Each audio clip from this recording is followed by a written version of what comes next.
Yo, it's your dog Art Man Boxing, and we're back with another boxing conversation. We talking about the man, the dream, Devin Haney, man, versus George Kambosos. Um, a fight that we all thought was going to happen very soon, but it looks like it's not going to happen. It looks like undisputed and all that shit goes out the window once dudes start talking about fighting Devin Haney. And when I say dude, I'm talking about George Kambosos. Said Art Man, what was that tweet about? I don't know what tweet, man. I get several tweets. People are just weird, man. They love Art Man. They really do. They treat me like I'm about to fight their favorite fighter, literally. And all we do is watch these streams rack up, get this money, and make beautiful art. So let's keep it going and talk this boxing. Devin Haney versus George Kambosos. I don't even think like it's a real question if Devin Haney can beat him. I honestly believe that everybody knows that Devin Haney will school this dude. In fact,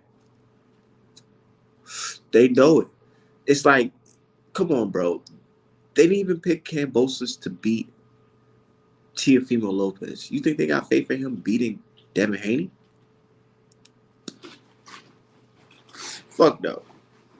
But today, we got some crazy ass news because we're still waiting on updates for that fight. We just got an update about, Fury versus White. Who gives a fuck? Fuck Tyson Fury. But anyways, so we're getting all these updates on fights.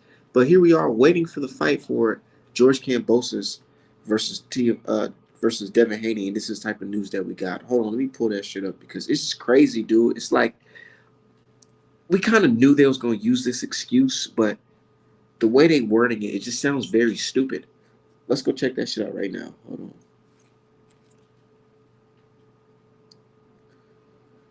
That's just crazy, man. And his father spoke on it too. Let me see if I can find this shit real quick.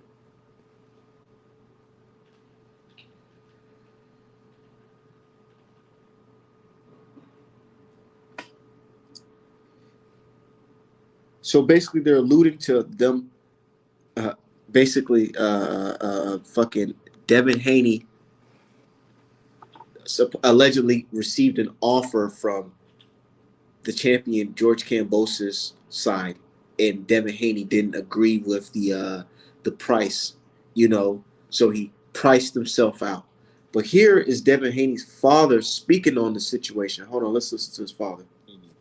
Isn't satisfied with the offer, and that's why. Hey man, a lot of people is running with this quote that Eddie kind of said, and it's the first quote he done really said about some money, where he's saying that he told Devin not to price himself out. You know what I'm saying? Mm-hmm. And now people are saying that Devin has priced himself out. And now I got a super chat up right now where one of the guys says Chris Manning said that Devin Haney isn't satisfied with the offer, and that's why negotiations have stalled. Okay, so could you? No. Okay, let's clear that up right now. The thing about this is how could we have anything? How could we not be satisfied with an offer when we making an offer, right? How could we not be satisfied with an offer when they told Devin that he had to sell his gold chains and his jewelry? Now, have they offered us anything? We have not seen nothing from them to say that we're not satisfied, that we've turned anything down. George Kambosos, RP George Kambosos, his team, Lou DiBella, and his team have not sent over anything for us to turn down, for us to not be satisfied with. So have y'all let's just be clear. Have y'all even got to the part to where y'all even get to see the money yet for the fight? No, they have not. They just making him offer. They just trying to satisfy him at this point. We're trying to at this point in time, we're trying to get George Kambosos in the ring. George Kambosos is not trying to get us in the ring, because if he was trying to get us in the ring, then he would have sent over and offered the same kind of money that what I hear is that it's supposed to be a fight between him and some. See, and that's that. That's Devin Haney's father saying, man, he haven't received no offer. What are you guys talking about? Y'all trying to pull a fast one. And it's my thing is, when I've been watching this, what I noticed is whoever runs to the media, the old media first, to pull out that bullshit narrative is usually the one that's capping. We should know that from the Wilder versus Fury AJ Saudi Arabia saga bullshit. We should have known since then. Now look at this shit. We got Ludabella, who works with George Kambosos. He says his side isn't paying for shit, nor has any offer been received from them. We made an offer and they turned it down. Don't buy into more bullshit. That doesn't make any sense because last time I checked, wasn't what's his name? George Kambosos saying, "Oh, whoever makes the best offers, who I'm gonna roll with." Now y'all making the offers. Where's this money coming from? What are you talking about? Doesn't make any sense. My dude Josh says, my personal opinion is Devin puts on a master class against George. I like George. I predicted him to beat Tio, but I just don't see George beating Devin. And that's the thing, dude. And you know what pisses me off about George Kambosos? Is I actually was rooting for him to beat Teofimo Lopez because I had a feeling if he beats him, this guy's gonna be serious. He's gonna fuck around and fight Devin Haney. He was a legacy fighter. He wants, all the belts. He want to do this thing. Boy, was I wrong about that shit. I was definitely wrong. I thought the man was gonna do and put in some work, but apparently he's on some man. I don't know. It feels good to be a champion. I don't know if I want to lose it just yet, and that's very cowardly. But I understand where you're coming from. I understand. You just touched this type of belt. You never really done this in Australia. What is in Australia? You know what I'm saying? You haven't really done this. So the fact that you got to touch these belts, you know what I'm saying? You don't want to give it up just like that. You love the feeling of a whole bunch of drunk Aussies singing when you get off the plane to cheer you on as a champion. Yeah, everybody will love that. But he don't want that feeling of losing all that just like that, getting outclassed by the better man. And the crazy part about it, with Devin Haney, they know it. Devin Haney fucking around not even knock you out, but he'll just totally outclass you and make you look stupid. And you be like, damn, I literally lost my belt. You know what I'm saying? Just getting totally outclassed like that. They're afraid of that shit. Call it boring, call it runner all you want. But as long as you win that damn fight, not by cheating, you the motherfucking man. Literally. Said Team Canelo's bro, you just did it. Yeah, hell yeah, I'm starting to see it. Somebody, man, these Canelo fans be nuts, man. They be saying all types of shit.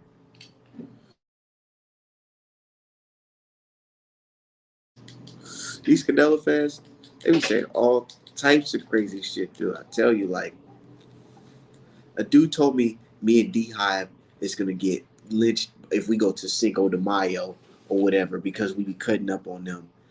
And I be like, dude, what? I wish a nigga would, man. You know, fucking man. We don't even have, bro. We don't even have to say too much. Y'all see the pictures. You already know what I'm carrying. You already know how I get down. But my thing is just like boxing talk be having these Canelo fans pissed off. They don't like the truth, man. It's dude. You can't get mad at us that he popped dirty.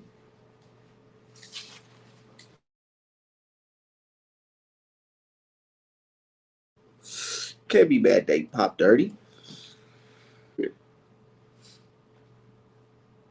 That's his fault.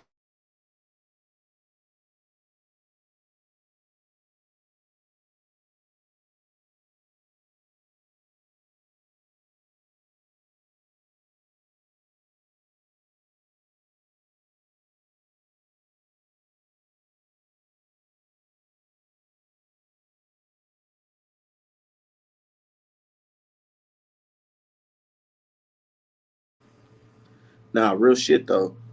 And then this guy says, Art man, why did you cancel the space? Dude, I want to talk about boxing.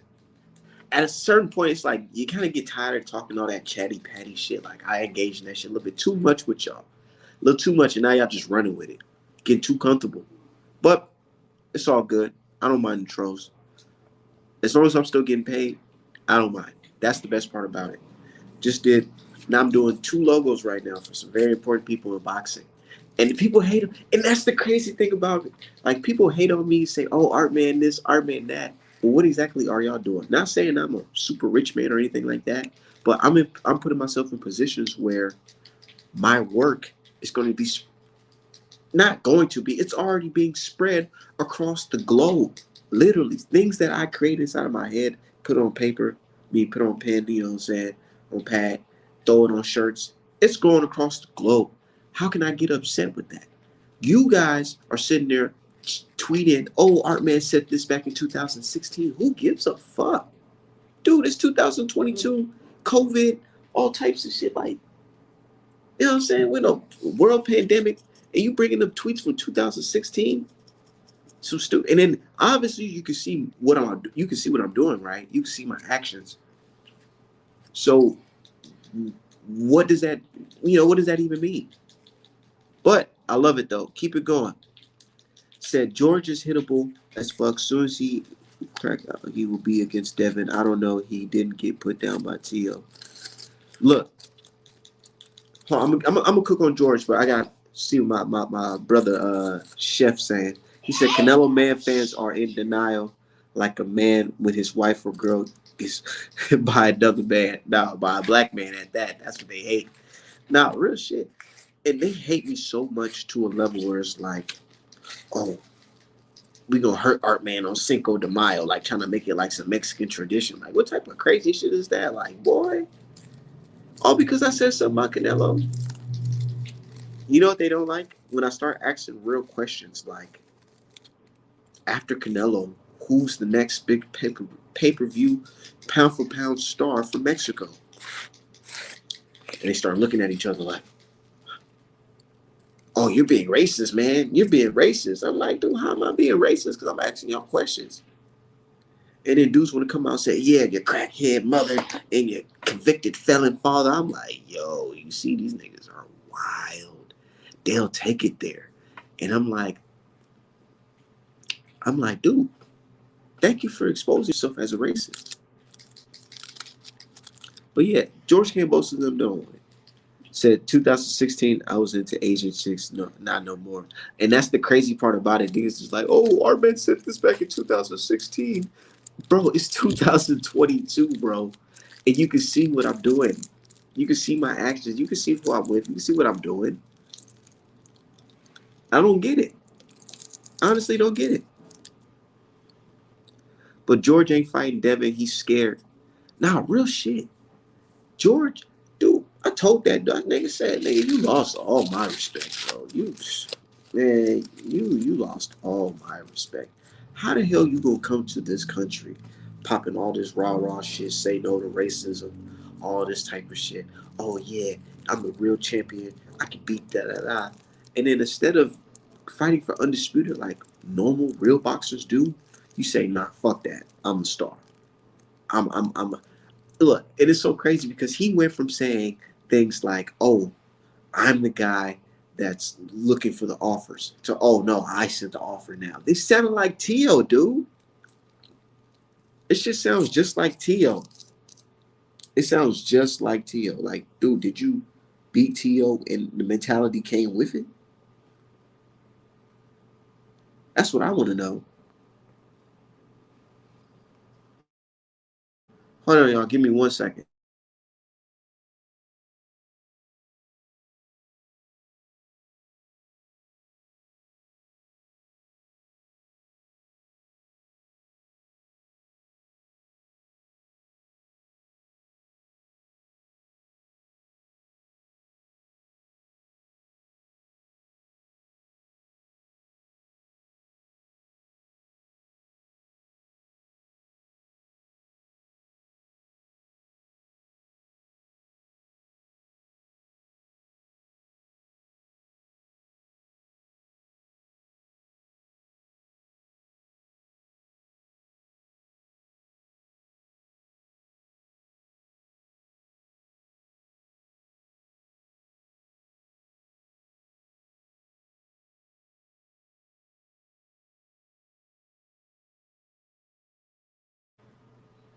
Said they love milking Canelo because they know that's manufactured. And I be calling these dudes out, man. I call them out, man. At this point in boxing, dude, we just gotta be 100. You know what I'm saying? We can't fake it. Canelo is getting a pass in boxing not only because of his skills, but because of the complexion of his skin and where he's from.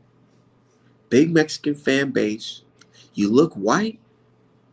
Come on, bro.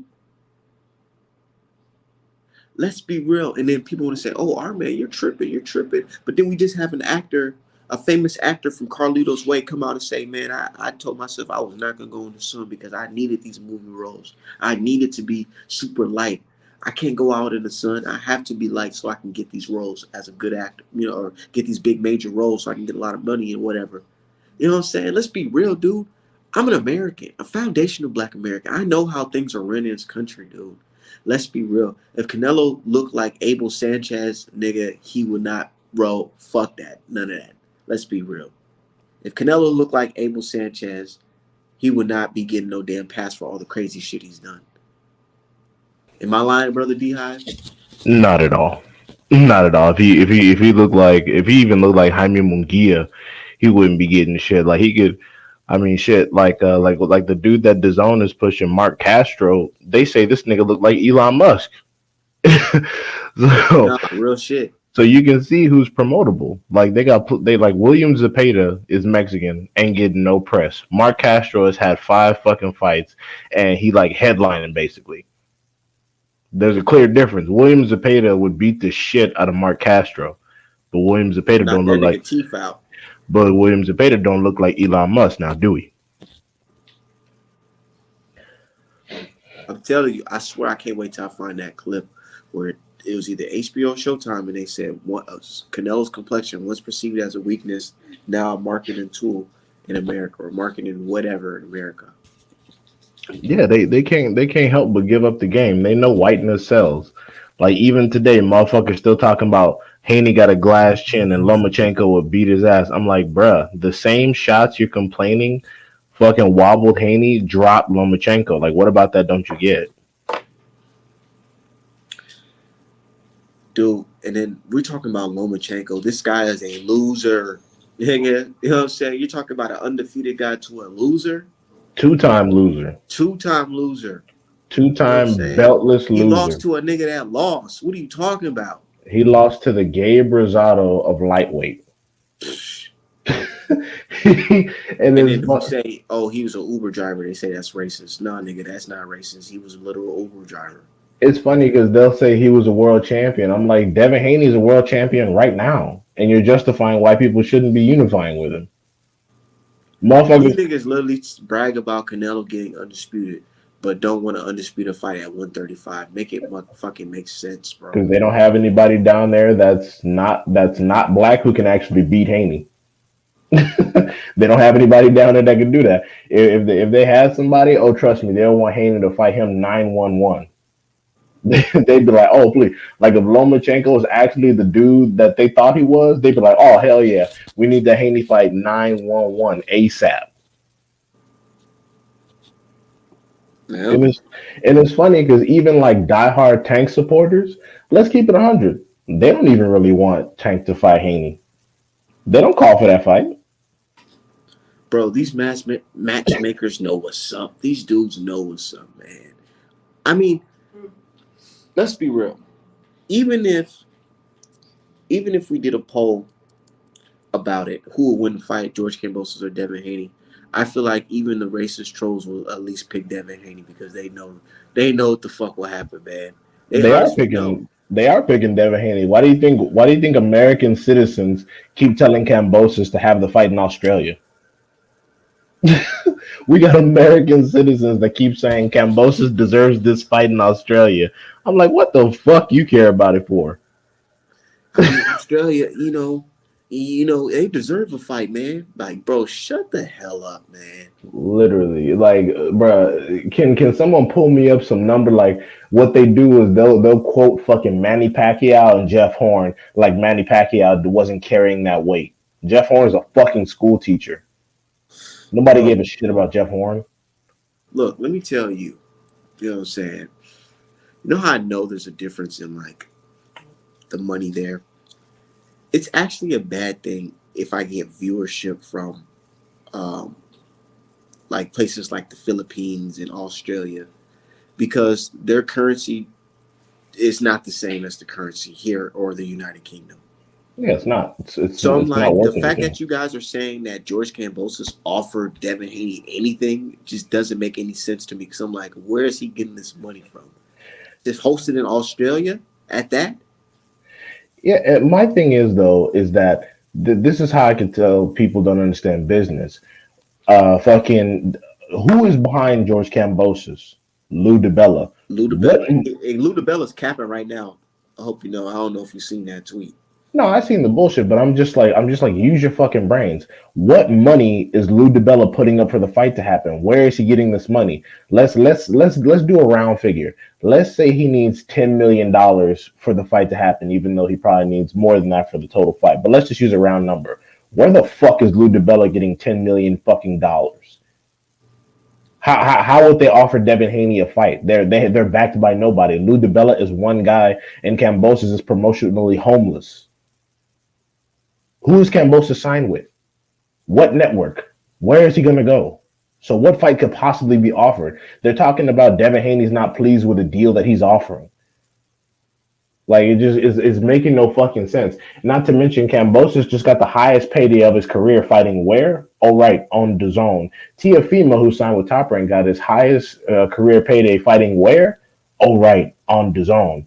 Devin Haney is a promotional free agent, but his fights are distributed by who? All right, on the zone. So why the fuck would Devin Haney be complaining about money when he's been out earning the entire division except for Tank? Like, just use your fucking brains, people. Like, so Devin Haney's pricing himself out. I'm like, let me tell y'all a little story. Lomachenko, Tiafimo, Gary Russell Jr., and now Cambosis, they all said Devin Haney was pricing himself the fuck out. And what happened next? All their stupid asses lost their next fight for less money. Less money, bro. Like, Less the money. people. Like the fact, and then Teofimo Lopez, he did all that capping, and then went on record and said, "Oh, you know, I would do it. We turned it down the Devin Haney fight because we're gonna make more money in Australia."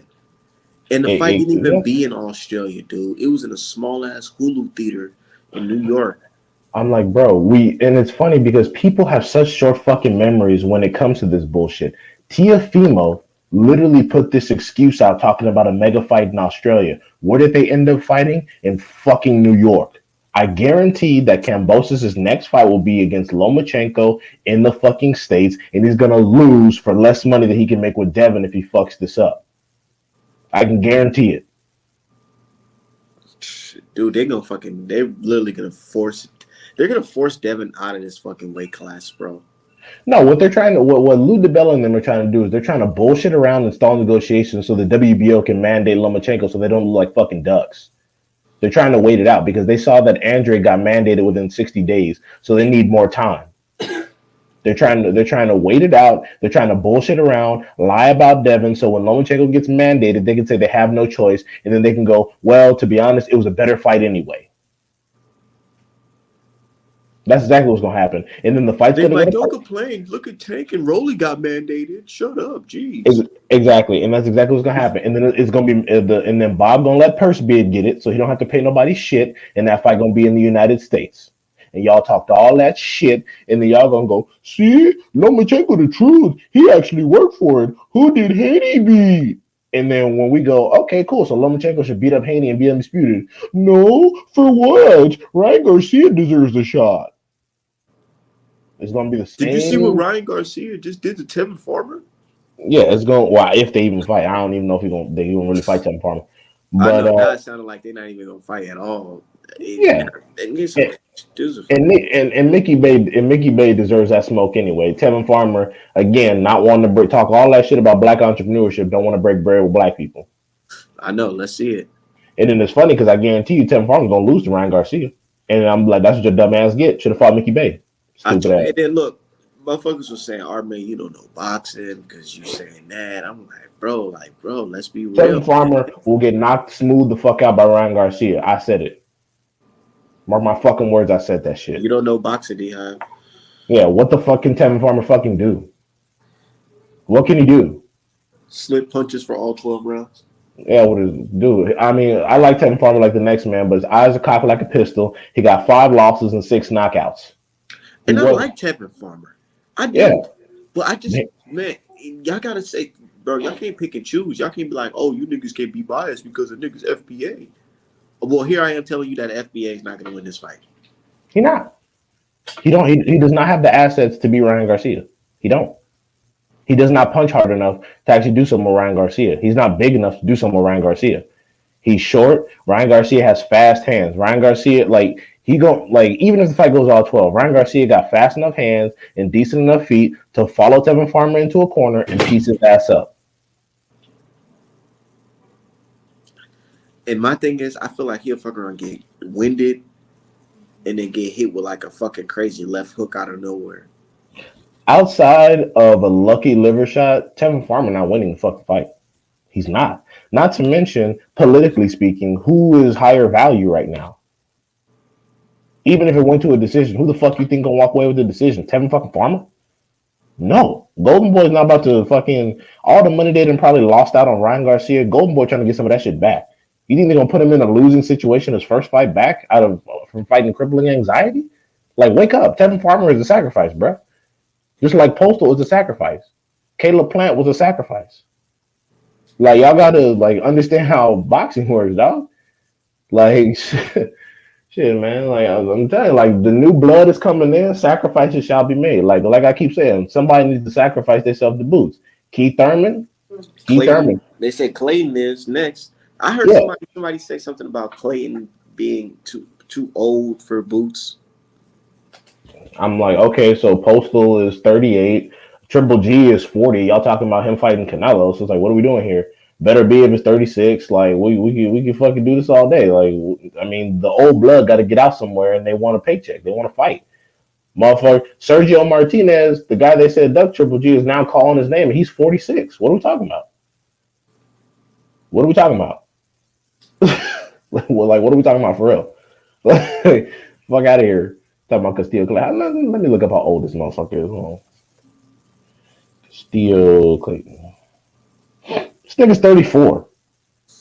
Fuck y'all talking about? He's fucking 34 years old. Too old. Terrence Crawford's like 34. Is Terrence Crawford too old? The hell out of here. That too old shit gotta stop, man. Because y'all can't pick and choose. Because now they telling me that Chavez Sr. was too old at 33. Oh my god. So if that's the case, Bud is a senior citizen and he should probably retire. Chocolatito, and that's another thing. They try to make Chocolatito seem super old. This motherfucker's 34. Fuck are y'all talking about? Wilder's They say 36. probably too old to justify if they get their ass kicked by a young dude coming up. Okay, well, cool. Wilder was 36 when he fought a 32-year-old Fury. Wilder was old. He is too much. That's it. He was old. That's it. Talking about prime Wilder. These niggas is nuts. Yeah. It's like fucking crazy.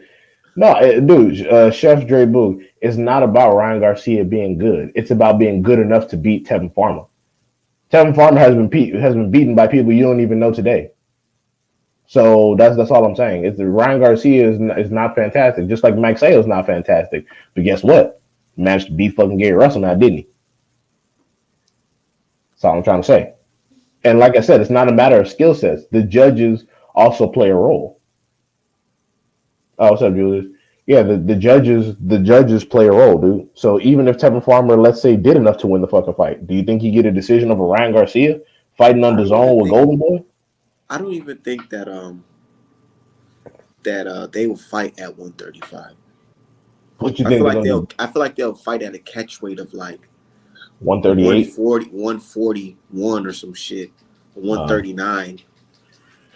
I mean, shit, that would actually benefit Tevin Farmer. Let him get some damn power, maybe.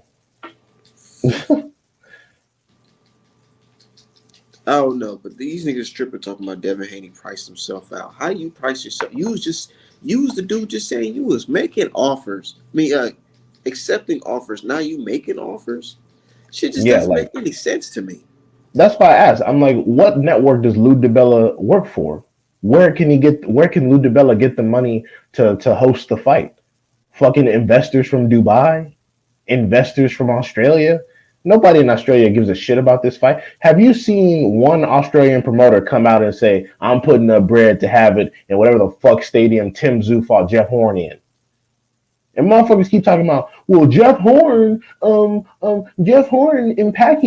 Pacquiao, exactly. One of the most famous boxers on the planet. Look up the numbers for Tim Tszyu and Jeff Horn in Australia. And got high. You see how they're different? Exactly. And then you see what and it, y'all keep on saying Australia. That don't sound good to us because what we remember from Australia is Manny Pacquiao being robbed. Yeah, and to be honest, that's that is what it is. I mean, I understand that situation with the robbery, but my thing is, I just get pissed off when American citizens are talking about how much the fight needs to be Australia. I'm like, do y'all know how stupid y'all sound? Like, even the Australians don't care. The Australians don't give a fuck where the fucking fight is. They don't. Like, have you seen any Australians really on Twitter talking about Cambosos need to fight in Australia? No, it's all a bunch of fucking Well, Americans. so this is what Lou DiBella said. He said his side isn't paying for ish, nor has any been received from them. We made an offer and they turned it down. Don't buy into more BS. So if you're not paying for anything, what offer could you possibly made? Somebody said, "So what's the numbers then, Lou? Go on." And he said, "Funny you didn't ask to see Bill's fictitious offer. Now no one really trying to make a deal would negotiate through you or anyone else in boxing press. If they are, they aren't negotiating or trying to make a fight. They're spinning peace out. What the Yeah, fucking what? he's not gonna quote you a number because he got offered something pretty solid.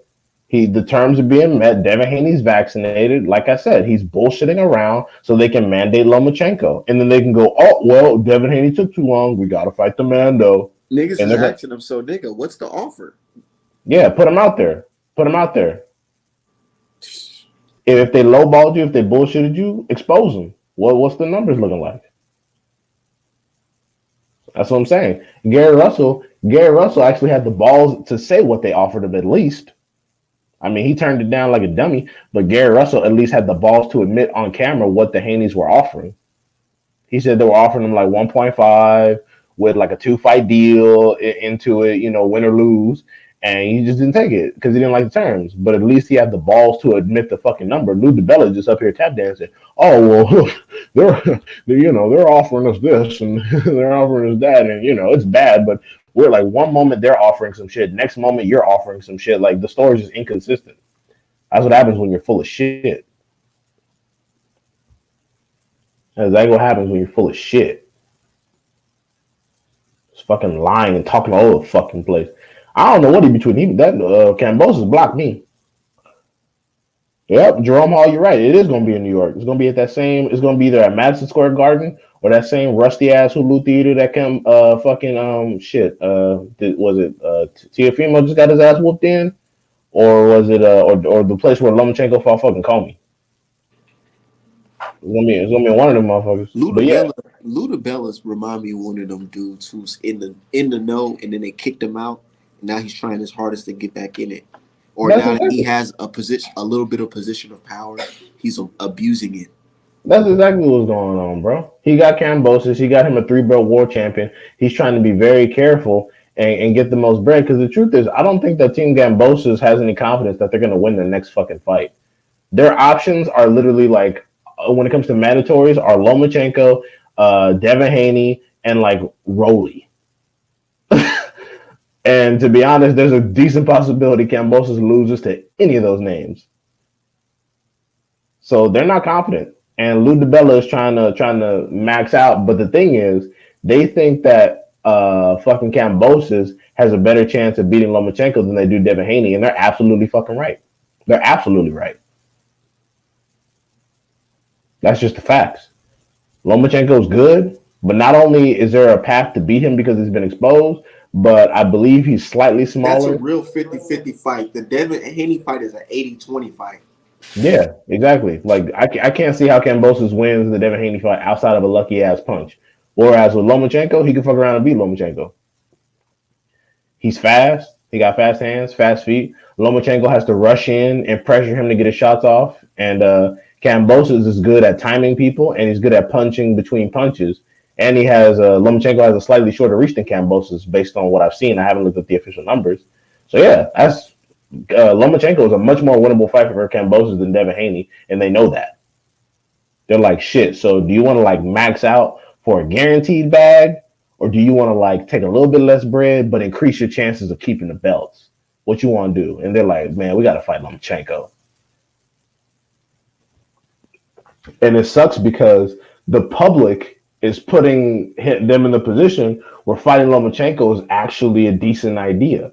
The public is supporting it. They're like, oh, even though Lomachenko got his ass whooped, has no fucking belts, they're like, oh, we still want to see Lomachenko get another Nigga, opportunity. you seen the article?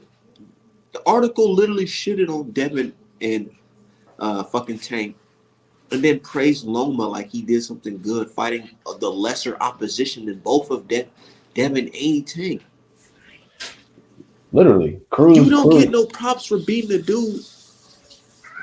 You don't get props for beating the dude that already fucking lost, man, several times. Yeah, and Cruz probably would have stopped Comey, honestly. When if Cruz had him against the ropes, he would have stopped his ass. What's up, Julius? Hey, what's going on, guys? What's up, man? How's it going? Yeah.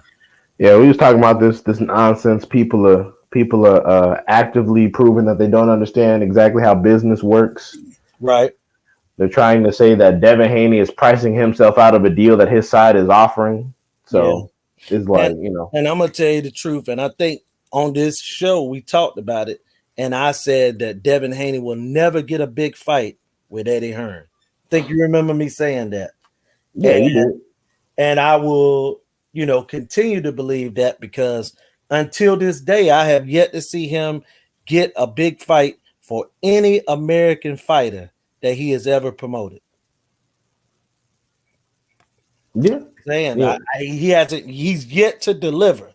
But I don't think that this situation. I mean, as much as I don't like Hearn, I don't think that like the Wilder never wanted to fight Devin Haney, and he never was going to fight Devin Haney. That's number one. Right. And I kept telling you that Eddie Hearn was wasting time beating the bush. But I understand why he did that, because he wanted in good faith to show Bill Haney and these guys that he was trying to, make the fight for him. But Kambosos, which I knew he would only fight either Tank or fighting Lomachenko, because number one, the Australia thing got started by Bob Arum. Bob Arum was the first person that started, and the only person that has been pushing Australia. Then the fans, who a lot of them don't have a mind of their own, they started pushing that narrative. Because I think about it and I ask them, what big fights you seen in Australia? Outside Pacquiao versus Horn. Yeah, Horn and Pacquiao. But I mean, I'm dating back 20, 30 years. They always talk about big fights in Australia. Ain't been none. Never happens. Ain't been none. And you know what's funny? I always tell people, no, don't talk about an Australian fan base with Pacquiao in the mix. Talk about a fight where it's just two Australians. Talk about what happened in 2020 when Tim Tszyu fought Jeff Horn. What were the numbers looking like then? Don't nobody remember, because don't nobody watch that shit. Nobody cared. Nobody watched that bullshit. I didn't watch it. I had to catch it on the playback. Right. Nobody watch that weak shit. Nobody. And look, man, I'm more than convinced now, especially talking about the black fan base. A lot of them, man, especially, they're just coons, man. And they're going to push every narrative that they hear a white man push, no matter who the white man is. It can be Arum, it can be Hearn, it can be Joe Blow, it could be Max, it could be anybody. If they push it, they're going to roll with it. Straight up. That's the way it is. And I saw that today, just speaking on, and I know we talking about boxing, but I gotta bring this point up, right? So I'm on What's up, Twitter. Pop a lot? Oh yeah, my man Pop. Yeah. And I see Art Man girlfriend up there in a post, right? Oh Lord. That they was pushing today. Oh, Jesus. And I said, yo, man, I try to be, I was very respectful. I even called the dude brother. You know what I'm saying? And he ain't my brother, but I said it because I wanted to be as respectful as possible, man. And I told him, I said, yo, you could talk about Art, man, but keep his girl out of it. And people start talking about, he said something about boxing a child. And so, you know, strays can get hit or some old silly stuff. But you know what I'm saying? It just showed me, man, that, you know what I'm saying, that I'm not saying that I'm right in everything that I do, but I know that logically, man, I'm thinking a lot better and clear than these people, man. I don't want no, you know what I'm saying? Like, why we get up here and try to beef? We just talked last night about we don't know these people. And you start talking about people, families. We don't know what might send them, you know what I'm saying, to do something to you. It's just crazy, man. And it was funny because it's funny because I was speaking very politely to one of those people, and they started insulting me, and I was like, I'm cool on all that. That's fine. You can go ahead and say what you want to. But the fact of the matter is you're defending a stranger from another stranger who's not even under attack. And you're talking about how people shouldn't be attacking people for no reason, and you're doing the very same thing. It's like it gets on my nerves because they like to run their mouths and talk a lot, and then when you actually tell them to like be quiet, then all of a sudden it's like, oh, I'm a woman and you can't talk to me like that. And it's like, see, this is how I can tell the fathered homes from the fatherless homes, because if you had a dad in your life, you would be used to a man telling you to shut the fuck up when you're talking too much. But now that you haven't had that influence and you're getting older and men are telling you to shut the fuck up, it's like a foreign feeling. It's like, oh shit, I don't know what it's like for a man to tell me to shut my mouth because I'm dumb. So I'm gonna react negatively. So it's like, no, I'm trying to help you. Like you're making everyone look stupid. Like dude. I mean, get like I said, man, it just get to the point where you like, come on, man. Yeah, it's like I'm really talking boxing. I got like 7, 8 people that liked the comment that was said. I never responded. I'm not going to respond because I just want to keep it, you know what I'm saying? Like straight, keep it boxing. Yeah. And I don't understand that, man. I'm just like, dude. I haven't seen him say nothing about the young lady son, because really it doesn't matter what color her son is, you know, he shouldn't be under attack. But Art Man said he didn't say nothing about him. So that should be it. You know what I'm saying? But my thing is that, okay, so insults, like we all have DMs. You can just insult someone in DM. I mean, you can DM someone to insult. Like, I don't understand. And my biggest thing is I'm like, are you getting a paycheck for your defensive services? Are you being, bro? Yeah, like are you being compensated financially?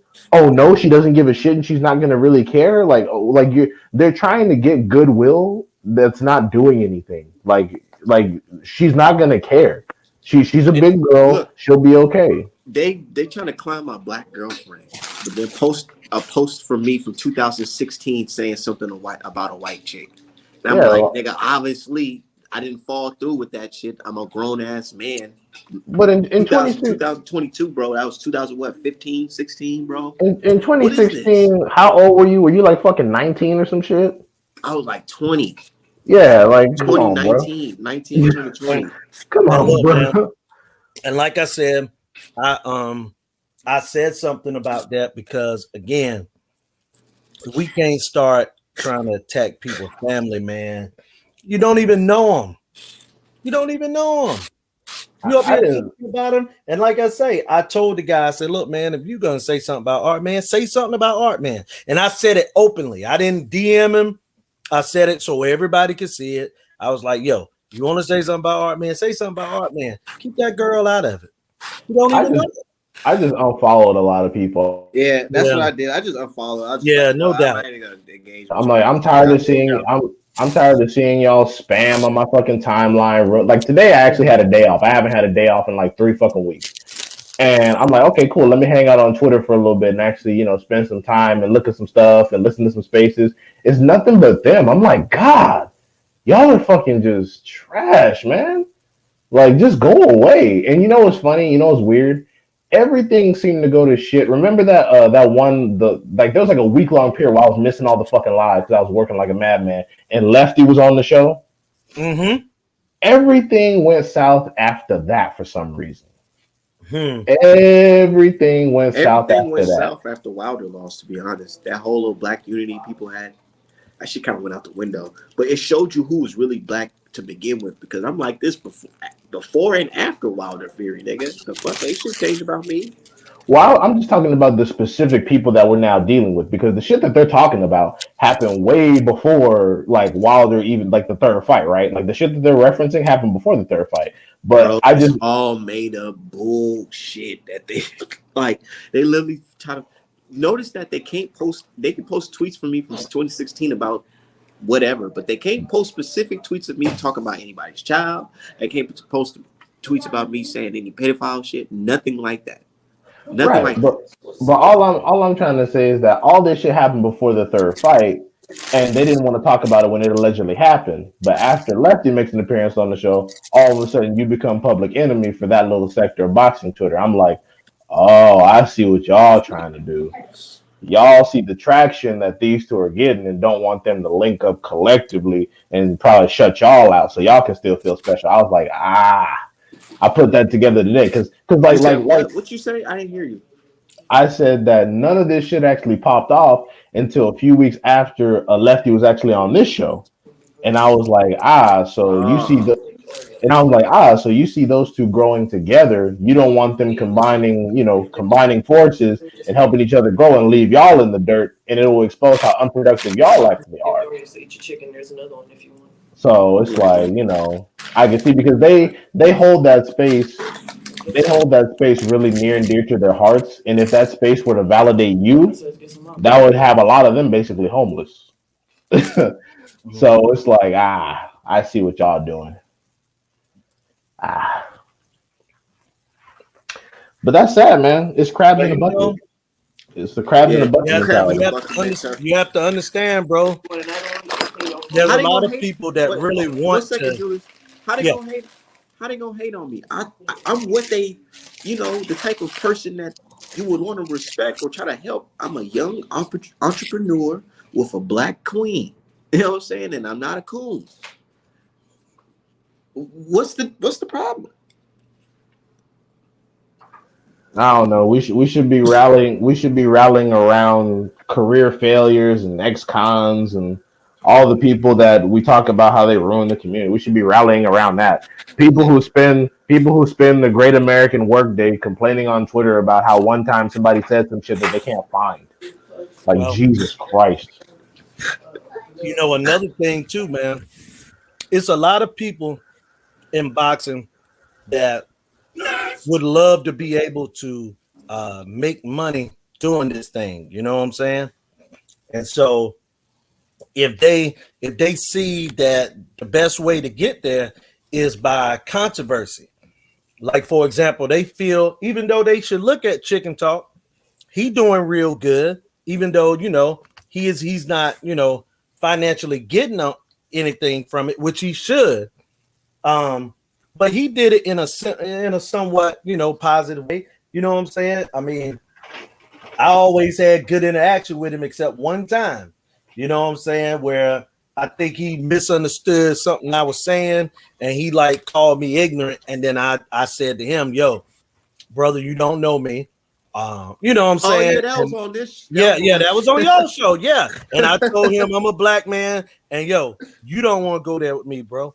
And I mean that. And I said, you doing this over me saying that the white man was that Canelo was a drug cheat, but we ironed that out, you know what I'm saying? As far as we ain't got no more issues with each other, we left it there. You know what I'm saying? He said something. I came back and told him, don't do that to me, especially over some boxing stuff. You know what I'm saying? Over a boxing comment. And that was the end of it. But I will say, man, that and I'm not talking about Lefty no more. I'm just talking in general. That Lefty boxing cool has people. taught me, bro, the Twitter part, because I've been following boxing for over, you know what I'm saying, however many years, and I won't doing anything on the Twitter thing. So yeah, I started getting on Twitter just to, coexist with people that's talking boxing, because it's cool to talk boxing with other people. It's like talking other sports. It's like you got a hobby or something you want to do, you like to share it or do it with other people. You get what I'm saying? But when these people started arguing and fussing and stuff like that, and really I look at their boxing knowledge as like mediocre and stuff like that, and Remedial. or remedial, and then they start Horrible. calling names, and I'm like, what? You know what I'm saying? Like it's crazy, man. It's really crazy. Bro, these people really love me, man. They talk about me like I'm their favorite fighter, or I'm about to fight their favorite fighter. And then they try to hate. The folks try to really hate on me because Alicia Baumgartner getting some work for me. That's crazy too. Like that, Yeah. I'm just like, bro, isn't this the goal? Isn't this the goal of showing your ass on Twitter, talking about, oh, look at me, did it? Like, isn't this the goal to link up with fighters and actually conduct business? I'm like, so the rest of y'all just out here bullshitting. That's Exactly. exactly what they're doing. And Yeah. they praise him for little shit. I'm like, bro, this fighter liked my tweet. No, nigga, this fighter's trying to get some fucking tangibles from me. Yeah, Right. The fuck? Devin Right. Haney like one of my tweets today. You don't see me going around talking about, look at me, I'm an insider. Right. Yeah, like that. Devin Haney's like my tweets. Michael Fox, Alantez Fox, fucking Right. Andre Durrell. They like even Alicia Baumgartner retweeted me one time. You don't see me going around talking about I'm an insider. Look at And me. and Caleb Plant liked it. Yeah. Uh So and but his wife didn't like it. So you oh know what yeah, I'm saying? well you know Like and and that was corny what she said. It was corny because you clearly said something that was funny. It was funny. yeah. You know what I'm saying? Like Mm. it was something that was memorable. Like I remember that tweet. You said something about I'll never lose to a white boy. It was good. It was funny, man, and nobody took it so serious except her. And that was a front. You know what I'm saying? Right. But Yeah. yeah, that's what I'm saying, man. Like Oh, that little fake tweet when he said he'll never lose to a white boy. yeah, exactly. It was something memorable. Like their tweets, and I'm talking about just people in general, the ones that want to start stuff. I don't remember nothing they said, man. Especially about boxing, because I've been on shows and have watched people on shows. They talk and they talking about boxing, and in order to make their point about it, they have to start trying to down someone about something that's not about boxing, like your boy ring IQ or whatever he call himself. You know what I'm saying? Like it's All of them. they They'll just start. keep They'll start saying, "Oh, you don't even go to fights." I'm like, number yeah, one, I do sometimes. Number two, we're in a pandemic. Number three, what the fuck that got to do with anything? right. And then if you start talking about boxing, you know what I'm saying, fights you went to and stuff like that. I mean, and then you say you went to a fight, then they'll say, "Oh, you didn't go to that fight."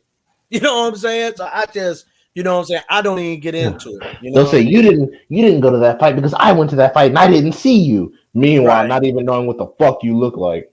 right.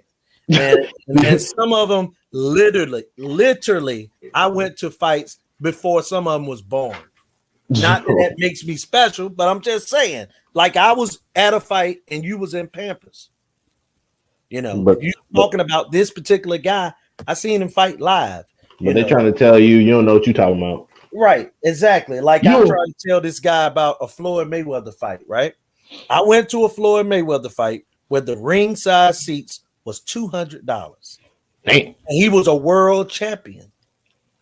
When was that? Like And 2001? 2003, Oh, Philip okay. Indu. Oh, But okay.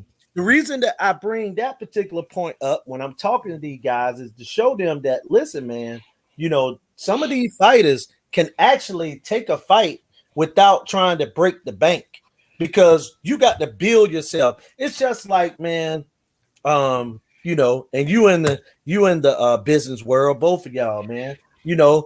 sometimes when people are flipping homes, you know what I'm saying? They don't try to go and flip a house in you know what I'm saying, the greatest side of town, you know what I mean? They go to, somewhere remedial or whatever, and then they go and they, build that home up and then they sell it, you know what I mean? You know Right. what I'm saying? You do it slow but surely. And that's what some of these careers in boxing, people are trying to push the envelope. And as much as I love Devin Haney, you know what I'm saying, and I move right back to boxing. But as much as I love Devin Haney, I think at this point, him and Bill needs to go to a network.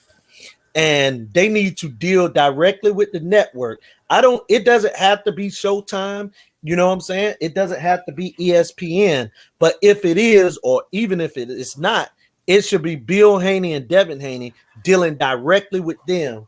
And I think he would get more fights, and he would definitely be where everybody can see him, because no matter what anybody says about the zone, man, it's difficult seeing people fight on those, I'm saying, networks, man.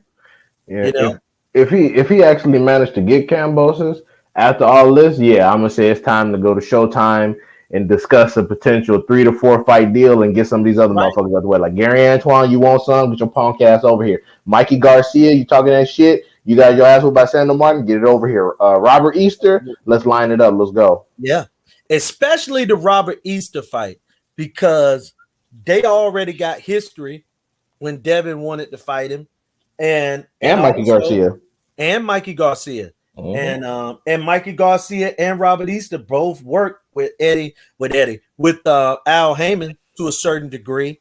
You know what I'm saying? Robert Easter is with him, and Mikey has been with him before. You know what I'm saying? Yeah. So it would be no problem making a deal. And not to mention Robert Garcia, if he keep bullshitting with his career, he's gonna fuck around and get fed to some damn body. Talking about Mikey? No, Robert Easter. Robert Easter. Okay, you said Robert Garcia. Yeah, no, my bad. Yeah, I like to see Robert Easter versus Devin Haney at 140 as an introduction fight. That's what I'm saying. Before they feed Robert Easter someone, because right now he bullshitting, and in a minute his fight options, because everybody fighting right now, his fight options ain't gonna be nobody but like Subriel Matias or some crazy shit. So it's like you better hurry up. You better hurry up and stop playing. He looked like he's still at 140. I mean, he don't look too big. I've seen a recent picture of him. Robert Easter's in training. If I'm not mistaken, he got a fight in March, something like that. He better figure it out, because I'm telling you, it's feeding time. Niggas is hungry. You know what stopped him last year? The domestic violence charge stopped a lot of stuff last year. But I mean, he's back now. That's over with. I mean, it's time. He beat that case, huh? I think he played out. He played out to something that was other than the domestic violence. I think he played out to something, paid a fine, and that's it. Classes. Yeah, probably. Yeah, classes. 10 weeks, 12 weeks, what have you. You gotta do a Skype class. Yep. Tell the world you're not an abuser. But I'm gonna tell you, man, Robert Easter and Matias is a decent fight. I know. Robert Easter actually looked. Bro, I'm thinking Robert Easter in that fight. Yeah, Robert Easter actually looked pretty good in his last fight at 140. Yeah. I was like, damn, maybe this is what he needed to do. Go to 140. It was definitely what he needed to do. Yeah, well, I mean, I'm not saying that it's impossible for him to win, but if that fight gets set up, that's a feeding. Okay, that's a sacrifice. I got you, because Robert Easter, he has been inconsistent, but it's a good fight. But I seen that. I'm just not sold on that Matias guy. Yeah, I believe Gary Russell gonna use Matias as a punching bag. Oh yeah, well Gary Antoine Russell will beat his ass, but for somebody like Robert Easter that don't have power or the speed of a Antoine Russell, then I mean, come on. He got a decent jab when he used it. That's not enough. It's not gonna be enough. Hey, look, I agree, but then again, it depends on who using the jab. I think a jab would be enough to beat Matias because he open for everything. So if you off the jab, you can hit him with right hands, and you can hit him with the kitchen sink. Because think about this. Matias gonna do real good against fighters standing right in front of him. But if a fighter give him angles and stuff like that, I mean, we'll see, I guess. But my thing is that when he's down on the cards and his coach is advising that knockout, and you start to get tired, you start to get winded, you Right. start to let your you let your hands drop for 1 second, and he catch you with some shit, and then he starts offloading you on the ropes. That's usually how he gets you. That's usually how he gets you. Yeah, you're right, man. I mean, it's a fight I want to see happen. And For sure. I would love for Devin to get in the. I want Devin to get him first. Yeah. I want Devin to get him first before the sacrifice. Yeah, man.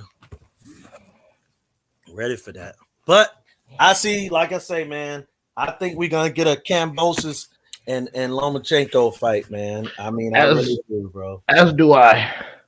Yeah. As do I. I think the second, you know what I'm saying? I think Devin and Tank Davis is maybe, but I will say this: don't count Al Heyman out though, because a lot of times everything be quiet, and then the next thing you know, Al Heyman done signed a fight. If Tank gets the Kambosos joint, I'm gonna be a little upset. No, I'm not gonna lie.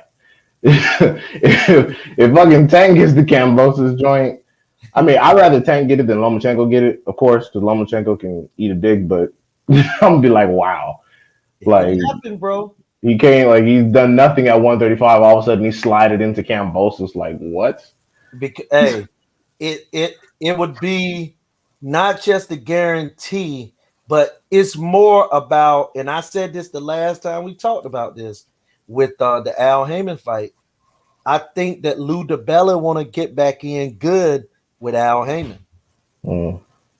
Yeah, but it's all going to depend on what TMT going to try to do. Because you know they want to be involved and want their cut, but they don't want to put in, and they damn sure don't want Tank going to Australia.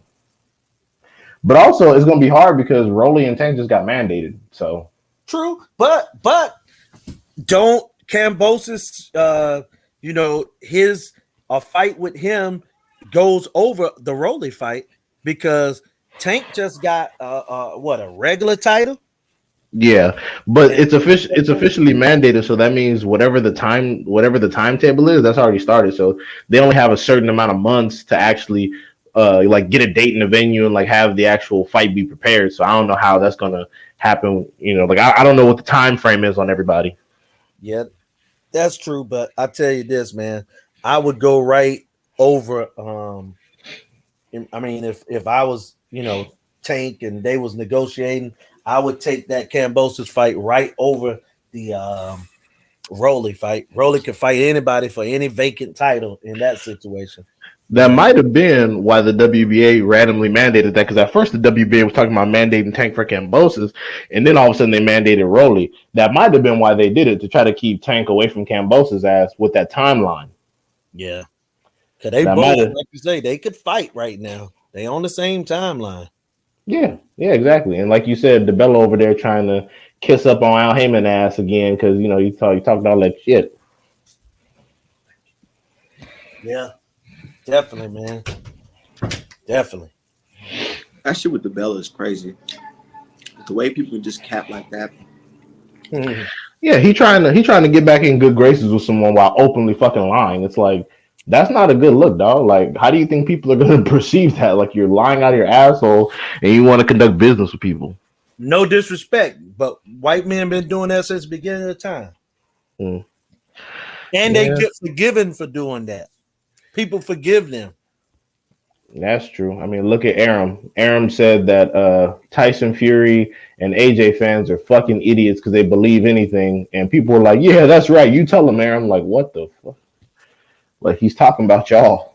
It's so crazy because they just hated Frank Warren for lying to them about this Fury Joshua fight. Now they saying he's the best fucking promoter on the planet. And ain't nobody asking where the fuck all that bread came from. Bruh, did you see how much bread they put up for these two garbage motherfuckers? Bro, 40 million. They put up 40 million, and bro, Fury getting 31 million off top, White getting 7. Neither one of these motherfuckers are worth any of that. How? Like, how? Somebody said it. Somebody posted this. He said, "Man, it's gonna be a whole lot of money going to that laundromat." Bruh. Like Frank Warren, who hasn't put on a big ass fight in God knows how many years, all of a sudden find 40 million. Nigga, how the fuck you find $40 million out of nowhere on short notice with the purse bid? Stop putting two to two together like that, D-Hop.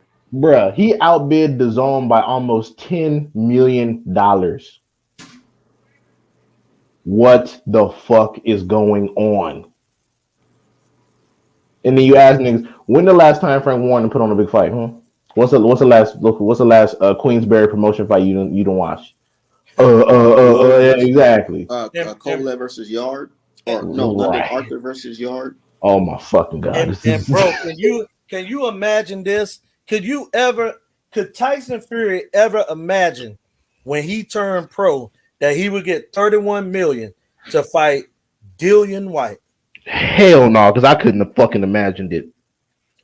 Man, that's heaven. That's heaven, man. That's man, that's a fucking lotto ticket if I ever seen one. Imagine like that's like getting the CEO position or a position on a board of directors where you get $500,000 and you don't got to do shit. It's one of those kind of gifts. And you see why people strive to fight bums to make that type of bread, right? And you see, bro, why? Imagine being an up and coming boxer. You got to fight some dude from whoever gives a fuck a stand on nigga. He got all types of pads and he punch you in the back of the head. You know, he known for rabbit punching. You got to fight that dude coming up the ranks for fucking 200K. Meanwhile, dudes is fighting his cousin, the weaker version of him, for a fucking 20 million, 15 million. Yeah. That's some super stuff, man. This is gonna be one time I give Tyson Fury props, man. What, for being mob related? No, not that part. But just the part of they tried to go around this particular fight. They really didn't want this fight with Dillian White. They were not trying to fight Dillian White. And I will say this part. He held his ground and said, look, if I'm going to have to fight this bum, because that's basically what he's been saying. And here's another thing. It's going to be two English fighters fighting in America. No, they talking about it in the UK. How? Tyson Fury don't have a license man, there? You talking about 41 million, man. Yeah, that's true. Yeah, the license part, they'll finesse that bullshit. That's just some paperwork. that's just some paperwork. Yeah, of all the bullshit they put off thus far, the license part ain't shit. They can just that's true. They can just pay some bitch down at the office, stamp some paperwork off, and that shit's done. That's just done. No question. But that's what's gonna happen. You're right. Well, due to this technicality that, due to it being so long. Yeah, 5 years ago. They don't even need no explanation. They can just be like, okay, you're recertified. That's it. They don't need no explanation because they ain't got no explanation for this 40 fucking million. The fuck? Like 40 million come from where? From who? You know from who? Yeah, I know, but I'm saying like they just go, oh, Frank Warren got a 40 million. Nigga, didn't Tyson Fury leave your dumb ass because you wasn't putting on big fights? Now all of a sudden you got 40 million? What the fuck? They must think I'm stupid. They must think I'm stupid. Crazy though, man. They got me fucked up. Yeah, Spo, you right. Matias almost got stopped. He almost got knocked through the ropes to get in that first fight. But that a lot of that comes with, Mexico still got some unsung fighters that don't have the spotlight. And Al Heyman always find these guys. I don't know where he find these tough Mexican with bad records or, you know what I'm saying, off records that can fight like the guy that beat J-Rock. And J-Rock was beating that dude up. All that dude did was stay consistent. which a lot of times that's what's good in boxing. Like Dillian White is a scrub fighter, but if Tyson Fury just go out there jabbing and trying to hold, like he can hang in that fight. You know what I'm saying? I Sometimes don't that's all you think gotta do. I don't think Vladimir Hernandez beat J Rock clean. I think that neither one of them won enough rounds. I think that fight should have been a draw, but I understand what you're saying. Yeah, I mean, even if it was a draw, you're right. The guy came in there 14-4, and he done beat a prospect and an ex-champ in the last 2 fights. And you're right, could have been a draw in that one.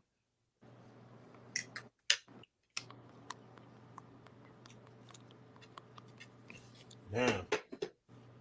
Who you got this weekend?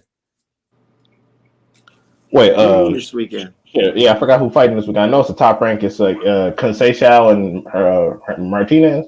Yeah, exactly. I don't know. Martinez got some decent boxing skill. He's not a puncher, but he can box and he does seem to hit pretty hard. I'm gonna still give it probably to I don't know. That's actually it's a 50-50 to me, but shit, I don't know. I never seen Castacchio fight. Right. Conceição? Yeah, you seen him fight? He's the guy who lost it out. I haven't seen it, bro. Oh, yeah, you didn't watch the I fight? thought you saw that. My fault. I didn't watch the fight, and then the highlights is fucking crazy, dude. I posted the highlights today. I saw that. Yeah, the highlights are fucking. I swear garbage. that wasn't no edit for me. That was a straight. That was highlight. top rank edit. Yeah, that was stupid as hell. Mm-hmm. Did the fight play out like that? Hell, oh my god! Valdez didn't win. Valdez didn't win more than 4 fucking rounds. If that. It was a blowout, bro. It wasn't even competitive. Valdez looked stupid the whole time. But yeah, I don't know. I might pick Conceição, to be honest, just based on general skill level. But it's difficult because Xavier has a lot of power, and if he gets close to Conceição's not on his game. Conceição can get hurt, potentially even get stopped. Even though Martinez isn't really like a knockout puncher, so. I don't know. I'm picking Conceição for now. We'll see. But dude is undefeated. Top rank owe him one. Exactly. That's what I was thinking. That's what I was thinking too. I was like, Martinez used to fight on PBC, but I guess he didn't want to have to fight no certified, so he fucking switched promoters. Absolutely. Remember, he got beat. Martinez, he lost already? Yeah. Didn't Xavier get beat? And that's when he left? Matter of fact, I think he lost his last fight. I had to check that because I think I remember seeing him lose. I thought he won, but it was real close. Like he fought Claudio Morero, right? Right. Hold on. That was last week. Yeah, because it was a super close fight. Yeah, he's undefeated, but he fought Burgos last, and then he fought Claudio Morero. And Claudio Morero, they gave him a unanimous decision, but that shit was close. Claudio Morero was getting some shit off. Right. Yeah. Oh, what's up, Supreme Beast? Shout out to you because I watched 7-8 and he's hilarious. He'd be on there, but I gotta follow him and Barzini on Twitter. I be trying to spell Barzini and I keep fucking it up. but yeah, right. Extreme Willpower. Their timeline. Jesus Christ. I gotta follow all types of new people. It's horrible. I've unfollowed like 10 people already. I can't even do it. Yeah. But Extreme Willpower. Yeah, we did cook on it already. We told them that Haney is the one offering the deal because Kambosos is represented by an individual who's not tied to a network, and therefore he has no money to put up for the deal. Kambosos really believes that belts translate to him getting the lion's share of the money when he's not bringing in the lion's share of the fan base. Like people expected you to lose. Right. Like you're fucking like people like he doesn't realize that the only person that have faith in him to win is Artman and Kambosos. Like, because I'm a real. I said Kambosos thinks that because of the belts he deserves the lion's share of the money, but what he doesn't realize is he wasn't supposed to win his last fight. The only people that had him winning were himself and you. Because I had a nigga losing, so I was wrong on that. But now that he's king shit, he's acting just like Tia Female, and it's like, bro, haven't you learned this lesson? Lomachenko said Devin Haney's pricing himself out. He lost his next fight for less money. Tia Female said he's pricing himself out. He lost his next fight for less money. What do you think is gonna fucking happen to you? Take the bag, get your ass whooped, make a little deal with DAZN or fucking Showtime or wherever the fuck, and then come back stronger. I'm pretty sure. And you know what? Actually, Showtime would be a better option because the niggas over there will be looking at you like some food, and you can get some upsets going. See, motherfuckers just don't be thinking. He think that he gonna keep them belts because he beat Tiafimo, and the likelihood of him keeping the belts in his next fight is low. It's very low. It's very and they right. And extreme willpower is absolutely right. The Wilder curse and the Haney curse is completely fucking real. Everybody who has turned down Devin Haney has gone on to lose their fucking next fight for significantly less money. Look at Fortuna. Look at Fortuna. Fortuna had the opportunity to fight Devin Haney. Nigga wanted to fight Ryan Garcia. He pushed out, chose to fight Jojo Diaz, got his ass beat for less money. I'm gonna tell you again too about that Fortuna.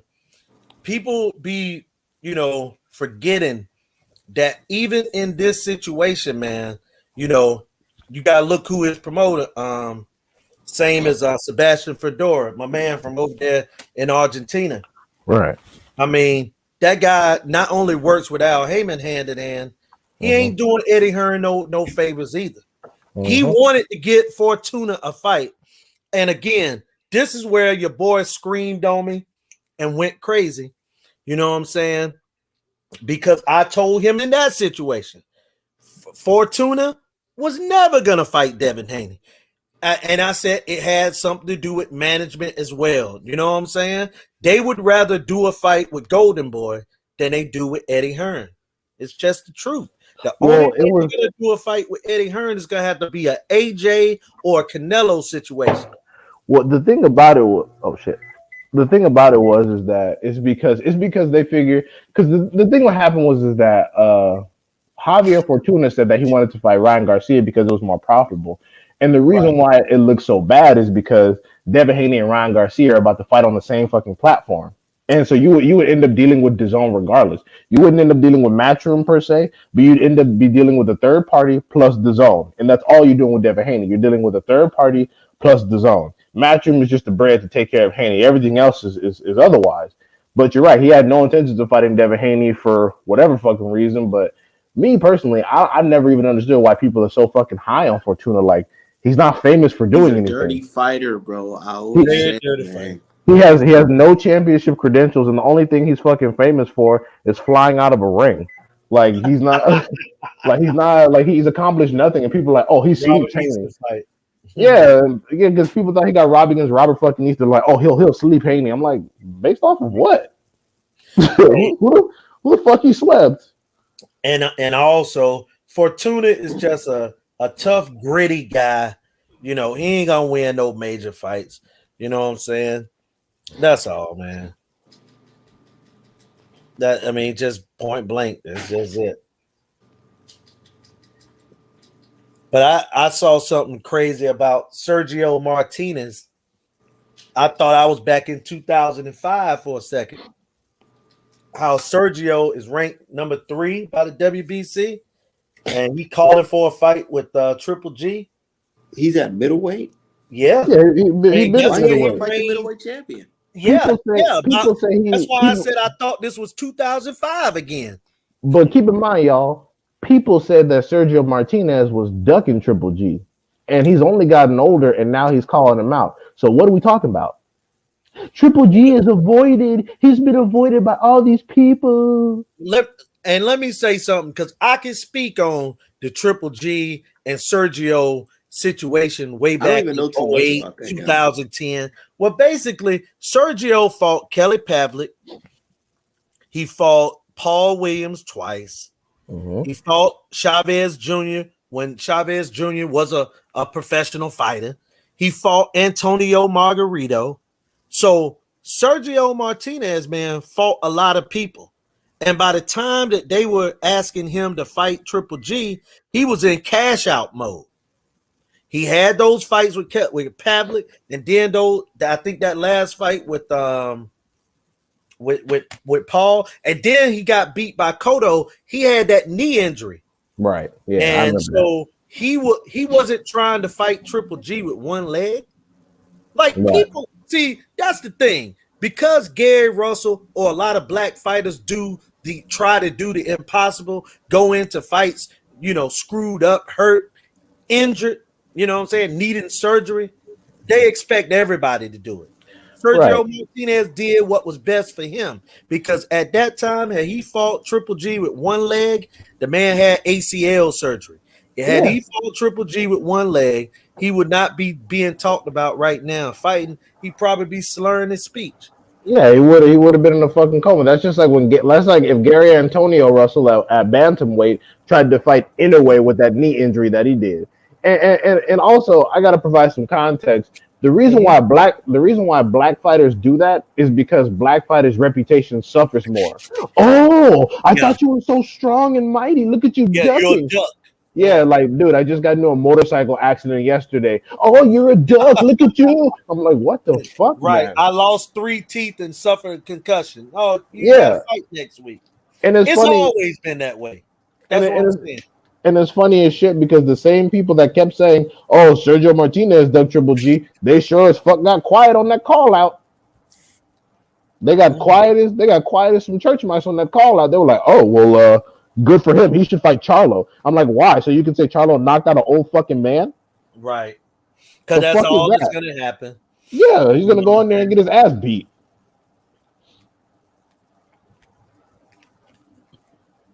But look, don't get me wrong.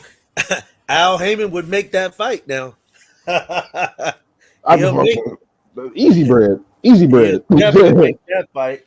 Yeah, like it's good money for Charlo, so you're doing good by your man's. Sergio Martinez get a little retirement bag, and Charlo look good smoking, dude.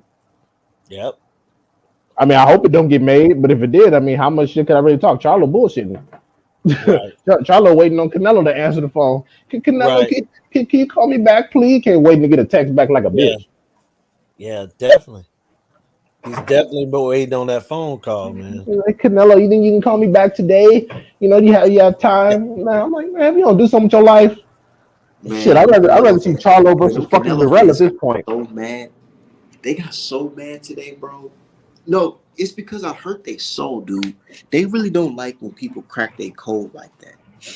Because they got that group self-interest shit, and it's racist. Their group self-interest has racism in it, nigga. They do Mhm. not fuck with black people. So when you start exposing, their codes and what they're saying is really mean, they start coming at you.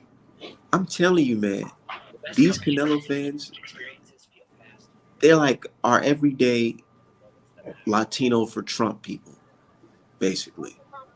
Just as boxing fans. No, they're like you gotta call it like it is. They're the brown version of the KKK. They're familiars. They're KKK familiars when it comes to the boxing shit. And the funniest thing is, I say that you guys don't even understand how pathetic you all look because I'm like, I know you don't have a mind of your own. If white people loved black people, you would love black people. But because white people hate black people, you hate black people. You just want to end up on the side you think is winning. Right. You don't have the courage to stand on your own ideals. And how do I know this? Because the Mexicans that come in here and talk about them, they get outcasted. Like when they called Father of the Year a Pocho, he was like, "Fuck you, you don't know." I'm like, "Yeah, because your own people are disgusted with you. They're like, oh, he doesn't represent us." That's why Polo, like I had to tell him, I'm like, dude, Polo was cooking your ass on the live. He was like, hell no, I'm not affiliated with you. I'm like, your own people don't like you. And exactly. And they think it's the same with me, but I'm like, nah, dude, I got real ones rocking with me. These Uh, dudes are fucking weirdos. Yeah, They're just you're the, weirdos. the people, the black people hating on our man have no influence. They're a combination of ex-cons, homeless people, single mothers, and disgruntled other black people. But meanwhile, when Alicia Baumgartner wants to do a painting, they're not talking about that. Right. And like I said, I heard what you had said earlier, Art man, when you said you would think that they would want to embrace you for Yeah, being a young black male. But hey, look, man, we see this in all walks of life, man. When I'm gonna give y'all an example, man. Been in jobs where a black guy or black woman to get hired, black folk be like, oh man, bringing that nigga in here. And then a white person get hired in there, they be like, oh, okay, this gonna be cool. Like, yeah, I mean, hey that's man, just crazy. it's the That's just truth. that's just I've crazy heard as it, I've hell. seen it. because they look at it as competition. This guy's gonna get me out of here. No. Right. And it was coming at extreme willpower on Facebook, on Twitter today too. Oh, they came out for what they come out to him for? Just for anything, if you say anything positive about me, they start Right. coming. Yeah. They start coming at you. Yeah, because you that's mean why he's I talented? said something about your girl. I told him leave your girl out of it, and I mean that because look, man, I don't even know her. I don't know her name. So, but why is she involved? You know what I'm saying? You got something And- against Art Man. I haven't seen his girl get on live or get on anything and say something about anybody, and then to call well anybody could catch a stray bullet or whatever that comment was, man. You know that slick comment. Who said that? I want to say it might have been Nika or somebody. No. It wasn't her. Okay. But I know who you're talking about. And the thing is, I'm like, okay. My thing is, I'm like, okay, cool. If anybody can catch a stray, then don't try to be like, oh my God, he's insulting a black woman when you catch a stray, bitch. That's all it is.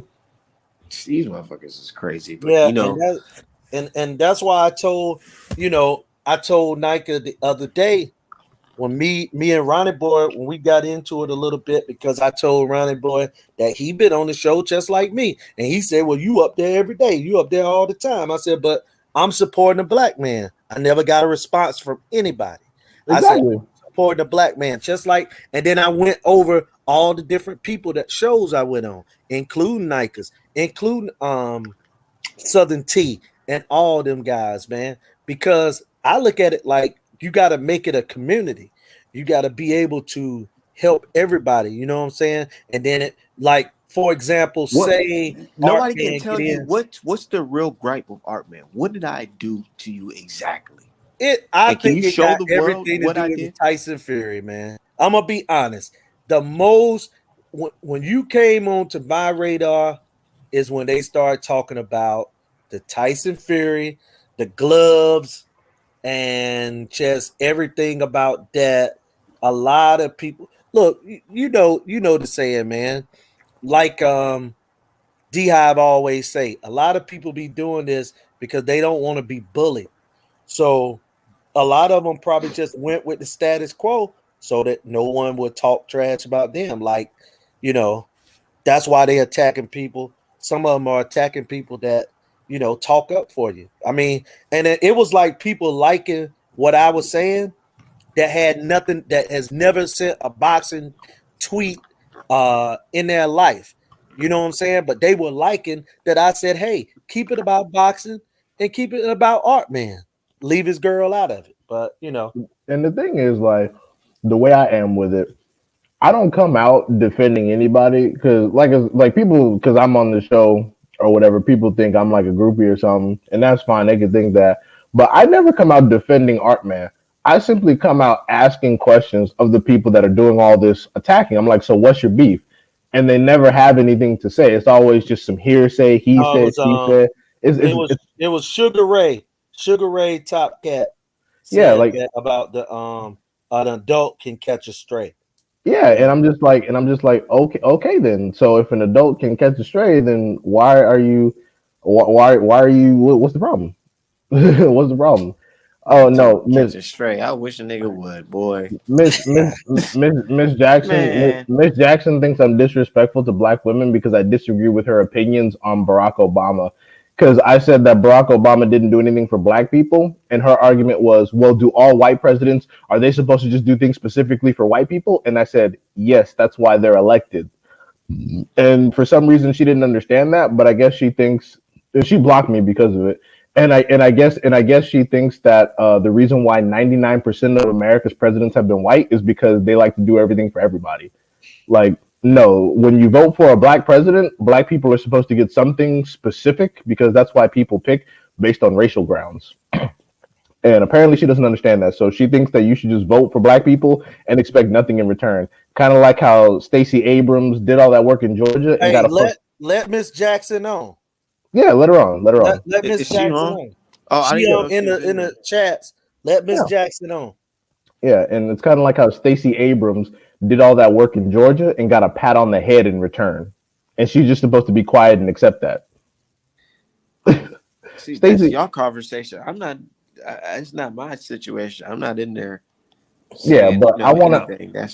I want to see how she says I'm disrespectful to black women because I don't care for Obama and his presidency. I want to see how she ties all that in.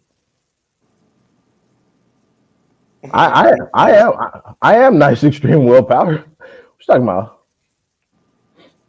I'm talking about Obama. That translates. Oh, you hate black women because you disagree with them. What? What? Well, she said you misunderstood her, so I was. Yeah, I think it's a misunderstanding because Miss Jackson, she's cool. She ain't never did me wrong. No, yeah, she's absolutely cool, but she blocked me when it got about Obama. I'm like, do you Man, know? I feel like us black folks, we be too quick to just like come at each other so quick off a disagreement. Come on the show, Miss Jackson. Yeah, I didn't come at her at all. I was just talking about Obama, and for some reason that translates into, oh, I hate black women. I'm like, okay, cool. Can you tell us?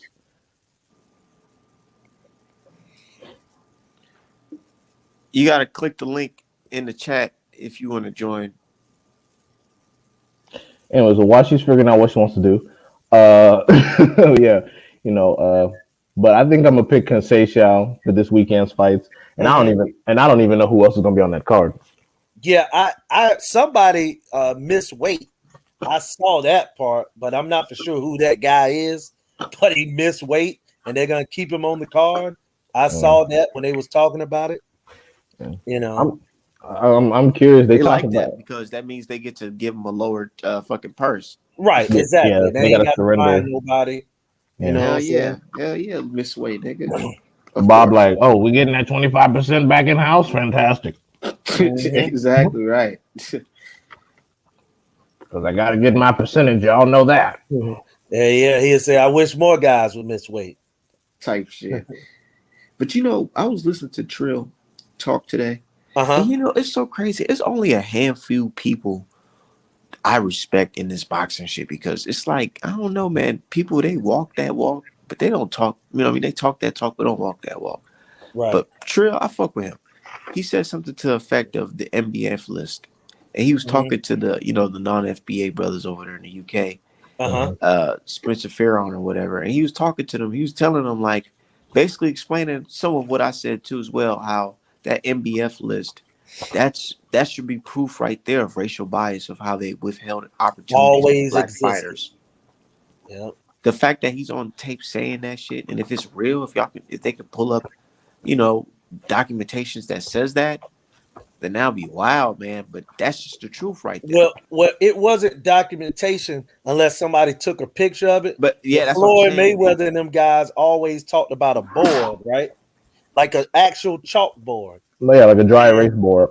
Yeah, and those guys used to put opponents, and yes, all the Hispanic and white fighters, they had that list of non-black fighters that they, had to stay away from. They would basically do like the NCAA tournament brackets, right? A bracket, and then they would do the brackets, and then they would have they would put all the black fighters in certain positions and all the non-black fighters in certain positions. So yeah, right, exactly. That should be proof of racial bias right there. Yeah, if a lot of people can do it probably word of mouth, to be honest, but I don't know if anyone ever took a picture of that. Yeah. It's funny. Picture of that board. It's funny because dude said that to Fred so casual because he didn't assume that there would be any repercussions because I could tell the way he was talking. This is how business has been done for a long time. Yeah, and that's what he said. I was like, you were real casual about some people are just different, bro. They're different from us, man. It's like some people, they can listen to something and they'll just go in one ear and out the other.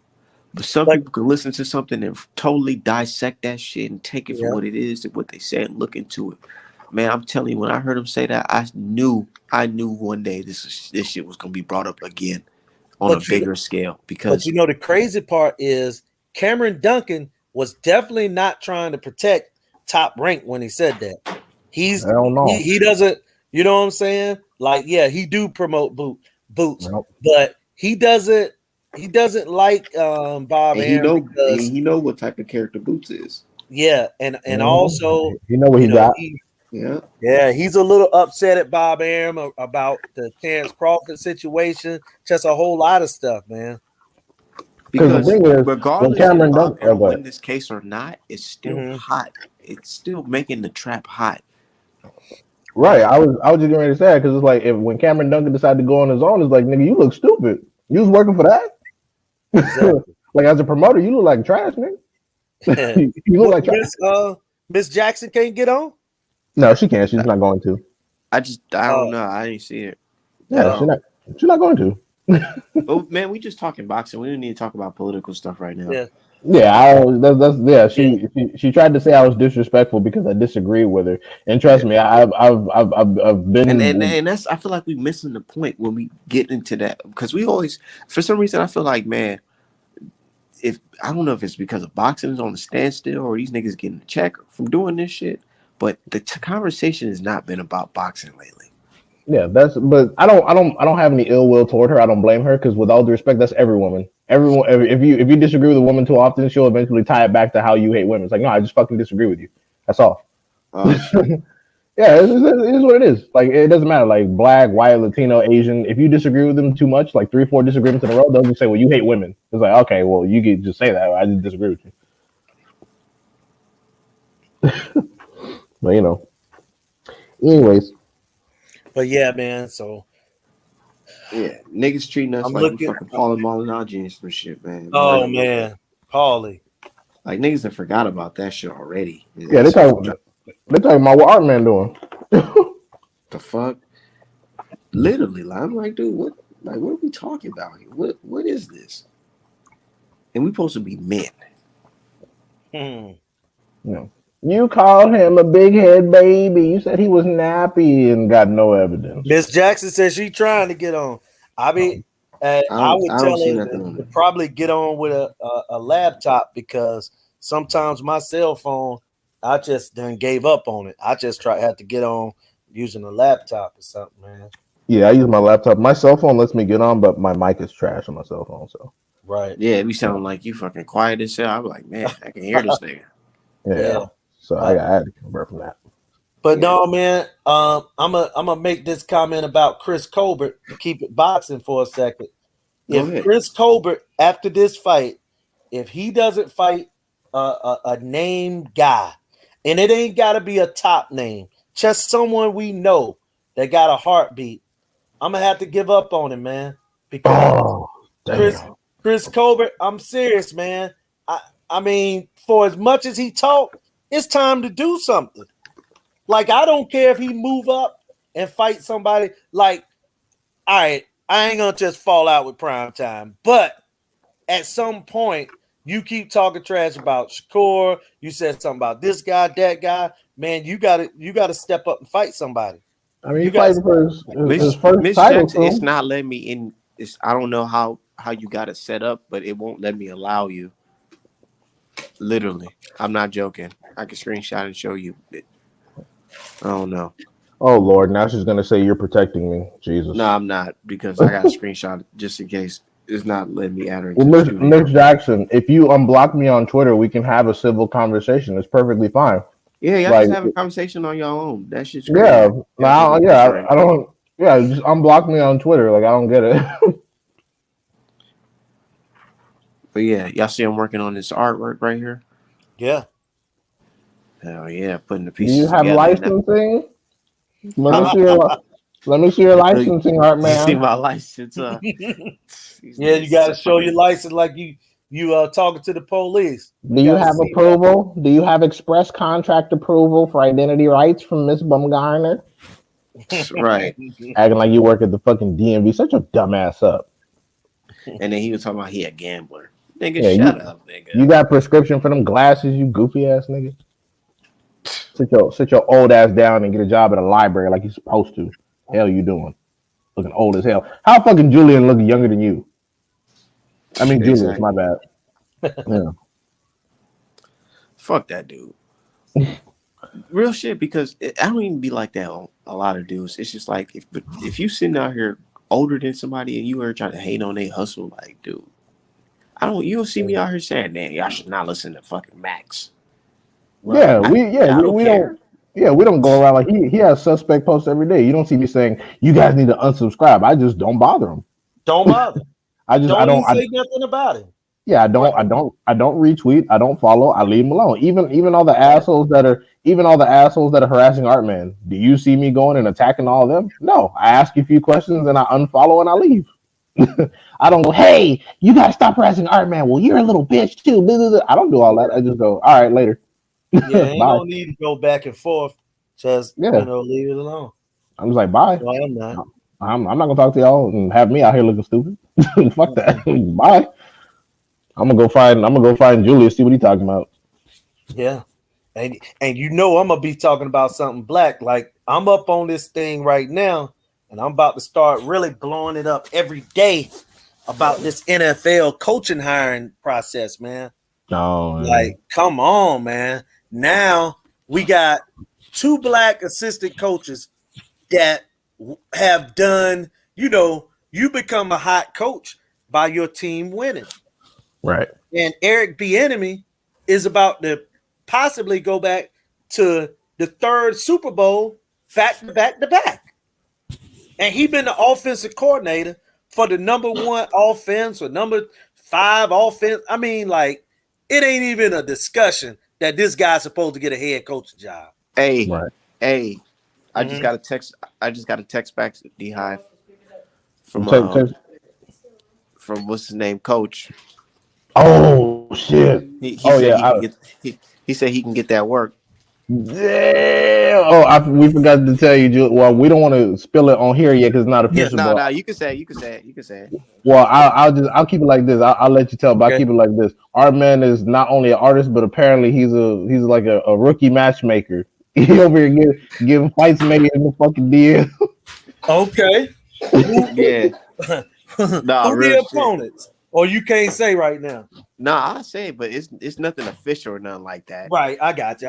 Yeah, it's nothing official, but I just thought about it. I was like, man, I like that guy Michael Fox, and I seen him fight here in Minnesota before. Right. And I said, we got a champion or a former champion that I think he should fight. That's in his weight class. Okay. And they can fight right here in the Armory. Okay. I said, you know who that is? Jamal James. Oh yeah, definitely. So I know a couple people. So I they sent a can couple fight text at messages 54. out. Yeah. Yeah, I said, come on, let's go ahead.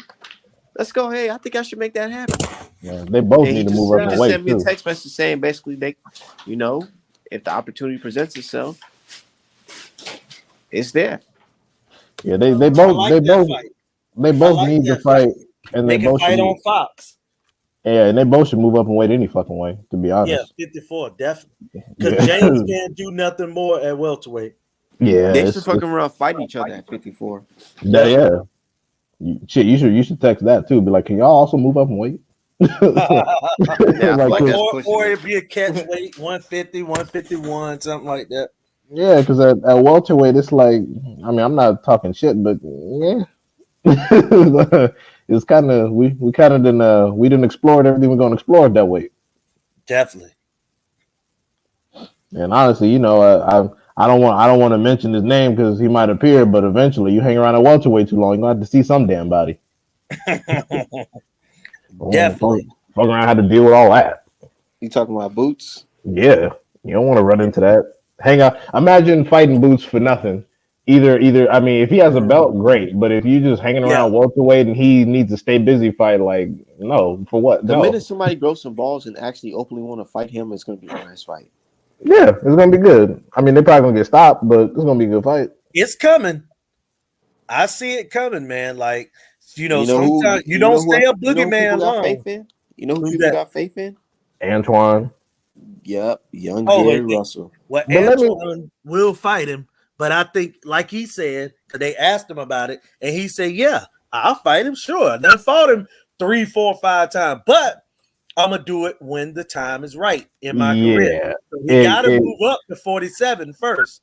Now that much is telling the truth. He got to move up to 47. It was funny because he had all this energy for Devin Haney when it came to Boots. He was talking to Boots like, "Oh, I already beat that guy, so that can happen, whatever." I'm like, "Nah, that was the amateurs, nigga. Relax." I keep telling people, I'm like, "Bro, Sean Porter beat Usyk in the amateurs. How the hell y'all think that shit will play out now?" Exactly, it wouldn't. Usyk beat Bud Crawford. Porter will beat a fucking Usyk if Usyk dropped down to 147 right now. Of course. Fucking turn himself into a skeleton. Wait, Yeah. who called Miss Jackson? Who called you an idiot? Who called you an idiot? Did anyone on the show call you an idiot? No, no one said that. That's part of the reason why our argument went sideways because you just started saying stuff. But anyways, oh well, that person is that person. I didn't call Stacey Abrams a dumbass, but yeah, no one called you an idiot. So okay, the show is recorded, so you can always go back to the place where I called you an idiot, and then you can tell us. Anyways, more distractors coming after my ass now. I don't know what the fuck is going on.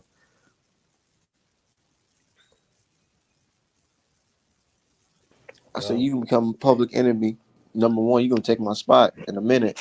Nah, I'm public enemy number two. I'll fucking delete Twitter before I let these, I can just make another. Like these people don't understand. Like y'all do realize I could just make a whole nother Twitter account and be the same person with somebody else, right? Like I don't have to deal with y'all. I just do not letting y'all drive me out anywhere. Yeah, these people are crazy. But you see what I'm doing.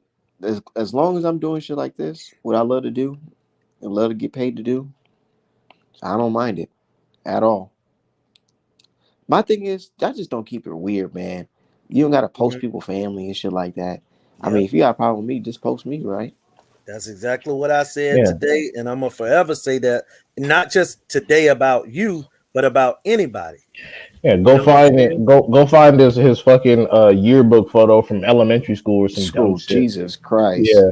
And you know what's funny? One of the guys that was talking shit with Father of the Year, he actually had a photo of his of his dead father on pinned to his profile. And I'm like, you see, I could easily be a psychopath and do some horrible shit Like, with this photo, but I'm not that guy. Like I'm not that guy. Like you know. But I'll admit one thing I did say was I was like I'm taking it easy on you because you lost the only positive male role model you got. Don't be Father of the Year's adopted son. Don't turn into his son because your dad died. I was like, don't do that. That's stupid. This guy's a moron and he's raising the next generation of fucking dishwashers his, that his might. pops, his pops died, and he over here saying crazy shit about my pops. Wow. You Mm. know, see now if I was that type of person, but I'm not, so I'm not gonna do all that. Who gives a Yeah, fuck? it's not worth it. It's not worth it because you can tell that they don't. Like I said, they didn't spend today doing anything important. They probably were just at the house and they're like, let me go on Twitter. Like imagine wake up in the morning worried about what the fuck I'm doing. I'm telling you, bro. That whole remember that whole we got him Yeah, post I like Julius. that. That Yeah, shit hurt his soul, bro. I'm trying to tell you, that man. nigga came at me like I did it. The fuck? That hurt his soul because He it's woke up like, in the damn. he woke up in the We morning got on him. my ass. and I it's like funny, that, man. and it's funny too because he tried to get me on some like weird geographic shit. He tried to say I was a moron because I called Castano Argentinian instead of Argentine. I had to Right. I had to screenshot the acceptable demonyms to describe a person from Argentina, and Argentinian was included. And then he had to Yes. shut the fuck up. I'm like, you're an idiot, bro. Stay in your This fucking is the lane. I same saw person. that because he And said that you think that you smart, that Yeah, and you I'm so like, intelligent. Yeah. I mean, I'm not smart because I went to school. I think I'm smart because I read a lot, and I'm just based on my life. Like I don't think I'm a stupid person. I'm not saying I'm a genius, but Argentinian is not that difficult to figure out. Argentine is acceptable, but and why would Argent you even hold on to that? Like you just like, bro, if it's wrong, it's wrong. If it's right, it's right. Who gives a fuck? because he can't talk boxing. He doesn't know anything about the sport. He just repeats after what everyone else does and talks about art man. Bro, he even admitted that he talks about your name for fucking clout. He admitted it. He was like, at least art man give me some clout. You don't talk to me without art man. But then he kept bugging me for like an hour. I'm like, what the fuck? I was like, shit, go bother art man. I didn't do it to you. Dumb motherfucker. We got him. I like that. That's one of my number one tweets of the year right there. And it's funny because Irv thinks like that, but he has more sense to be quiet about it. Hmm. Like Irv Mr. Unifications, he thinks like Right. that, but he's just quieter about it. Right. Oh, Father of the year. What a name. He's raising the next generation of Jesse Vargas. Motherfucker, they claim to hate. That's what he got at the house right now. Jesse Vargas. MAGA Yeah. Vargas. Or that Hispanic dude that's the leader of the Proud Boys. Yeah, people thought that the Proud Boys was like a white supremacist organization, and it is, but it's led by a Hispanic. But they keep his name out of the news, so people don't wake up to that.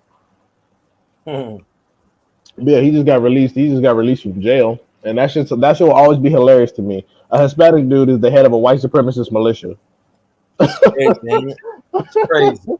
Oh man, like if that doesn't wake niggas up, man, like I swear to God, if that doesn't wake these people up, Exactly. oh my God, my goodness. But yeah, it's fuck them dudes. Niggas be mad, and they gonna stay mad. And it's not like they gonna try to fight or pull up on you. And if they would, like what D Hodge said, they're gonna be a whole lot of slow singing and flower bringing. Yeah. My son was such a good boy. He was such a good boy. Oh, yeah, somebody mama crying. Probably Benjamin Crump on the side if it's a black person, and whoever the fuck the Latinos got for their fucking civil rights attorney. But yeah, back to the topic. I never had faith that the Devin Haney Kambosos fight was gonna happen. One, because I agree with Julius that Kambosos really didn't want it. He just talked all that shit to sound hard.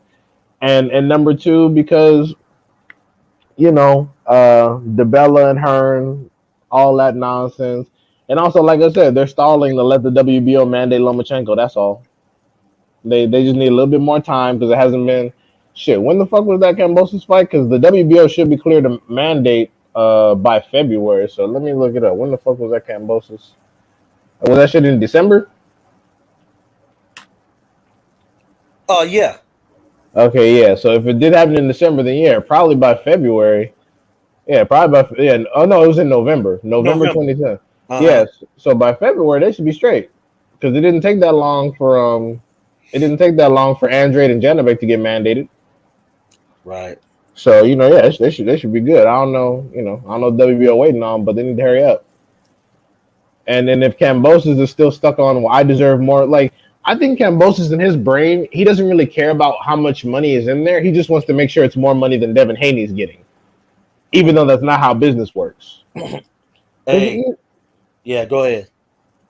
I was gonna say because you know how the male ego is. Like it just needs to be more than you because I'm the champion. I don't really care what the amount is, but if you're getting $15, I need $20. Right. Because I did it. And see, that's the crazy part, and that's some of the disconnect I got with a lot of things that go on in boxing now, is that I think that you should just be happy with whatever you're supposed to get.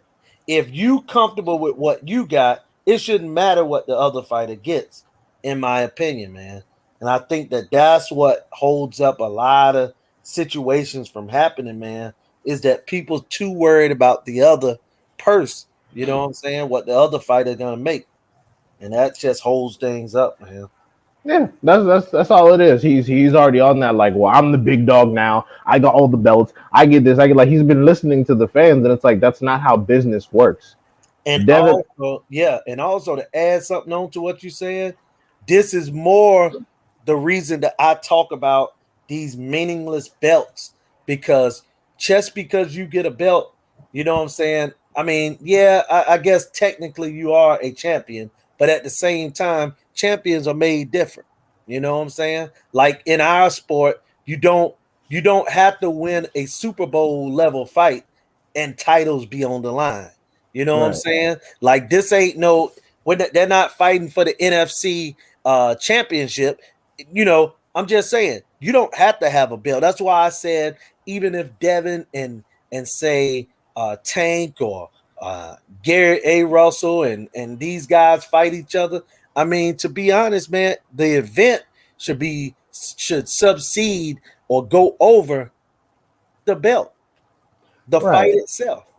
Yeah, and you got to remind people that people like Richard Comey were fucking world champions at one point. And the critical thing about, other sports like football, basketball, whatever, you don't get to pick your opponent. You don't get to duck an opponent. There is no contract negotiation. Whoever wins is fighting up next.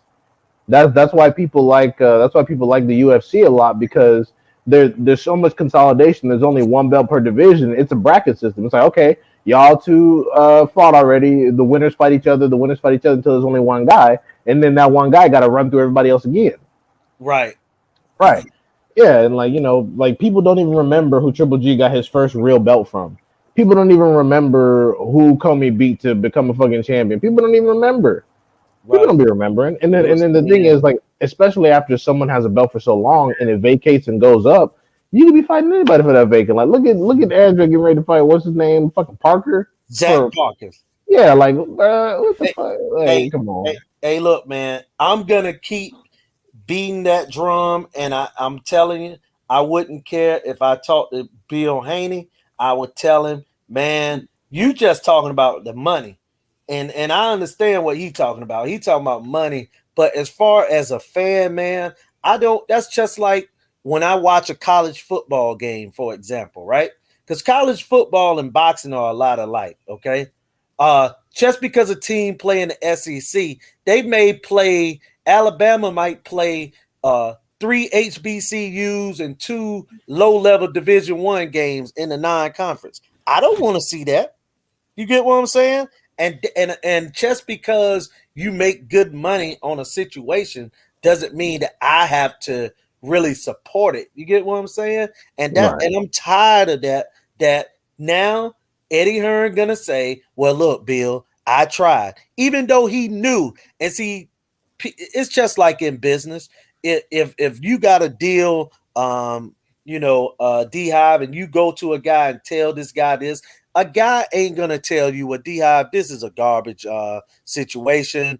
I'm not gonna get you involved." No, he's gonna take your money and you know what I'm saying, and just lead you along the way. And I'm tired of seeing that. Like, I don't want to see Devin Haney fight Pompo Campos from Santa Maria, Mexico. That's 12 and you know what I'm saying. I don't want to see that. You know what I mean? And that's all that Eddie Hearn gets these guys. That's why Boo Boo didn't fight nobody. And it wasn't his fault, but he did not fight anybody. Nobody. You know what I'm saying? The only fight that he get made is Liam Williams or Liam Smith, whichever one, because they almost the same.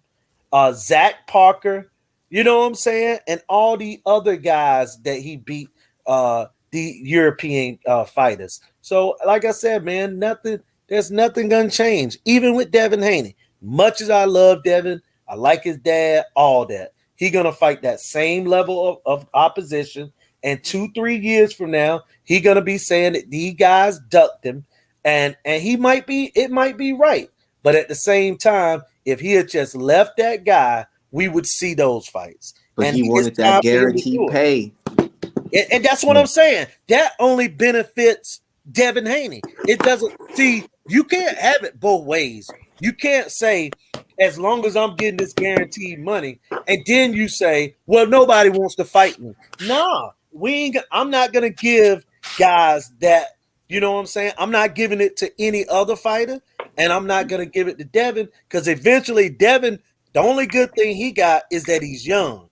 Okay, so he got time. Like Boo Boo Andre is on. He's knocking on the door of retirement soon. He's at that age. He's 34. One bad loss, but Devin got time. But I'm ready to see him leave this guy. He fucking around and retire undefeated just because he didn't get no fights. That's what it's gonna be. Yeah, Andre crazy. So he's gonna be known as 30, a guy that just retired undefeated, and it's not like he ducked everybody. It's like he just didn't want to fight him. He just didn't get any. 32, right? He didn't get any good fights made. And Boo Boo is 33. But my thing is, if the Kambosos fight gets made, cool. I want him to do Kambosos, try Lomachenko. If Lomachenko don't work out, as soon as Taylor come up top and come up off them belts, I want you to fight a bum, vacate everything on 135 if you would get Kambosos, and then go up and then negotiate that 3 to 4 fight deal with Showtime. And if you can't get Cambosis, as soon as Taylor leave, throw the WBC in the garbage. Go take your ass to Showtime. Give me that Antoine Russell. Give me that fucking Frank Martin. Give me that Super Matias. Give me all that shit. That's the only way he gets his name up, if he just fuck around, just beat up all the people perceived Every, as real yeah, hard test. everybody that niggas are saying is good, fight them and beat them, and then of course the public gonna turn around and say, oh well, they were never a champion, they ain't fought no damn body. That's okay because Right, right, right. But all the wins are gonna age like fine wine. So he needs to just go ahead, absolutely. bite the bullet, and start smoking these niggas while it's early. And let me say this too, man. And I just got to be honest about it. A loss, a, a loss only matters when you look at Twitter. Right. Right. That's the only thing, man. A loss only matter when you follow people on Twitter, or you know what I'm saying? Like, a loss don't mean that much, man. If you go in there and you fight and you get robbed, or if you put up a good effort, a lot of times a loss helps a fighter more. But when you start talking, and it ain't Devin Haney, it's some Devin Haney fans that always want to connect him with Floyd Mayweather. I think that's the worst thing that could go on for his career, is to be linked with Floyd Mayweather, because I'm not saying that being compared to Floyd is a bad thing, because he was clearly great, but I wouldn't want a fighter connected with Floyd Mayweather's name, because Floyd had 3 different careers. You know what I'm saying? He had 3 different careers.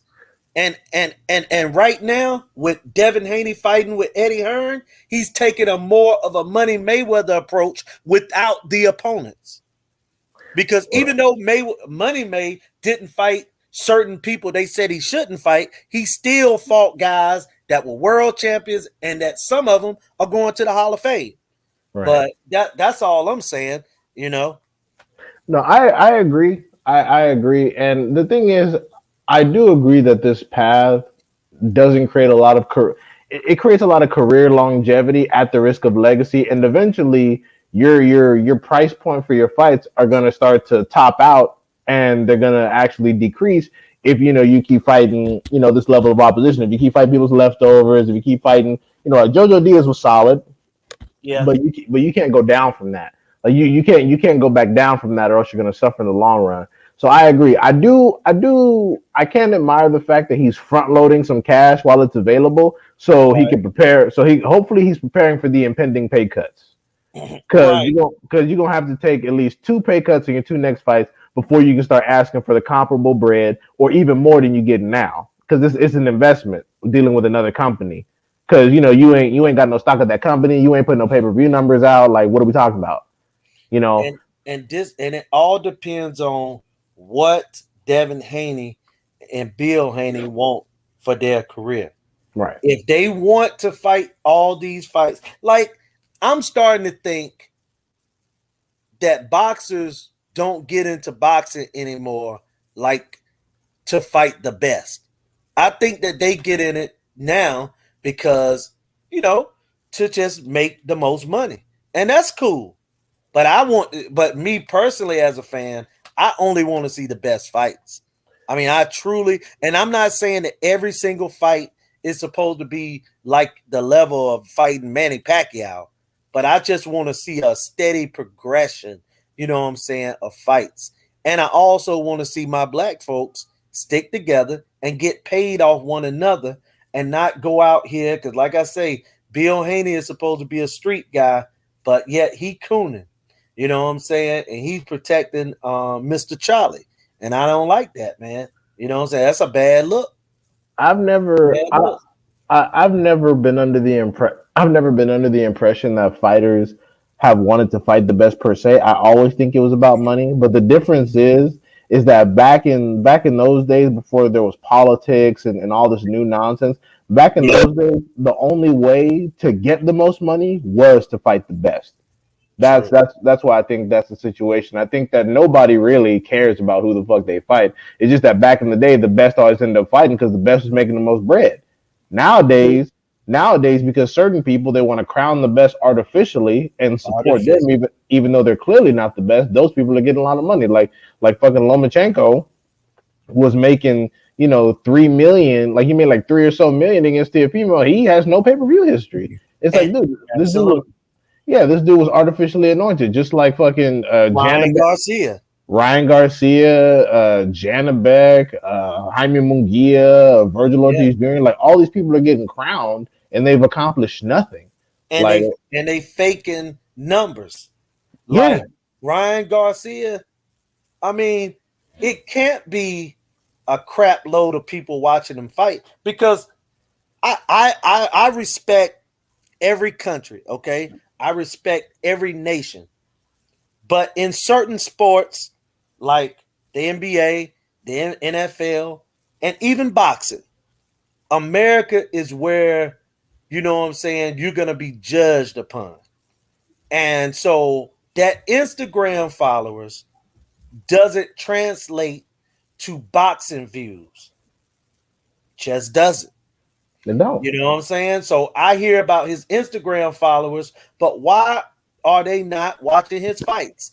And part of the reason they're not watching his fights is because as much as everyone loves their phone and streaming, nobody wants to stream a sporting event. Sporting events are not going to be streamed like a movie. Right. You know what I'm saying? Like, I think that people don't mind streaming. Like, okay, I'm going to be going out to the movies or I'm going to be going here. So, shoot, what I'll do is I'll pull over in the parking lot and check out this fight. Yeah, that might happen every once in a while. But when people sitting at home, they're going to want to see the fight or the event, the live event on the biggest screen they can. Right. And that just happens to be the television. Mm-hmm. You know what I'm saying? Yeah, and who is going out here buying DAZN for $15 a month? I mean, kids will ask their parents so they can pretend they know boxing, but most of them just watch the highlights on YouTube. But like what you were saying about Ryan Garcia's sales, I'm like, Julius, you can go on YouTube, find the highlights between him and Campbell. You can see empty seats. Right, exactly. Like the motherfucker was empty. Like people, nobody cares. Nobody watched it. Nobody gave a shit. Yeah. Ryan was the heavy favorite by knockout, so people didn't even bother watching it. Like it wasn't even a real fight. It was just Ryan gonna knock out some dude, and then hopefully Thurman's body looked terrible right there. Hopefully that was about 4 weeks ago. Hopefully that's not his body today. I don't think he looked that terrible. Y'all see our boy Keith Thurman? Yeah, that doesn't look like a welterweight. What he look like? That looked like a 160-pounder. Oh shit! Damn. Look back. It's muscular, but it ain't, you know what I'm saying, lean and cut. But maybe he got 10 pounds to go. I thought it was funny as hell how the week after Barrios talked all that shit about how he ain't signing up for VADA, Barrios get kicked off the WBC rankings for not signing up for VADA. I'm like, yeah, shut your dumb ass up. But VADA is doing the fight though. That's the crazy part. So why did they even kick him out of the rankings? That didn't make sense. Because he didn't sign up in time, which I thought was funny. He was saying, okay, gotcha. Yeah, he was talking all this bullshit, talking about Keith Thurman hasn't signed up for VADA testing. You heard him sign up, Keith. The week after that, he gets kicked off the rankings for not signing up. I'm like, see, you talked all that shit, and your dumb ass got exposed. And he haven't said nothing since. I'm like, yeah, exactly. It's funny because I can guarantee on both camp side, they don't know. They want to know if one of them's getting fed to the other. Right. Like they probably feel like one of them's getting fed to the other one, and they're both trying to decide which one it is. That is crazy. Yeah. That is crazy, man. But you're right. in reality, it really don't fucking matter because I don't give a fuck about either one of them. So, But hey, look, man, I'm just and to be honest, man, this whole energy with Eddie Hearn and Bob Arum to me has just brought so much racism into the game.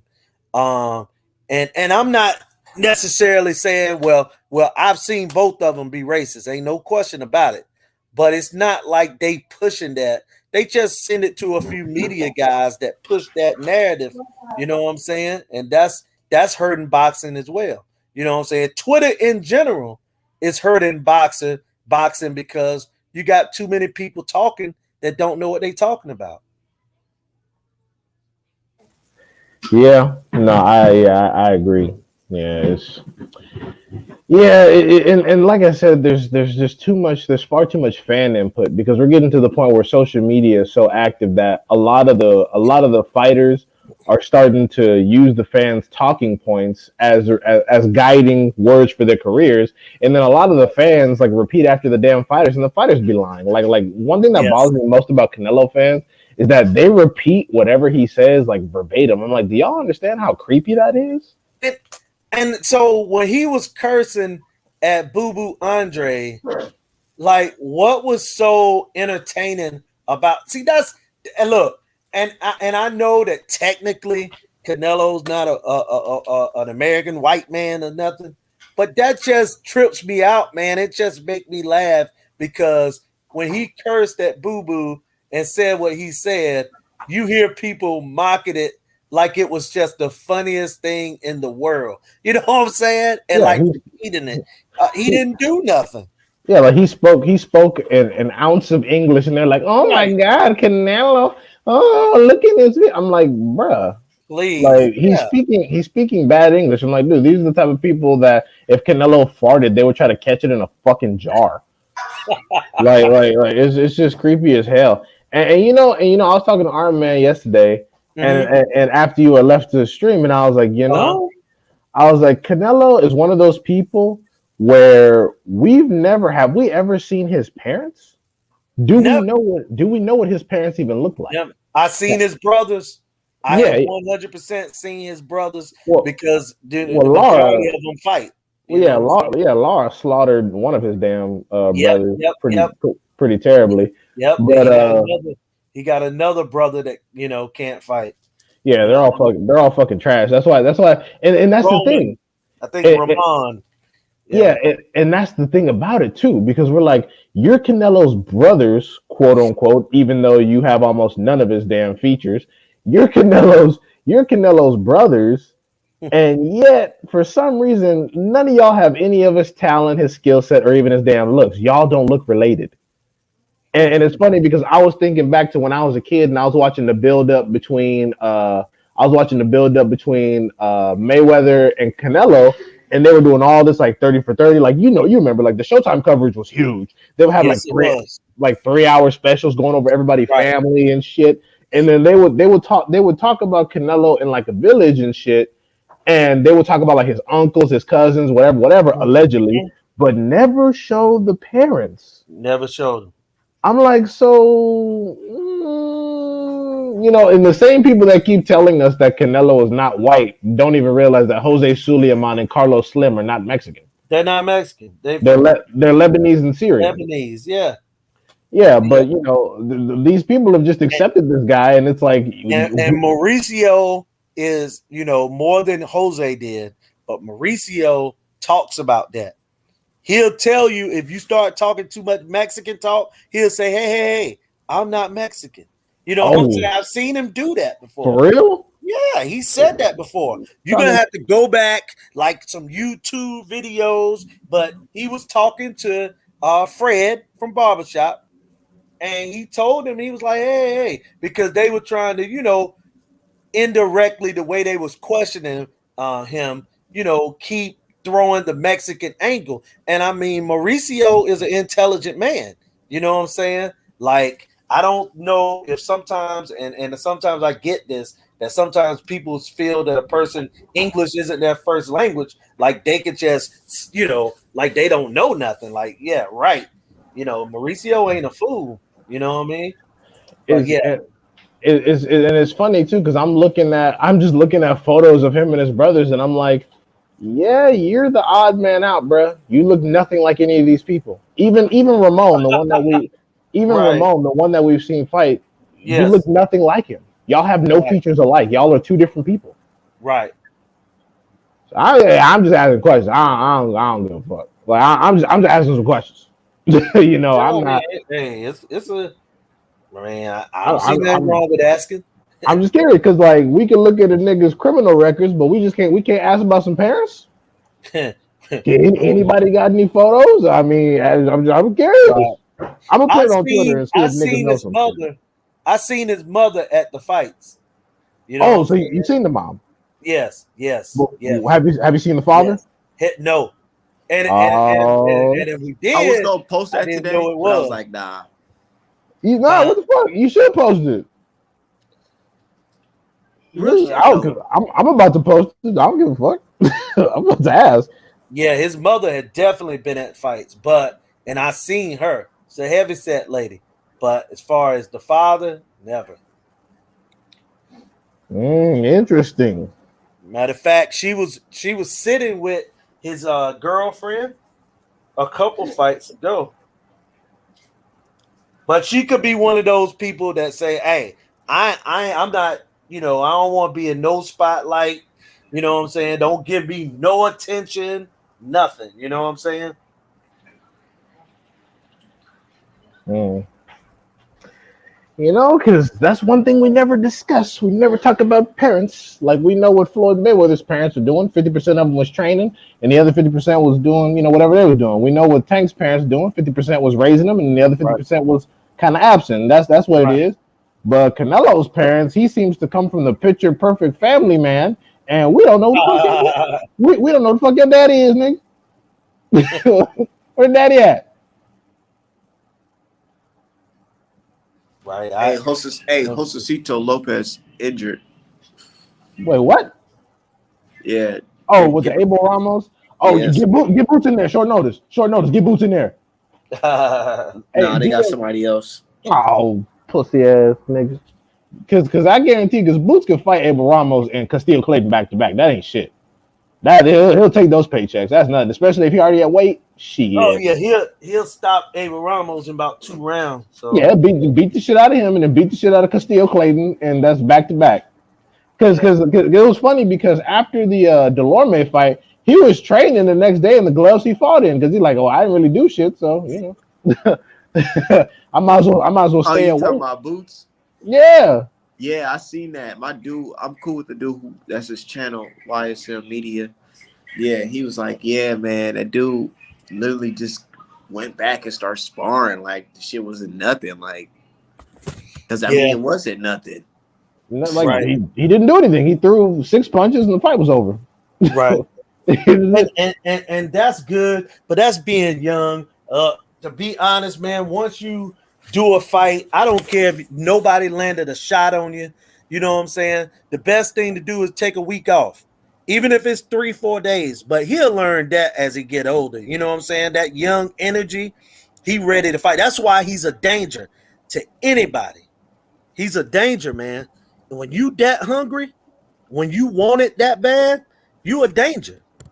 You can overcome uh shortcomings. Like people say he get hit too much. Well, with his drive, he can overcome that.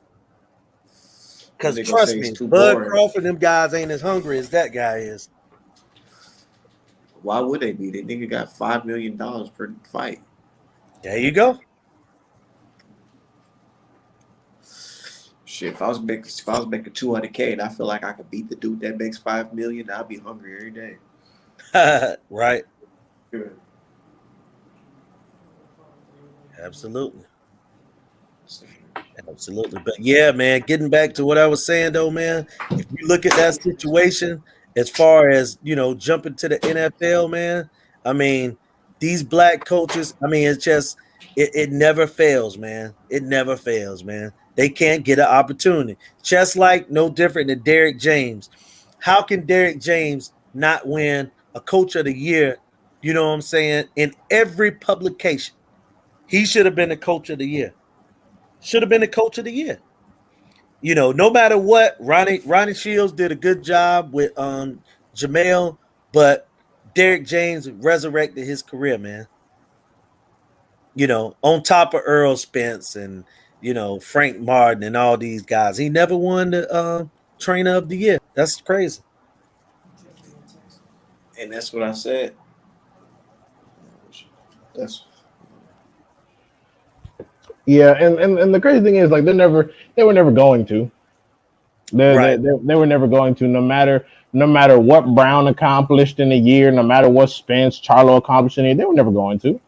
Because they were already lubing up the media to be like, well, Canelo, he did this and this amount of months. Oh, Canelo. It's like, bro, him and Jake Paul, like, they kept saying, look at his activity. I'm like, this nigga and Jake Paul fought the same number of fucking times in 2021. Do you know why? They weren't fighting no fucking body. Xander Zayas fought 6 times in 2021. You want to know why? Because he wasn't fighting anybody.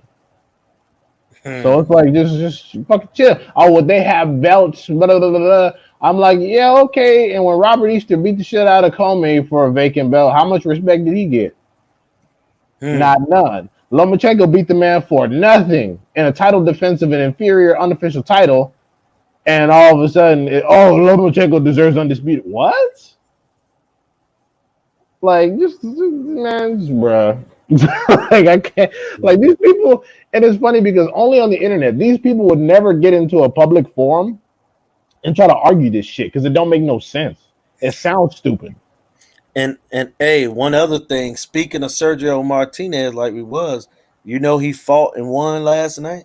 Yeah, he beat the shit out of some damn body. That's why I nobody call him asked Triple G. questions on why he looked like that. What's that? Well, he's 47. You know why the hell he look like that? Oh yeah, Sergio, Exactly. 47 years old. I'm looking at him. He all ripped up. I'm like, wait, hold on, what? That fight was in Spain, Yeah, I mean, he didn't get drug tested there. But the thing is, he didn't even need that shit to beat whoever he was fighting. He trying to get ready for some other shit. He trying to build himself up in case Triple G wants to see what's happening. Right. So what's gonna happen is he gonna try to trick him. He gonna try to trick Triple G into thinking this shit's some easy bread, and then Triple G gonna fuck around and take the fight and get beat up or something. It's a sucker move. In Sergio Prime, he was a difficult fight, but I still think Triple G would beat the best version of Sergio. He would still beat Sergio. The best version of Sergio wouldn't even beat the average version of Triple G. He was still stopping. King Juice. Yes, sir. Hey, what's up, Jason? That was all right, Jason. You right. Yeah. Canelo. They like NBA YoungBoy fans. Oh, yeah? What's going on with him and Floyd Mayweather's daughter? Speaking of that, I know she got to be going to court soon. Who? NBA YoungBoy. He got a baby by Floyd Mayweather's daughter, right? Oh, yeah. I don't know, man. He got caught up in that situation. Yeah, that shit's... No, he I don't know. I don't be following them young kids, but I feel like he... I don't either, man. But I remember that made news because it was Floyd Mayweather's daughter. You know what I'm saying? NBA YoungBoy better be careful fucking around. Shit. You know how they doing these niggas with these RICO charges now, man. That shit's crazy, bro. They treat niggas like they in the mob or something. Yeah. And these guys literally hanging around people they grew up with, and they giving them RICO charges. Like, that's retarded, man. Nah, real shit. Like, just because, and then, these niggas so stupid. Or it's just be regular. Niggas send each other text messages all the time. But they don't know the text messages that they send is going to have, have them sitting in prison. Right. Dude, they wouldn't have sent them.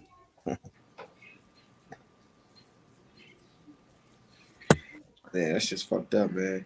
But wait, it is what what did somebody do to get RICO? What did fucking NBA? Apparently, like, what's been going on lately is people, the rappers, the young rappers, they'll do shit like have music videos with unregistered guns and shit like that. Guns, murders.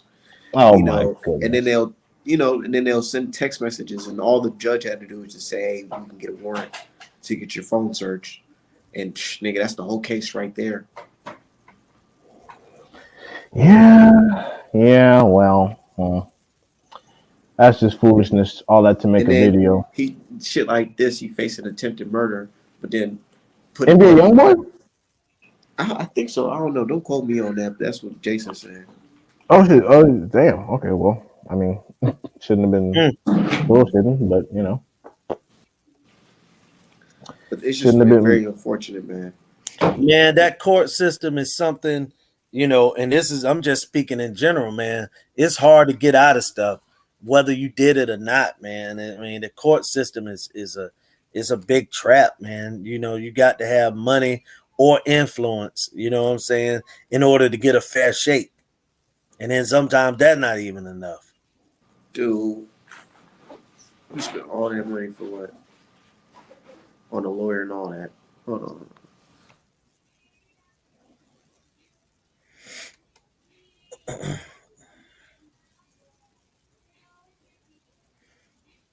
Hold on, y'all keep on cooking.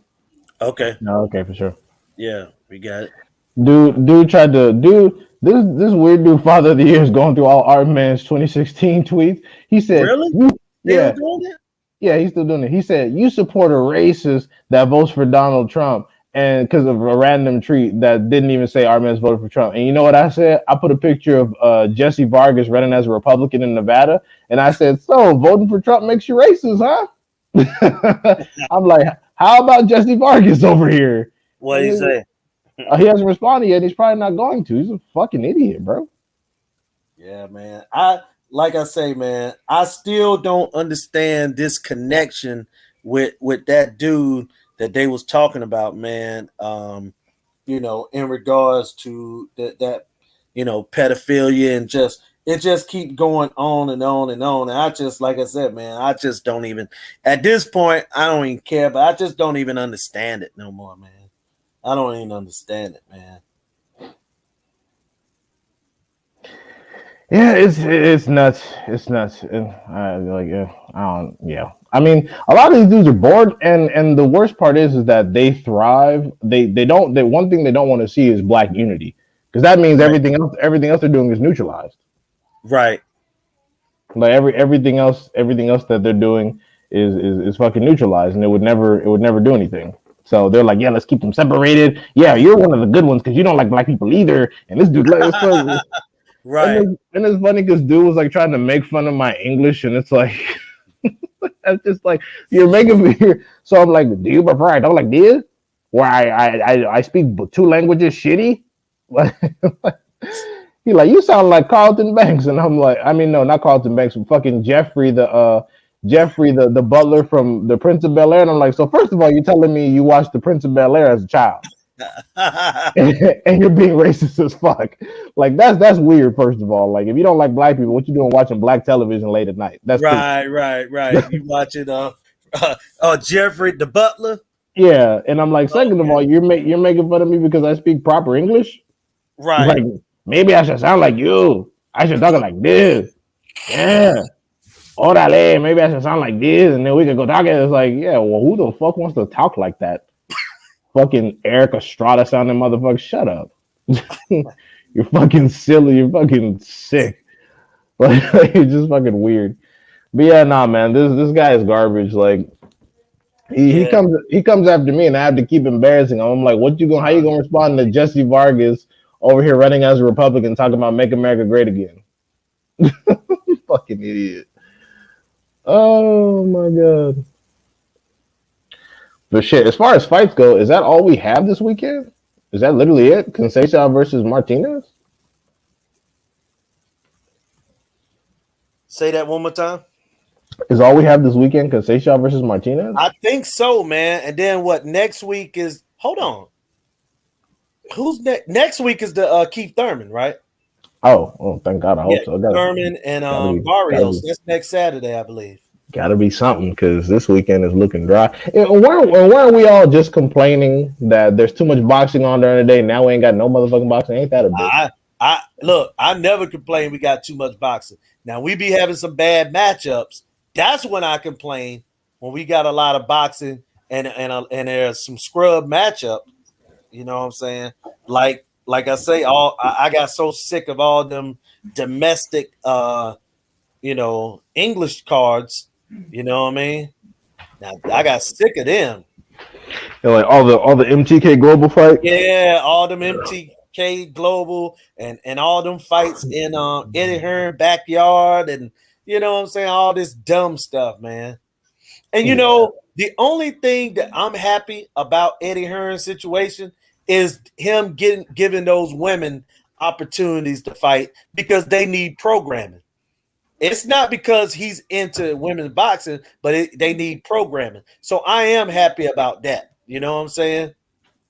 I'm happy about that situation that, Alicia Baumgart and some of them girls are getting, opportunities. You know what I mean?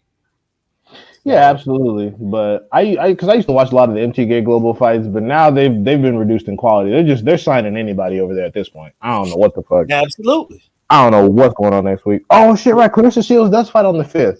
Yeah, she defends on the 5th. Yeah, Clarissa. But that's gonna be on is that on the English channel though, right? Like BT Sports or like the Zone.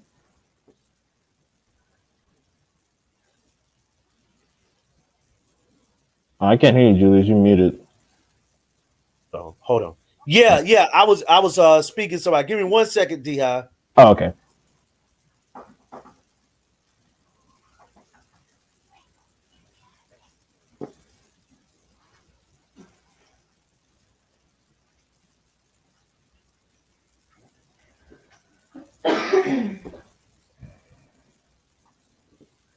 Yeah, I'm back, man. My fault about that. But yeah, bro, like that situation as far as helping those, the Clarissa Shields, I believe it's gonna be on Fight TV or one of them, man.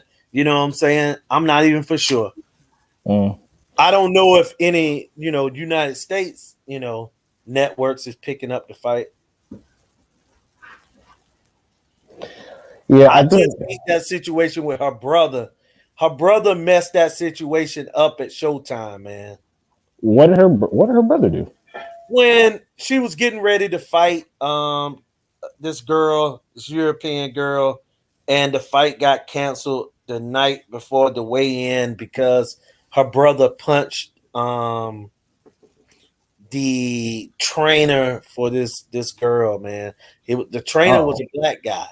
And her brother, punched the guy, knocked him out, and all that stuff, at the weigh-in. And Clarissa and the girl she was fighting was screaming and crying and said she can't move on with the fight. And just, that just left a bad taste in Showtime mouth. And I knew that they were going to get out of the Clarissa Shields business when that happened. You know what I'm saying? I mean, okay. It's crazy, man. And I give Clarissa Shields credit because, man, she's a hard worker, man, and she's doing whatever she can, to make her money and and then keep fighting. But what her brother did, and I mean, I know that she loved her brother and she probably done forgave him, but at the same time, that dude cost her money. Right? Yeah. Cost her money. I didn't even know some shit like that even happened. I didn't even know about all that. Yeah, man, you got to practice some restraint, man. Yeah, it's just a list of avoidable situations. Definitely, man. Definitely. Just got to, man. But yeah, how you see Barrios and Keith Thurman playing out though? I've been thinking about it. Hey, while the haters hate, look what's in my mail. Oh, something from Google? Oh shit. A check. A check from Google. Oh, yeah. You got some bread? Yeah. Oh, okay. Good shit. Ain't no crazy amount though. Not like no fucking 20 G's, no shit like that. But just a little extra sub, just from just talking boxing. So let you know to actually get paid to talk boxing, unlike these niggas who just be bullshitting. Right, they just be on Twitter Spaces talking about. Oh, I remember back in 2013, Artman one time said he likes beans instead of pork. What the fuck is that? Like what? I don't give a shit about dude. Like I don't. I didn't even have a fucking Twitter in 2016, bruh. Bro, Like there's an old ass Twitter account that I had back then when I was just fucking around. As a, yeah, as a fucking normal human fucking being that's in his teenage years. I was like as a child. Yeah, I'm like The fuck? These I'm guys are like so fucking weird, bro. you Yeah, look talking at about. Art Man said he wanted to have sex with a white woman. Nigga, look at my fucking who I'm with. Y'all been posting all damn day, right? Man, I can't stand that because when Meghan Markle hopped on some royal dick, nobody said anything. Shut the fuck up. Fuck Like up. I Shut the can't stand fuck up, I can't. nigga. Yeah, I'm like Nigga, I so. don't have no other. I don't have children, nigga. I don't have none of that shit. And you see, I have a black fucking wife. When Tupac was clapping Madonna's cheeks, nobody gave a fuck. They still bought his music. They weren't out there talking about, look what Tupac doing. Nobody cared. So stop it. Stop it. Stop the bullshit. And I'm gonna tell you something. Another space that I'm getting sick of, man. And Oh, the I'm not calling Africans. it.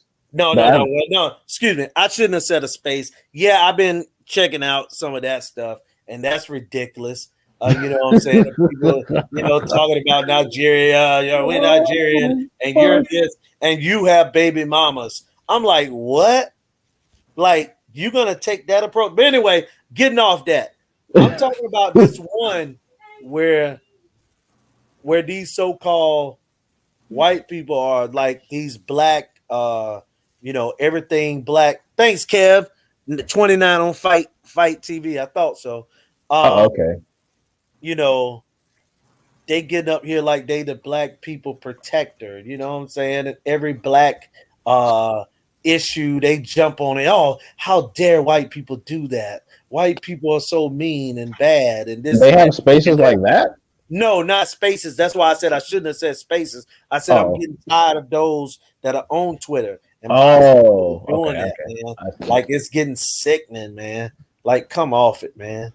Right. You know? Yeah. Nah. I mean, the space in and of itself, the idea like having an impromptu podcast is cool. But yeah, like a lot of the spaces that I see are just toxic. And the thing about it is that they don't That African allow. space had me up fucking. I mean, not African. The immigrants space had me up to like 1 a.m. laughing my fucking ass off. You I listen to that was Crazy, right? bullshit. yo. I I only called listened my to it for pops was like in that 20 space too. minutes. My So pops, my pops got a Twitter too. He just be on the low, just chilling, and he be on there listening to Tariq in space. This nigga said that shit was funny as hell, man. I could so only listen to it for 20 minutes because like they had the space that they were talking about. None of the immigrants can answer the question, which of course I didn't expect them to be able to. And then what pissed me off is that some of those people splintered off, made a copy of the space, but just did the opposite. They were like, okay, let's talk shit about American black people. It's like what the fuck? Like that's not what the first space was doing. The first space was asking a question, and you're pissed off that you couldn't fucking answer it. Like you couldn't answer it. so Tyson Fury, Dillian White, they talking about making that April 23rd. Oh, okay. Well, Yeah, I'm not gonna pay for it, so right. fucking streaming that weak I'm shit. But pretty sure, man. I mean, I could be wrong, but that got ESPN written all over it. Like Bob Arum ain't gonna put that on pay-per-view here. well, they're gonna do some whack ass BT Sports, Queensberry. They got all those weird ass networks that are competing with each other, like Wasserman Boxing and Yeah, all but those stupid ass I platforms. agree, but you know, that guy, you know what I'm saying, he didn't make that by himself. You know what I'm saying? That's top rank money too. You know what I'm saying? Well, So I that's thought gonna it was be an that. ESPN or ESPN Plus fight. You know what I'm I saying? thought I thought the bread came from DK. Frank I thought Warren. it was. Yeah, No, I'm but talking about where he got the bread from. I thought it yeah, was some yeah. DK money. I think that he got the money from that guy, and he got some from Top Rank as well. So you can Right. expect to see like DK. He may have the foreign rights to the fight, which is going to Right. be good money. But then again, Top Rank gonna have that joint here on ESPN. You know what I'm saying? The Brits are gonna have to pay for that one. Right. Yeah. It ain't no other way. Yeah. I mean, yeah, they got to do some kind of pay per view because Yeah, I for mean, 40 million. yeah, because neither one of them were doing any major work until like, and Dillian White, like this is his big. This I think this one paycheck is going to be bigger than all the shit he's made in his career His cumulatively. whole career in one night. Yep. Because like I heard like some of his paychecks been garbage. Like he got like 300,000 and shit. I'm like, oh my god, you over there getting But beat he up by want to age. laugh. But he want to laugh when Barry Hearn called them talk about them old slave contracts. Him and Right. Shakur. Yeah, And keep laughing. I found it funny how easy the person. I found it funny how when it came to the 80-20 split, how easy the person bid was when that 40 million dropped. Dylan White was like 40 what? Oh, okay, I'll go ahead and take it now. Yeah, I bet your ass shut up there. Talking all that shit. Oh well, honestly, I think I deserve. Nigga, you don't deserve shit. You've accomplished nothing. You don't deserve shit. Right. You lost all your big fights. The fuck you talking Yep. about? Because you beat Parker? Because you beat Hellenius? Nobody gives a fuck about any of that. Right. Nobody cares. Right. Talking about, oh, well, and then we got people talking about the like the 12 Dillian White fans in the whole world. Honestly, Dillian has been disrespected. He deserves it. No, Dillian White been fucking himself because he's an idiot. Dillian White is a moron. And yes, were there times that he should have been getting the title shot? Sure, but we all have bigger business to handle, and it's nobody's fault he got knocked out in the clock reset. Oh yeah, Miss Jackson, I just seen you say that. Look, you're right. He was being very disrespectful to a woman, but I also saw Clarissa tell him several times to chill out and told her to chill out because in the end, it's about her. It's her day and her career, and you got to tune him out. I've been to fights and I've seen trainers go at people wives, which were women. You know what I'm saying? Roberto Duran. People forget this. He spit on Sugar Ray Leonard's wife, and they didn't kill Roberto Duran. They end up fighting the next night. So that's happened before. And I agree he shouldn't have been disrespecting her sister for being gay. That he shouldn't have did that. That's 100%. But nobody should have messed up that payday for Clarissa Shields. Period. Right. You should never mess it up because she's a female and females already got it hard, especially black females in the boxing game.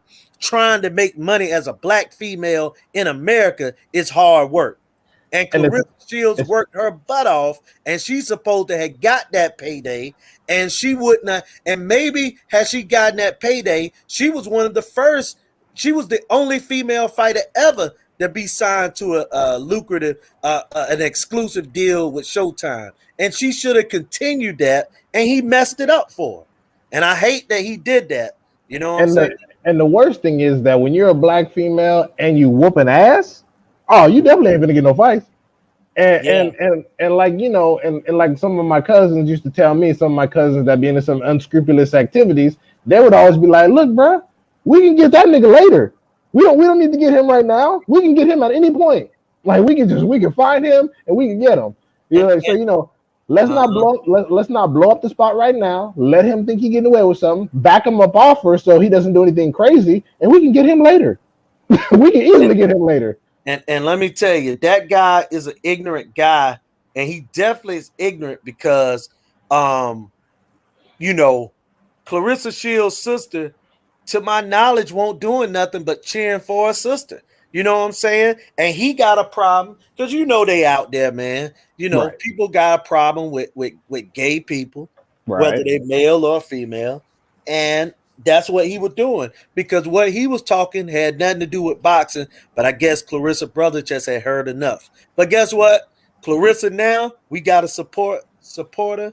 You know what I'm saying? She got that big fight coming up next week. She win that. She come back in the summer and fight Savannah Marshall, who been bragging about beating Clarissa when she was 17 or 16. Right. You know And what I'm saying? one amateur win. This bitch Yeah, really thinks she that's get it. ready to do something. The girl only lost one time as an amateur, and this girl sitting up here, it's crazy. Can't wait till she get her ass whooped. And I can't wait till Katie Taylor get her ass whooped too. Like, my God, I just sick of them. Hey, I'm and so sick of them. oh, and to answer Kev's question, the reason that they didn't just ban the brother and let Clarissa fight is because the girl didn't want to go through with the fight.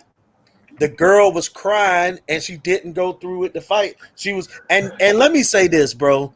That girl didn't really want to fight. She Hell just no. wanted that payday. She really didn't want to fight Clarissa Shields. You know what I'm saying? She pulled a red cash. She pulled a red cash and Mir Khan. She's like, oh, I can't fight no more. My feelings hurt. It's over. Give me my money. It's kind of like Billy Joe Saunders did with Andrade. Oh, well, I took steroids, so I can't fight no more. Sorry. Right. It's like, because you knew you was gonna get your ass whooped. Yep. Either way, and salute Miss Jackson, because I'm a Clarissa Shields supporter, show enough, and I want to see Clarissa get this payday. And just like they making Katie Taylor and Serrano in April at Madison Square Garden, it's time, man. And look, I have said before, and I'm talking to Miss Jackson and whoever else. I have said before that Al Heyman should put a Clarissa, like Al Heyman in PBC ain't gonna do just any woman's event. But if you can get a Clarissa Shields in a mega fight, and you got to build somebody, that's another thing. Yeah, they don't Just like invest in making female fighters. Yeah, right. They making Serrano out to be like a pound for pound, you know what I'm saying? Butt kicker, you know what I'm saying? And she seems skilled. She been beating girls from 115 to 135. But see, when men do that, they call them weight bullies. But I'm gonna allow Serrano to do that. I'm gonna allow Serrano to go to 15, go to 22, and then back to 35. But I'm interested in women boxing, especially if it's good fights. And I want to see Clarissa make it because the girl worked hard and she a real champion. And then these guys in the media be hating on her. Part of it is racism. You know what I'm saying? And they always make black women at the end of the totem pole. You know what I mean? I was always wondering why the hell Serrano's like the only woman in women's boxing with like 35 knockouts. I was like, so Yeah. does she just have dynamite hands? Like, what the fuck is this? Yeah, because as much as I like her, she weight bullying. She going to 15 and knocking out girls at 115, knocking out girls at 118. You know what I mean? And don't nobody beat Clarissa Shields right now. They know this. As far as women's boxing, like Savannah gonna get folded. And anybody else who wants some probably gonna get folded. They're not gonna be able to beat Clarissa because she's like 38. Alicia versus what's her face? Michaela. Michaela, yeah, it's talking that. That's another big fight. But look, Eddie Hearn gonna have to give up something in that fight and let Baumgartner go over there to ESPN, and because it ain't about the zone or nothing like that. It ain't about that. I want to see the most eyes on the fight, and the most eyes on that fight. Really, here's another thing too, D-Hive and Miss Jackson, whoever listening. ESPN need to utilize ABC more because ABC is, their partnership. They need to put. I mean, could you imagine Mayer against Baumgartner on ABC like a Saturday at 2:00 or 1:00? Man, it'll be the most viewed woman fight ever.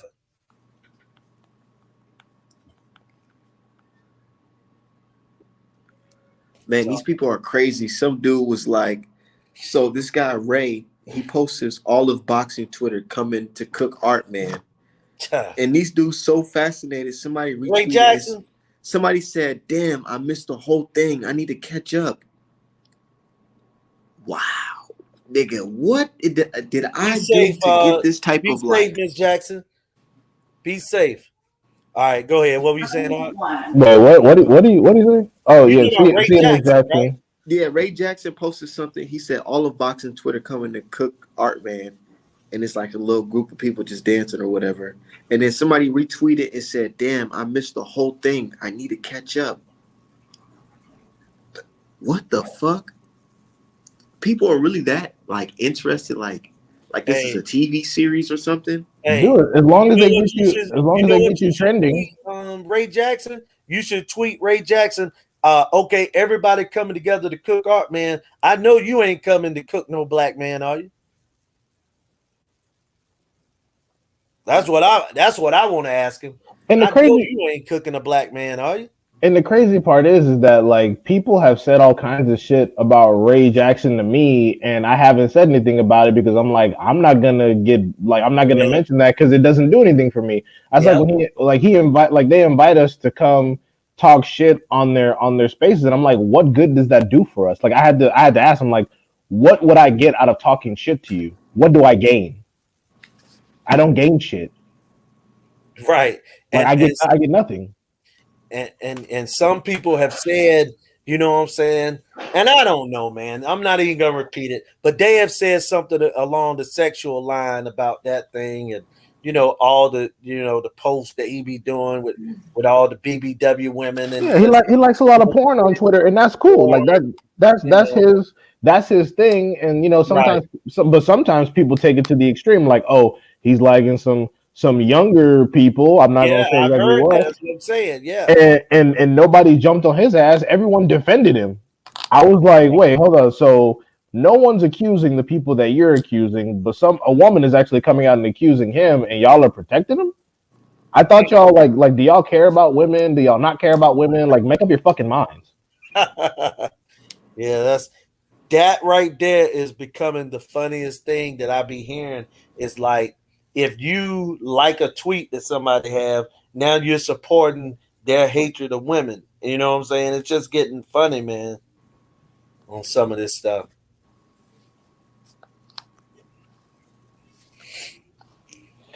Yeah, but yeah, it's just they're very selective with this nonsense. But the thing is, and it's funny because this is how much effort they put in. They don't want to tag him because they don't want him to be trending. Like they try not to say his name or do anything. I'm like, how come y'all gonna occupy your whole day talking about it, but then at least not even making the shit go viral? You talking about the BTF guy? I'm talking about Art Man. Like y'all Oh talking yeah, about yeah, Art yeah, Man. yeah. Art man, yeah, yeah. Make him trend on Twitter. Oh, Shit. okay. I see Extreme Willpower said he got blocked by Baumgartner that he was sending creepy stuff in her DMs. Oh shit. Okay, see, Who? that's information I didn't even Ray know. Jackson. Oh shit. My man Ray. Oh man. Come on, See, Ray. that's information Come on, I didn't Ray. even that's information I didn't even know. And guess what? I'm not gonna do anything with it because what do I gain? Right. Seriously. What do I gain? And they Ain't nothing. say that like the dude you're talking to right now, he says because Artman trolls everybody. They consider me exposing the truth as trolling. Literally, Yeah. that's trolling. Talking Yeah. about racism, posting that. Nobody look because everybody was defending. While everybody was defending Bob Arum, here's Artman. Oh, in this article, Hagler states that motherfucking he had to get white representatives to force Bob Arum to get a fight for him. Right. And that And was in the late 70s, early yep, 80s? and what do they Yeah. consider that? Trolling. He's trolling. That's trolling everybody. All By right, being okay. truthful, right? Yeah, You and know the what's thing about trolling? it. Oh, go What ahead. else trolling? You stupid motherfuckers believe in Eddie Hearn 2 week story, fucking 30 weeks later, bro. That's trolling.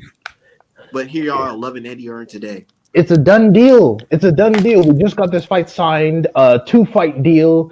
Get in there, my boy. A Showing year pictures of later, Wilder with getting splashed on by Water and AJ in the dude, car. they show it's funny because they show memes of like Wilder falling off buildings, Wilder getting shot, Wilder dead.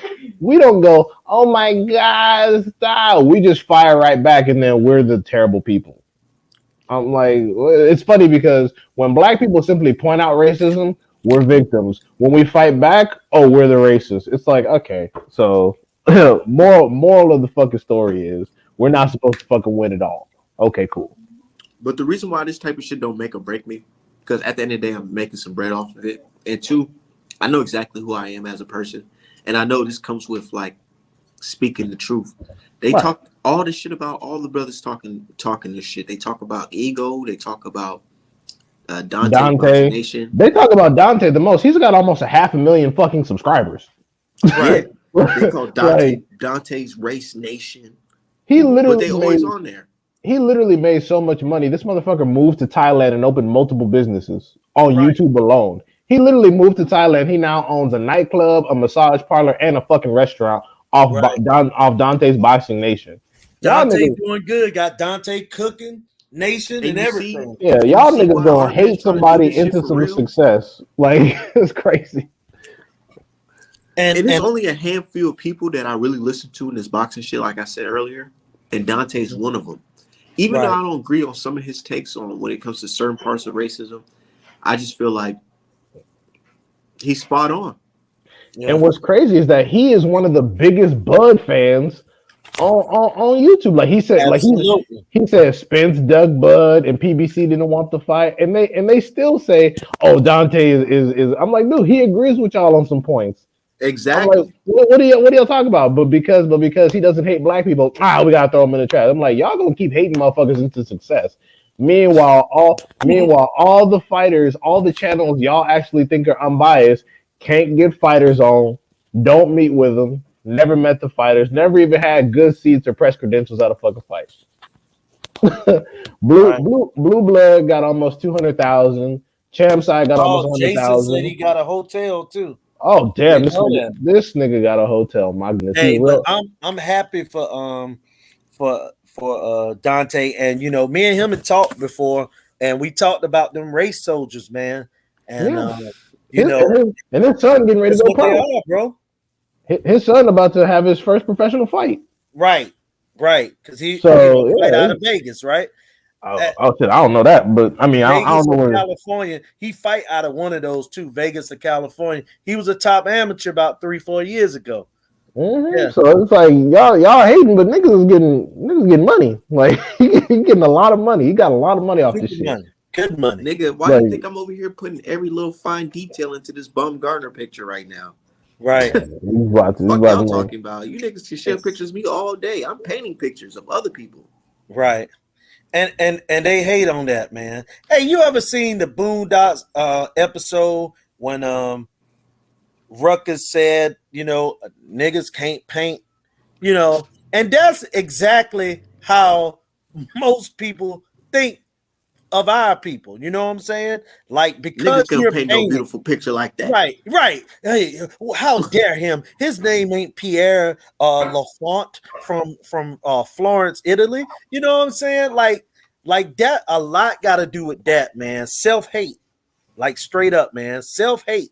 You know what I'm saying? Because you could do something they can't do, you must not be, you know what I'm saying? You must be cheating or like they say, when you can't find one way, you try the other way. You know what I'm saying? He ain't licensed.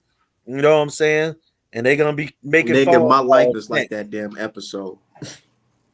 What you say? I said my life is like that episode. Oh, with the art. Yeah. The street nigga, but he good at art. Right. They got all the Boondocks on HBO, right? Yeah. I'm a fucking watch that shit when I get off. That was the episode they was saying that don't you know Ruckus were like, don't you know a nigga can't paint, and that's just that's how, unfortunately, man, that's our people. Do you know why I think our people, man? Do you know why I think that is? Why is that? I think the reason why a lot of black people, like, whether they identify as coons or not, don't want overarching, especially heterosexual black male success, is because they know once we have control over the community, the coons are getting weeded out immediately. Right. Immediately. Oh, yeah. And they know for a fact they can't go to any other culture because you've already been labeled a traitor. So why would the whites welcome you? Why would the Latinos welcome you? Why would the Asians welcome you? They know for a fact that once we have control over our community, the coons getting got off top. Because when people talk about the Haitian Revolution, and they talk about Toussaint Louverture, they don't talk about the period right after. Because when Dessalines came in, there was a lot of killing afterwards. A lot of motherfuckers that got exposed that were on the wrong side, siding with the colonizers. They was getting destroyed. Hey man, let me tell y'all a story that you may not know. Okay, and I heard this from a guy that was an attorney doing the Thriller in Manila. Okay, he's from Atlanta, a Jew guy, right? And he was talking about President Mobutu at the time, the old Zaire, it's the Congo now, right? Republic of Congo. Okay, and Mobutu was building that stadium for that particular fight. You know what I'm saying? It was a makeshift, stadium in order to build, for Foreman and Ali. And Don King and these guys were in the office with Mobutu. And it was a guy that was like I guess he was an advisor, some sort of, I don't know, maybe he was something along those lines, So he directly talked with Mobutu in this situation. But when Don King came in, he was trying to be like real impressive. And he was just talking, and he was trying to talk all, like what they would consider he trying to talk proper. You know what I'm saying? He was cooning in a way for an American, okay? Right. Mobutu, they killed that guy. Oh shit! Right there, they took him under the stadium and shot him in the head. Damn. And man, in a lot of countries, man, they don't play with people that do stuff like that, man. Our culture is one of the only ones that we allow those guys to roam, and they are accepted. You know what I'm saying? Because of their hate of their own people, man. But that's not accepted everywhere. You know what I'm saying? And I'm not advocating we start taking people, under bleachers and shooting them and nothing like that. But I'm just saying that it's not accepted in other cultures. I am. Exactly. I believe. No, I'm gonna keep it. I'm gonna keep it. No, because there was a period. That's what the voodoo did. Yeah, like I honestly, coons, especially when you're older, you don't understand nothing but steal. You don't. There's nothing that can be done for you. It's like it's like getting bit by a zombie in The Walking Dead. Like it's over for you. Like we just gotta get you up out of here at this point. And look, these dudes trying to say I'm a coon because back when I was a teenager, I said, "Damn, I want a white bitch with a fat ass." So, okay. So that's the tweet that they talking about. Yeah, that's the tweet. And then there's another right? tweet from 2016. Where I was like, man, I'd fuck around and vote Donald Trump. But I just be playing, bro. Right. But a lot of black people voted for Donald Trump because of his immigration policy. And a lot of Mexican people voted Donald Trump anyway. So what the fuck they talking about? 30% last time I checked. Yeah. Yeah, no, because I was out in 2016 when Trump got elected. I was actually working in politics before I graduated college. So hold up though. So what was said because you made that comment about a fat butt white girl? I mean, what happened after that? They all just tried to imply. They all just basically called this blackness into question. And it's funny because I'm like, y'all not calling Kanye West a coon. Y'all don't call Kanye West no coon. Right. I'm like, hold on. Y'all been sharing a picture of me with a black woman all day. Make it make fucking sense. Yeah, and that's why that one just kind of died down. I'm like, well, okay, well, I mean, yeah, people are crazy, man. But Valdez, let's talk about the root of the conversation, though. The root of the conversation is me and D-Hive had to bully these niggas into being Valdez fans again, bro. Let's be fucking real, man. Shakur? Everybody stopped talking about Valdez. Everybody stopped talking about him. They didn't think Valdez was. They didn't even acknowledge Valdez after the Conceição fight. And the moment they heard he was fighting Shakur, Shakur became Shakur Rivera. He didn't become Shakur Stevenson. they tried to claim this nigga because they giving Valdez no shot. Right. They're like, oh shit, Valdez getting fed. I mean, that Concepcion fight won, and also the steroid situation.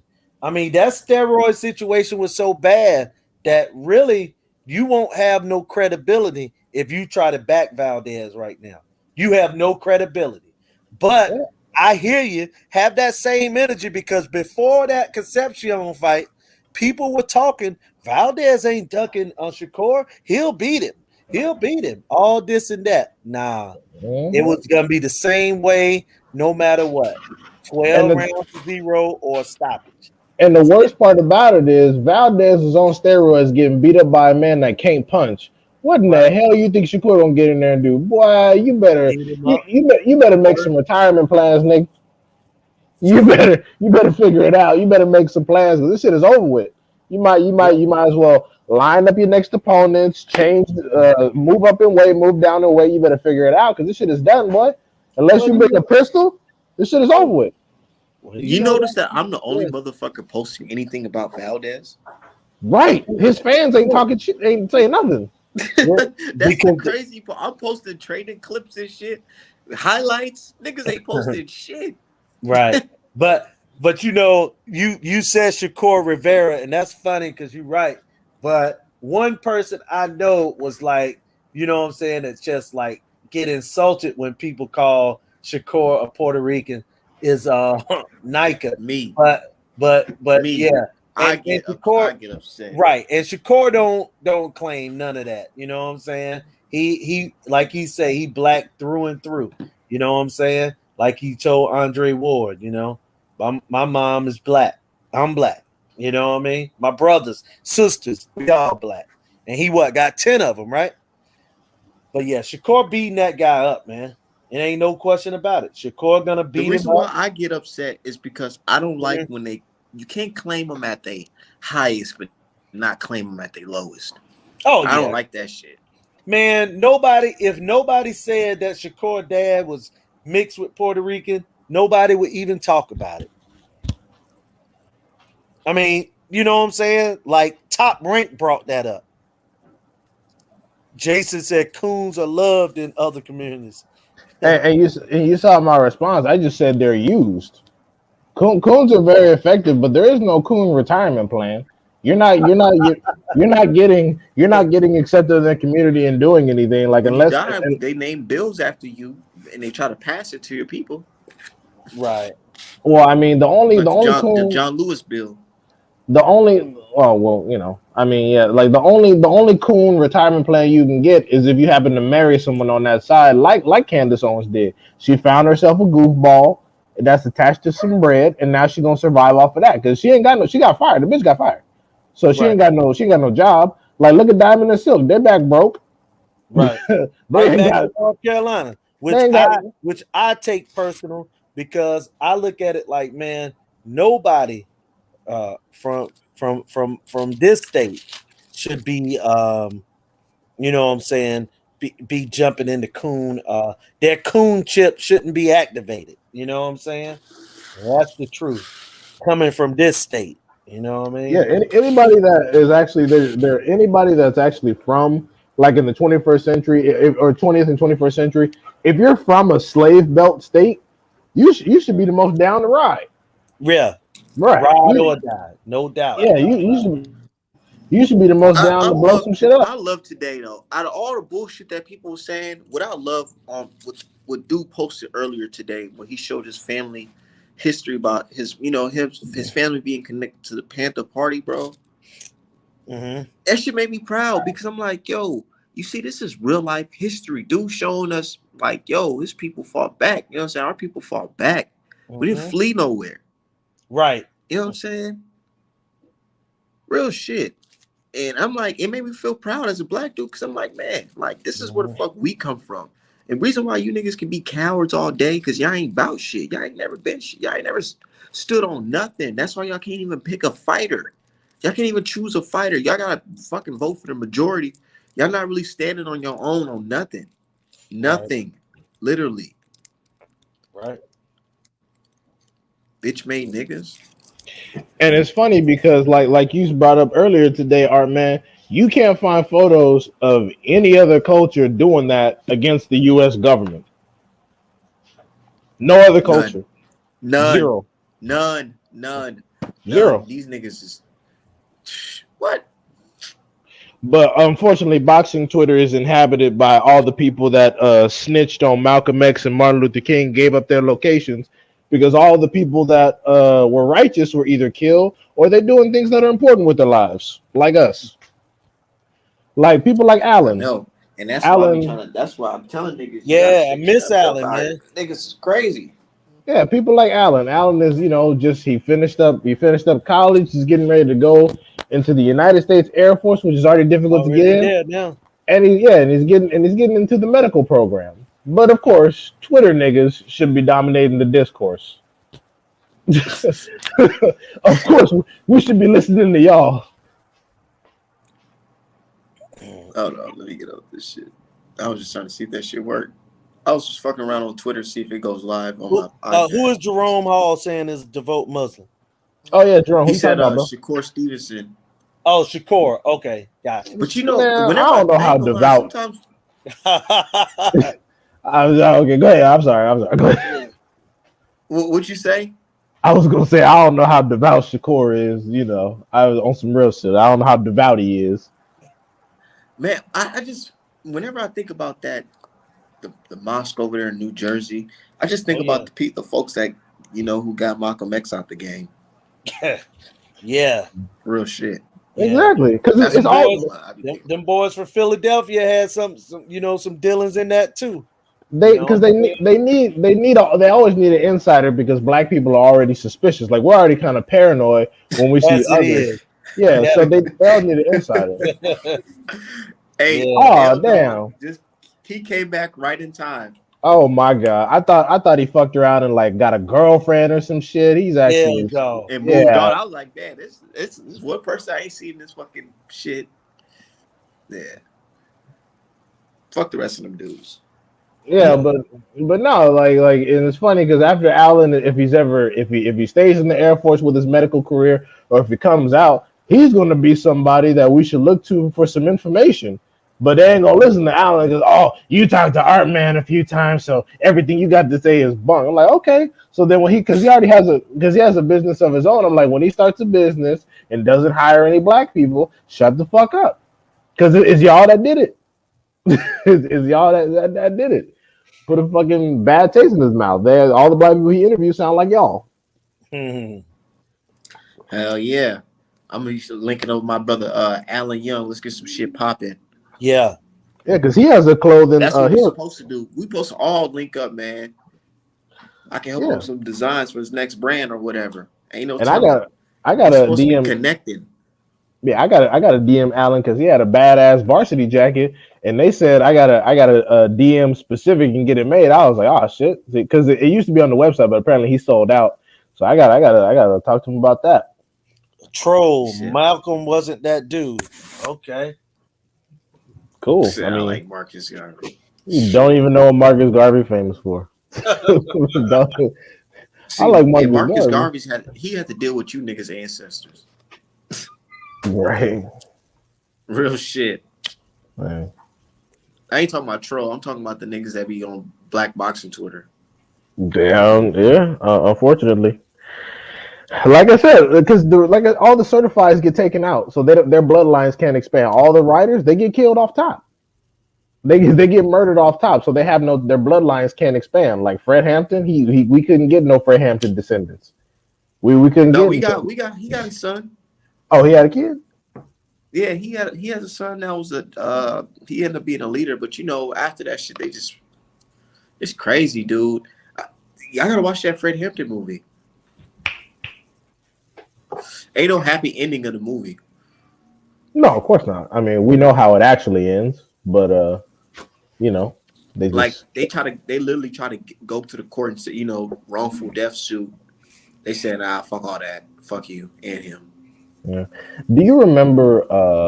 I don't know if they're gonna. I don't know if they're gonna do L Dog trying to drop in. I've never heard his Hell no. voice. So they could be like, "Oh, our man has a racist on here." Yeah, I don't have time for that shit. Wait, who's the racist? L Dog. Oh, okay.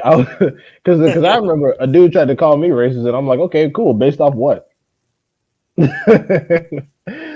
Oh, he's like, oh, you have a thing against Mexicans, and I'm like, again, that's funny because y'all only say that whenever I talk about Mexican fighters. When I talk about white fighters, no white people complain. Yeah, Judas and the Black Black Messiah. Go Messiah. watch that movie, man. Yeah, He said them niggas ain't playing. Them niggas ain't playing. Nah, straight up. And just how and look, they're showing in that movie how just some he say she say shit that the white folks created Mm-hmm. basically was going to it did, but in one part it didn't. But they attempted to do some he say she shit, say shit, but the brothers back then saw right through it. It was like, oh hell no, we don't even Absolutely. speak like that. We don't even Yep. talk like that. Of course it's the feds. And you know the But here we crazy, are today. Niggas say yeah. whatever. And the crazy part is, man, I look at black people as far as being in law, for example. yes, sir. If you a black man in law and you a DA, I look at you a little sideways unless you straight up is in there doing the right thing. Because man, they use us, they put us in positions so that we can drop the hammer on our own people. They use our Black women specifically. a black prosecutor is harder on a black man than any white prosecutor can be. You know what I'm saying? It's And that crazy. one judge, and that one judge, Olu Stevens, that actually did the right thing and freed Breonna Taylor's boyfriend. They took him off the bench. They took him off the bench. They were like, "Oh hell no, you on suspension? We got to see what the hell going on with you." Yeah. So they're gonna suspend the black guy. Like I say, these black prosecutors are the worst. And it was in North Carolina, it was a guy named Fox, right? Judge Fox. And Right. Judge Fox was a you know what I'm saying? He was a superior court judge, right? Right. And he's real popular in Chapel Hill, Raleigh, Durham, and stuff like that. But he would drop the hammer on black people. He gave them the most time, just everything, right? But he got sick, and he needed, I don't know, he needed a kidney, he needed something, whatever he needed, he had to get it from a black person. Yeah. Because you know what I'm saying? Because his DNA, right? And so you can Google this online. It's called Save the Fox. Now No. he was doing this cooning and stuff in North Carolina, dating a white woman. And like I say, he dropped the hammer on his own people, man. And he was the worst. I'm talking about he was the worst. He was almost like a ruckus. You know what I'm saying? He was a real live Uncle Ruckus. Now, do you think that black people came through for him in North Carolina? I doubt it. Absolutely not. And for me, he still to this day hasn't got whatever he was trying to get. You know? And for me, like I said, when it comes to the personal, who you're dating, who you're attracted to, whatever, I write all that stuff off because that could mostly be due to environment. You can until you start cooning. Exactly. Cooning is actively working against the interests of African Americans as an African American. That's all cooning is. I don't care who you sleep with. I don't care who you're attracted to. I don't even care if you're gay. But if you're actively working against the interests of African Americans as an African American, that's cooning. Yeah. The moment you start doing that, that's cooning. L Dog said he's Steven from Django. Absolutely, he was Steven. You know what I'm saying? And it's funny. Steven. That's a good metaphor because how did Steven go out? Master didn't protect him. He got killed. He got blown up. Yes, he did. So that should be a cautionary tale for coons. Like you don't get nothing. Like I brought up Stacey Abrams earlier. I'm not calling Stacey Abrams a coon, but she did all that stumping for Biden in Georgia. And typically, what happens in politics is that when you play an instrumental role in a presidential election, that president elect is supposed to reward you with with some power, with a position that's high up that you can build your a political career off of. And she was rewarded with jack shit. Absolutely. She got jack shit. And when I say that, she was, we all know that she was robbed in her gubernatorial race in Georgia. The Democrats didn't even send a legal team to challenge the vote. They gave her no attorneys, no assets. They gave her nothing. And we supposed to be cool with that. That's one of the points I was trying to make with Miss Jackson on Twitter. I'm like, that's effectively what happened with Obama. We elected Obama for almost a decade. We received absolutely nothing, and we're supposed to be okay with that. No, no, no. I refuse. Voting, like most relationships, is quid pro quo. It's a relationship. That means things are supposed to go two ways. I'm going to give, but I also have to receive. That's every successful relationship ever. Right. There's no point in making the effort to vote if you're not going to get anything in return. Exactly, Jason. And all the Congressional Black Caucus motherfuckers, they don't do anything either. They don't do anything either. So that's why people are like, oh, well, you must be a conservative if you don't like Obama. That's not what I said. I'm just talking about who's putting in work and who not. Right. That's all I'm talking about. I don't give a fuck. If Trump had a real plan for Black America and was actually going to implement something, he would have my attention. My vote is for fucking sale. That's just what it is. My vote's for sale. I never voted a day in my life, but the fact that that tweet is circulating like that is just like, wow. Yeah, I mean, my thing is, I always been the fucking no reparations, no vote type of guy. I even have made shirts, no reparations, no vote. That's just I don't know. If you don't have a Black agenda, why would I stop what I'm doing and go out and vote for you? Right. Yeah, exactly. Is that simple? And Jason, that's rational. They have your interests at heart. And people try to make Black people feel like shit for wanting to vote with their interests. Every other group gets to vote with their interests. But when we do it, all of a sudden, oh, we're crazy and stupid. We just need to conform. Like, no, why? We have unique interests, and until a candidate comes along to address those unique interests, we're gonna either vote for the person who we think is closest, or we're gonna abstain. And whatever happens, happens. That's all right. Right. I mean, I vote every election cycle because that's what I do. And it's just like, you know, hey, like I said, my vote's for sale. So I don't care who the candidate is. If they have something that I think I benefit directly from, that's where I'm gonna go. And to address 7th Sense, you know, whether reparations would do anything, solve much at all, hey, it's what you're entitled to. Let's go back. I think I even retweeted all the different set of people that receive reparations. Like no one said it didn't help the Native Americans what they received. It very much helped them.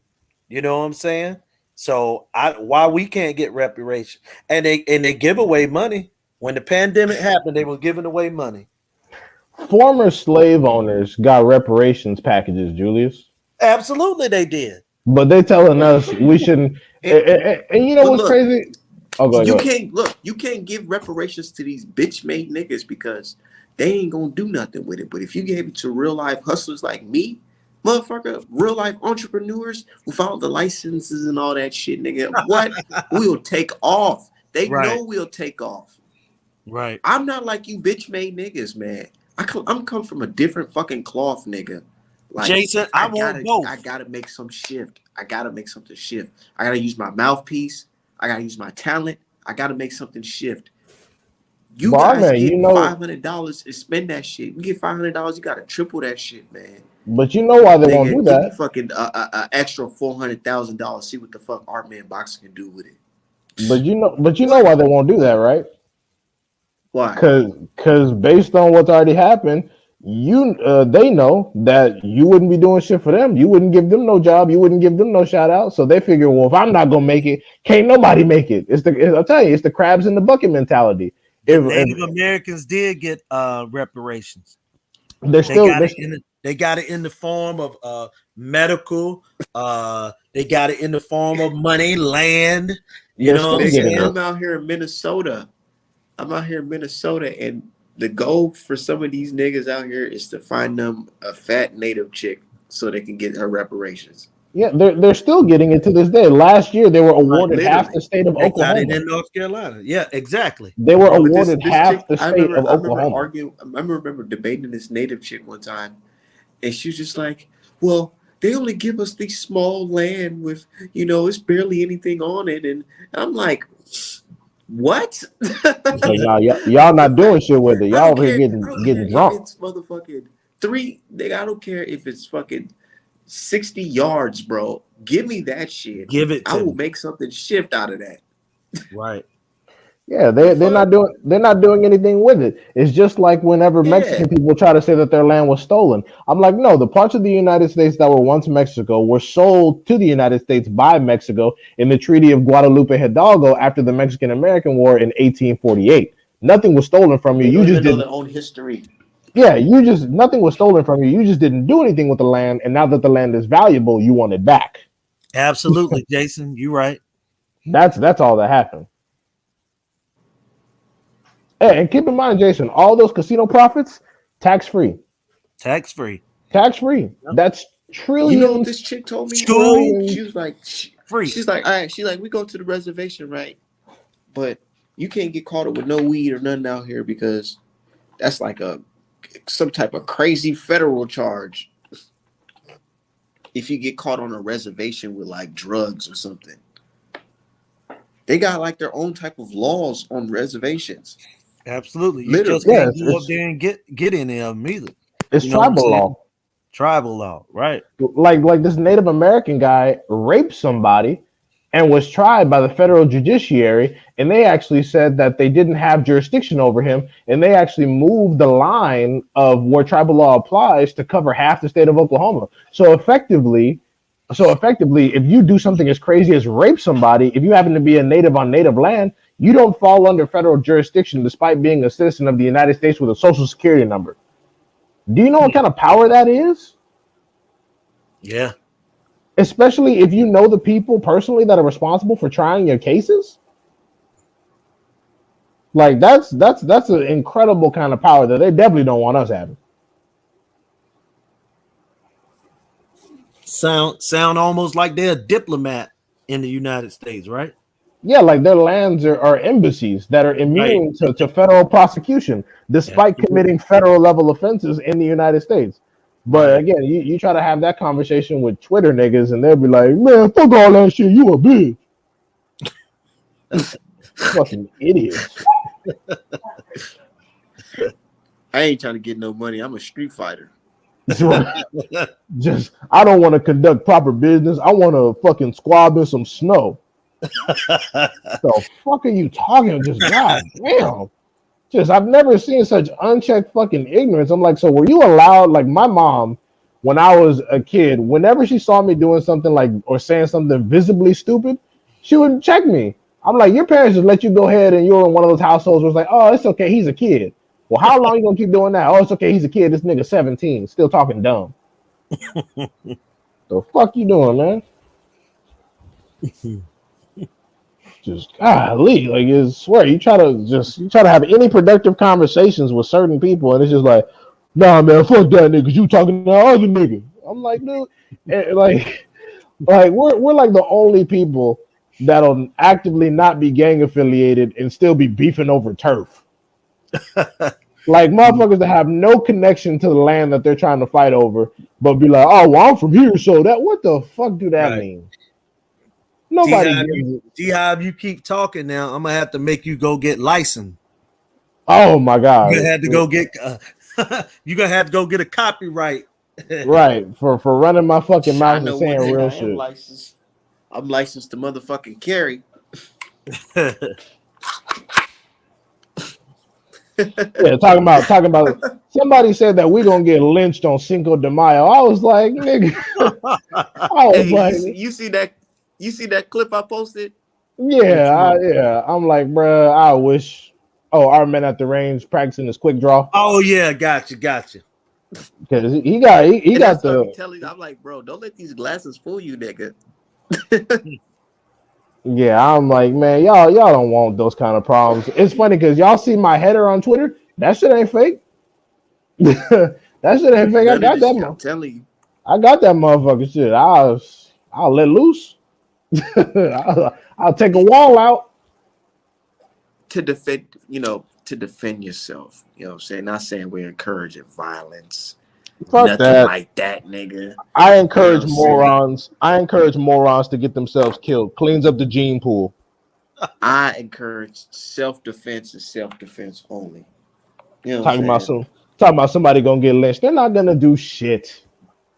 They're not gonna do shit. They call the police just like white people. They're not gonna do a fucking thing. That nigga was like, yeah, they gonna try to do this to you. I'm like, bro, don't No, do that. they're gonna cry, they're gonna talk shit, and then at the end of the day, when shit get real, they're gonna be like, "Why you so violent, bro? And You're then they gonna be black." like, oh, Artman, why is Artman, he should never really done that. That wasn't cool, bro. I He mean, threatened. you He know, was threatening us. It was just a joke, man. When shit get real and you can't handle the shit, all of a sudden it's why you so violent, bro? What? Why? Every fucking time, man. man, I'm ready to see a good fight here in Minneapolis, though. Yeah, man. I I mean, that, That the Fox and army, right? Shango fight need to just go ahead and happen. that's a good ass fight, even though I got Shango taxing that ass. Just saying. Because Alantez, I mean not Alantez, Michael, he's a good boxer, but when it comes to punch selection and the ability to apply power, nah, James gonna have an edge on that one. And James could work on the inside as well, which Michael And, Fox struggles a little bit. and James gonna have the home crowd there with him too. You know what I'm saying? And one thing I It give sure is. James, I ain't gonna he lie. read. When people say when people saying that in the chat, and I was like, I ain't even say nothing because I ain't gonna lie. Whenever that nigga James show out in Minnesota, that should be packed. Yeah, I I ain't gonna lie. mean, Morel, he did his thing, but but not like James. his not like James. When Mm-mm. James show out, like all the people show out, you could tell the successful white people too. They be buying all the front row tickets. They be in there watching that shit. I Well, mean, because cause You see niggas that play for the Timberwolves. he's Minnesota though. You know yeah, what I'm like saying? like Like like Morel is Morel. Cuban. Yeah, exactly. Yeah, You know, I don't. When I Yeah, think it's different. Minnesota, It's I don't different. think And Morel. You we know. got Vishal Noah. They got Vishal Noah about to fight again. I'm like, God damn. is he My boy fighting on stay the busy. Conceição card? I don't know. I'm But gonna look up he the back I'm in gonna there look up the working card. again. Yeah, I'm gonna look up the card. I'm curious now to see who's on it. Me and Julius was talking about it, and I Nah, don't even know. he usually fights on PBC. Oh, Right. okay. Never mind. Never mind. You Never you mind. seen him fight before. Probably. I just don't. I can't recall him Yeah, at the He you moment. fought on, he remember the lost on rape? the last card, right? He lost his last fight. Right. Yeah. Yeah.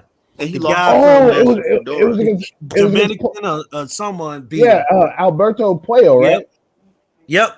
Right. Yeah, I did see it. I did see it. I know Yeah. that dude. He cool. I think he's a school teacher. But he's cool, man.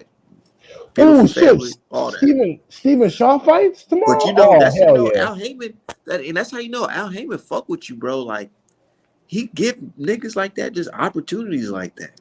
And that's why I said, man, Al The dude Heyman. works a regular job and he's fighting on Fox, PBC, win, lose, or draw. So I take Right. my hat off to that. That's a little Right. check right there. I mean, he got skills though. That's why Al Heyman he got skills. If he just got to tighten up some things, but he can beat some. He can beat some other people.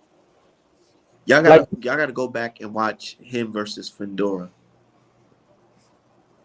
And y'all gotta rate that because he was successful in that fight until his gas tank went out. Well, bro, I'm telling you, man, I'm gonna have to go out there to That's Minnesota, the great what they call that Northwest. You know, look, not right now though. oh But yeah, yeah, it's snowing like a hell definitely, yeah, motherfucker. not you right know, now. a summer fight. You know what I'm saying? Yeah, you Look, get let me tell stuck on you, a damn man. bridge somewhere. When Prince passed away, Mm-hmm. there's a train that takes you from St. Paul, the Twin City, all the way to Minneapolis. Right. Dude, I'm talking about that train How was far is packed. Minneapolis from St. Paul? It was packed. The whole town they had the whole town purple. And we went to First Avenue. Man, it was just packed, man. Just like it looked like Times Square or something. Showing out for Prince. Rest in peace. How how far is Minneapolis and St. Paul? It's like 15 minutes apart. Okay. 15, Oh 20 man, minutes. my favorite fighter fighting tomorrow. Who? It's Nico Ali Walls. Oh yeah. Muhammad You mean Ali's Ali's legit. grandson? Ali's Did you legitimate you know grandson. he's Ali's grandson? Yeah, exactly. That's bullshit. But I'm excited for Stephen Shaw. I was talking to him. He just signed with Top Rank. I'm glad he getting some real work. 7 cents. I Why is agree Keyshawn Davis not fighting again? because probably He should barely be fighting right now. trying to find some opponents for his crazy ass. Motherfuckers walking into a guaranteed ass whooping. Yeah, because Keyshawn is ready. But look, Yeah, dude. I got to roll, guys, man. I'm going to talk to you. All right, for sure, Julius. Okay. All right. All right, see you later, man. No, I'm still cooking, man. Ain't shit to it because it's like, dude, with this boxing shit, there's always going to be great black boxers coming out, but I'm kind of afraid of how they're moving things. Like they're just not giving black fighters the opportunity at all. Yeah, they're setting up the It's politics not to even set in where stone that Shakur got this fight not or at all. Haney. Oh, Haney ain't getting it. I've been said that. It's not gonna happen. Because my thing is, if Haney couldn't get legitimate smoke when he was a mandatory, what makes you think you're gonna get legitimate smoke as a champion? People don't have to fight you. People don't have to unify. So it's like, yeah, nah, it's just like, yeah, it's just done. But yeah, all this franchise bullshit, they're putting it in position to where and they're trying to normalize this shit to the public. Like, oh, this is just how boxing works. So the next generation of casual boxing fan are gonna be like, oh yeah, it's just how it works. This is just how the sport is. And then a motherfucker gonna try to compare the franchise championship to the WBA super belt, even though they know for a fact that the franchise championship has more and different privileges. They're like, oh, it's the same as how boxing has always been run. They're just trying to set it up right now, and then they can say, oh, well, all the black fighters aren't good enough, and they all need to fight some damn body, and all of them suck ass, and they don't deserve the fight, and the only way they're gonna get the fight is if they fucking lose. That's it. But I If would you love to lose, see those Negroes fight each other. yeah, exactly. But if they start losing, oh, we'll happily take the fight now. Oh, I'll take the fight. But if they stay undefeated, they don't deserve shit. They don't deserve shit. Bro, if anybody should be on the pound, I honestly feel like Charlo, the 154 version, I honestly feel like he should be at a higher position on the pound for pound list than Canelo Alvarez. Honestly, I'm gonna keep it 100. Because when you think about Canelo's last 50-50 fights, it's always been like Triple G. You know what I'm saying? Or Cotto or some shit. Or Floyd. No, not even Floyd, but you know what I mean. Like, shit was such a long time ago. With fucking what's his name? Charlo, he had several fucking fights where it wasn't sure if that was gonna be the outcome that he was gonna win off top. Like the Brian Castano fight, the motherfucking Rosario fight. Hell, even the Lubin fight, because Lubin was looking good. But hey, they didn't even put that man on that fucking Ring magazine pound for pound list, and he holds that fucking fictional ass belt.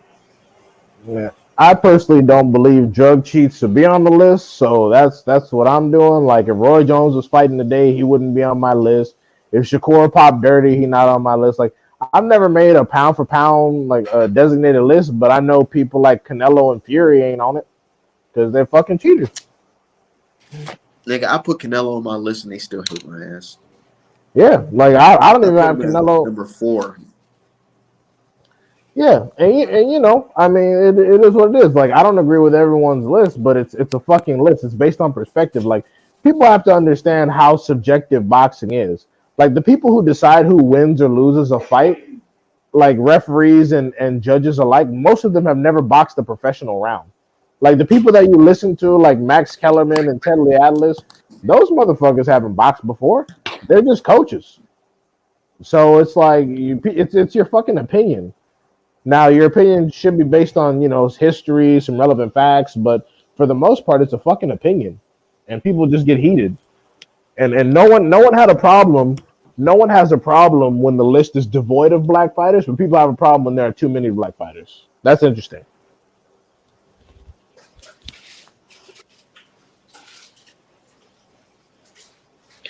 Yeah. But no, 7 cents. I definitely agree with you about Prince though. That shit was some suspect shit. It was suspect.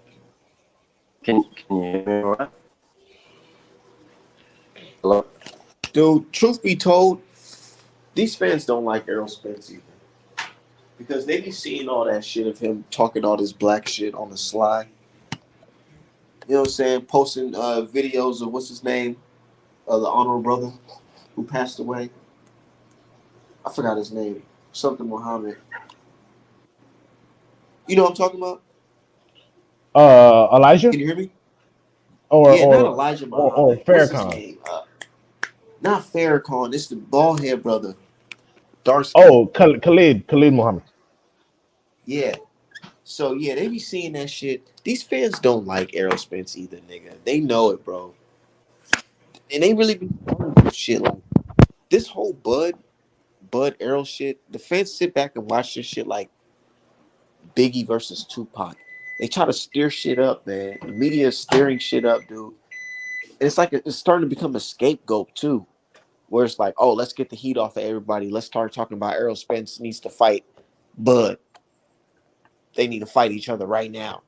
But dead silent when it comes to Beevil unifying with motherfucking Better Beef. Shit, apparently Beaver been ducking Zerto, and then nobody said shit. According to who?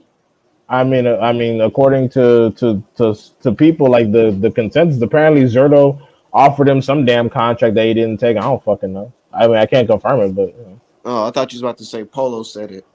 I mean, Polo did say it too, but he's not the only one that's been saying that shit. Because he's the only person I really hear talk about Zerto. I'm gonna keep it right. I like Zerto, but he's just not as good as Polo thinks he is. Like he's not all that. Didn't Zerto used to spar Canelo? I don't even know. I don't. Yeah, I think I seen some shit of them sparring, like rumors. But I'm like, damn, that dude was big as hell compared to Canelo. But wasn't he at a really smaller weight class before? 175? When he had like 154 at a time, or am I tripping? No, I think he was just at 168. Oh, okay. Can you guys hear me all right? Oh yeah, what's going on? I forgot you was in here, bro. Yeah, you're having problems with the headset. This one seems to work. Yeah, it's kind of robotic, but you're good for now. Okay. My dude, 7 cents from the land down under. Yeah. I'm glad that you're here because there's a fighter from the land down under that's pissing me the fuck off. Sure. Real shit. George Kambosos, like, this shit's pissing me off, man. I don't know how you feel about what he's doing, dude, because it as an American, seeing what he's doing, trying to rob the American champion of a fight is very frustrating. Yeah, well, I thought George was going to be real. I thought he was going to fight Haney, and he's obviously just playing the game, playing his privilege, isn't he? So I don't have time for him. But, I mean, how long is he going to hold on to the belt? I don't know, but I don't think he's going to fight Haney. I mean, it's not really a privilege because if he doesn't fight Devin Haney, then he's just gonna risk losing for less money. So he's honestly fucking himself more than anything. But you know, Can I ask you a question, 7 cents? Can I ask you a question, Mr. 7 cents? Yeah. How important is it to you that George Kambosos fights in Australia for his very next fight? Like, I don't really give a shit. You don't give a shit. Got it. No. For some reason, American fans are making it a big deal that he fights Devin Haney in Australia. Yeah, American fans really care, like a lot. Yeah, which fans? I like the brand new Kambosos fans, I suppose. The And brand that's new not, Kambosos fan. and that's not to say that you should. Chill to stop him in the first round. Yeah, like that's not to say that you shouldn't be a fan of Kambosos. Kambosos is a good fighter, and the skills he displayed are excellent. But my thing is, as an American citizen, why do you care if the fight's in Australia? Like, why are you pushing Australia? I don't. I think people should be like you, 7 cents, and just be neutral. Like, I don't care if the fight happens in Australia. Cool, take it to Australia. But I'm not gonna like advocate. Oh, it needs to be in Australia. Like, I'm not gonna do that because that doesn't help me. Yeah, but Devin even said he would go to Australia to fight it. So Isn't there some real strict COVID laws in Australia right now? yeah, well, I don't know if you guys vaccinated or not, but I'm not, and you're basically a piece of shit if you're not vaccinated here. Like you can't go to the fucking pub, you can't go to a cafe. There's so much shit you can't do. Like, it's ridiculous. Like, in my state, I live in Queensland, and if you're not double shotted, you can't even have a fucking organ transplant if you need it. But depending on what your politics are like, it's a pretty fucking miserable place to be. Yeah. Hey, It's pretty 7, bad. you might have to back out and come back in because it's still kind of choppy. Yeah, right. Yeah, back out and back in. Too, but yeah, right. I'm about to drop the link. Yeah, it's kind of choppy. That I remember somebody was talking about. Oh, now someone was because Truck Simpson just came up on my Twitter, and I'm like, I remember Julius was talking about Truck fighting Charles Conway. I'm like, damn, nigga, the hell did Truck do to deserve such treatment? Shit, man. And I like Truck, but Conway will blast his ass out of there, no cap.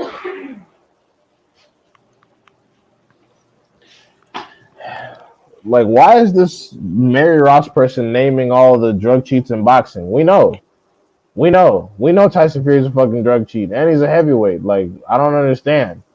Like, every time we talk about drug cheating, they have to bring up some black people that are retired. Oh, some black people cheated too? Yeah, and they're no longer on the pound for pound list. What pound for pound list is James Toney fucking on? What pound for pound list is Roy Jones fucking on?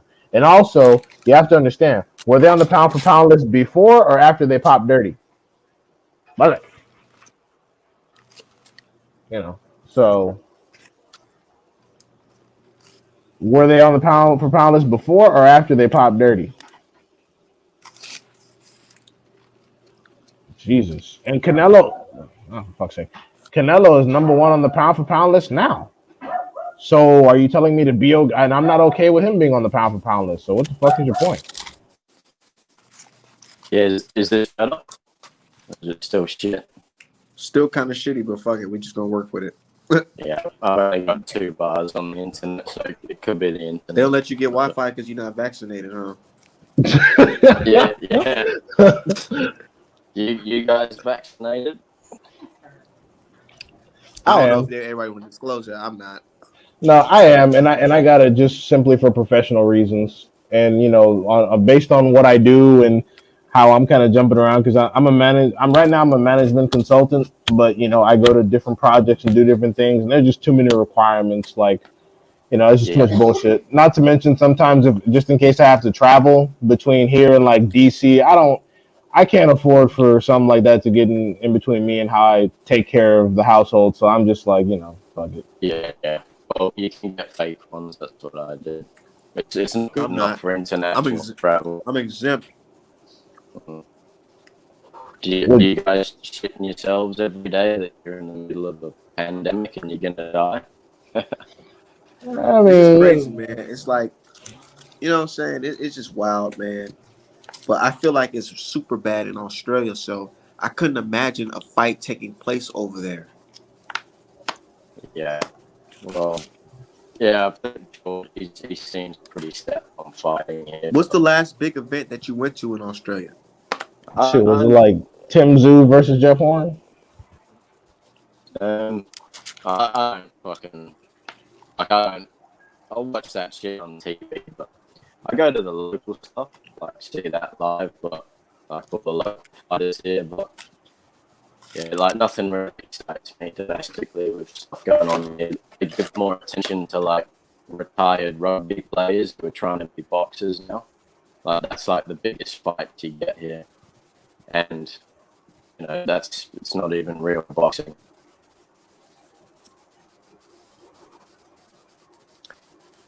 But yeah, Tim Zoo, do you guys think he's going to be able to hang up there with like the Charlos and that? Or he's just a domestic fighter? Do we think Haney is just a domestic fighter? Is that what your question was? No, Tim Zoo, do you think he'd have any chance against Tim American Zoo. competition? Tim Zoo needs to get a black American on his belt, and he will be solidified, like his pops. Oh well, like when he got that punch off on Zab Judah, made him do that chicken dance. Yeah. For me, it's not so much. Oh, go ahead. I think he wants to get that off on Charlo, land a lucky punch. I mean, he can fuck around. I mean, he's got a lot of power I've seen, but he went 12 with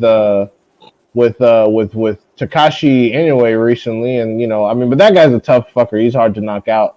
I think that I think with the proper punch placement, he could probably get lucky and beat somebody like Lubin. I know he could probably stop Tony Harrison. Like they were talking about that fight, and I'm like, he could stop Tony Harrison. I can see that happening. And then yeah, hey, I don't know. Would you make that fight if you was Tony Harrison?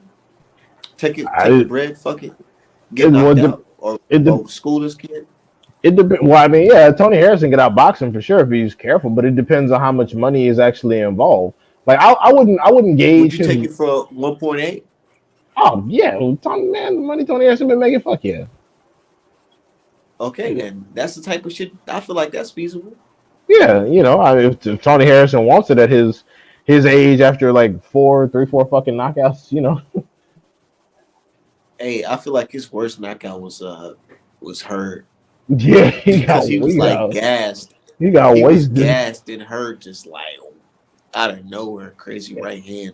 And Hurd big as hell.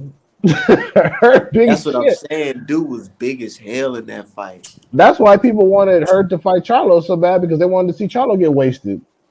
They thought they wanted to see Charlo get smoked. I mean, nobody wants to admit it, but that's the truth. Hurd used all of the energy from all the energy that he was supposed to have for a Charlo fight. He used it all in that motherfucking Lara fight, dude. That shit took it all. I feel like it took it all out of him. He probably could have beat J-Rock if he fought him first. Nah, I was gonna say I think that the Lara fight was whatever. I think that the J-Rock ass whooping is what fucked everything up, actually.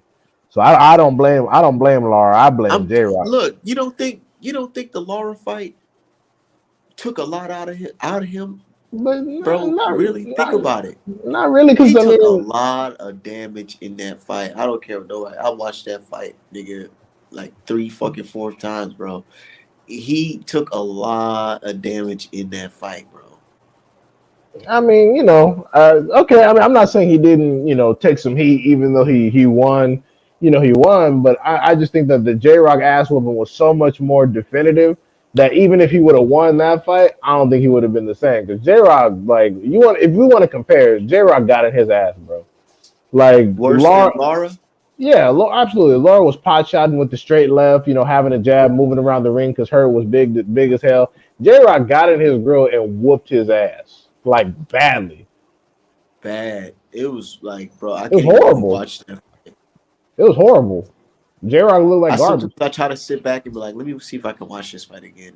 Hell no, it's not even competitive. It's terrible. It's literally 12 rounds of ass whoop. But it's so crazy though. You could tell Hurd got real life power because from the little shots that he did get off, it was able to lump up fucking what's his name face, J-Rock face. Yeah, J-Rock was flying around the ring. He looked like fucking Usyk versus Chisora in that bitch. He'll land 2 shots, motherfucker be bouncing off the ring like pinball. Motherfucking that shit was just nuts, dude. And then I felt bad for her. He had the band and everything come out. Everybody wearing Redskins jerseys and shit. Yeah, people Like, because people call him his nickname is Swift. People like Swift. And then fuck yeah, around and like got everybody, it looked like a high school game. Boy, you ever see got your high school football team just get scrubbed, nigga? probably well, yeah, my football team wasn't that great because there wasn't that many black people on it.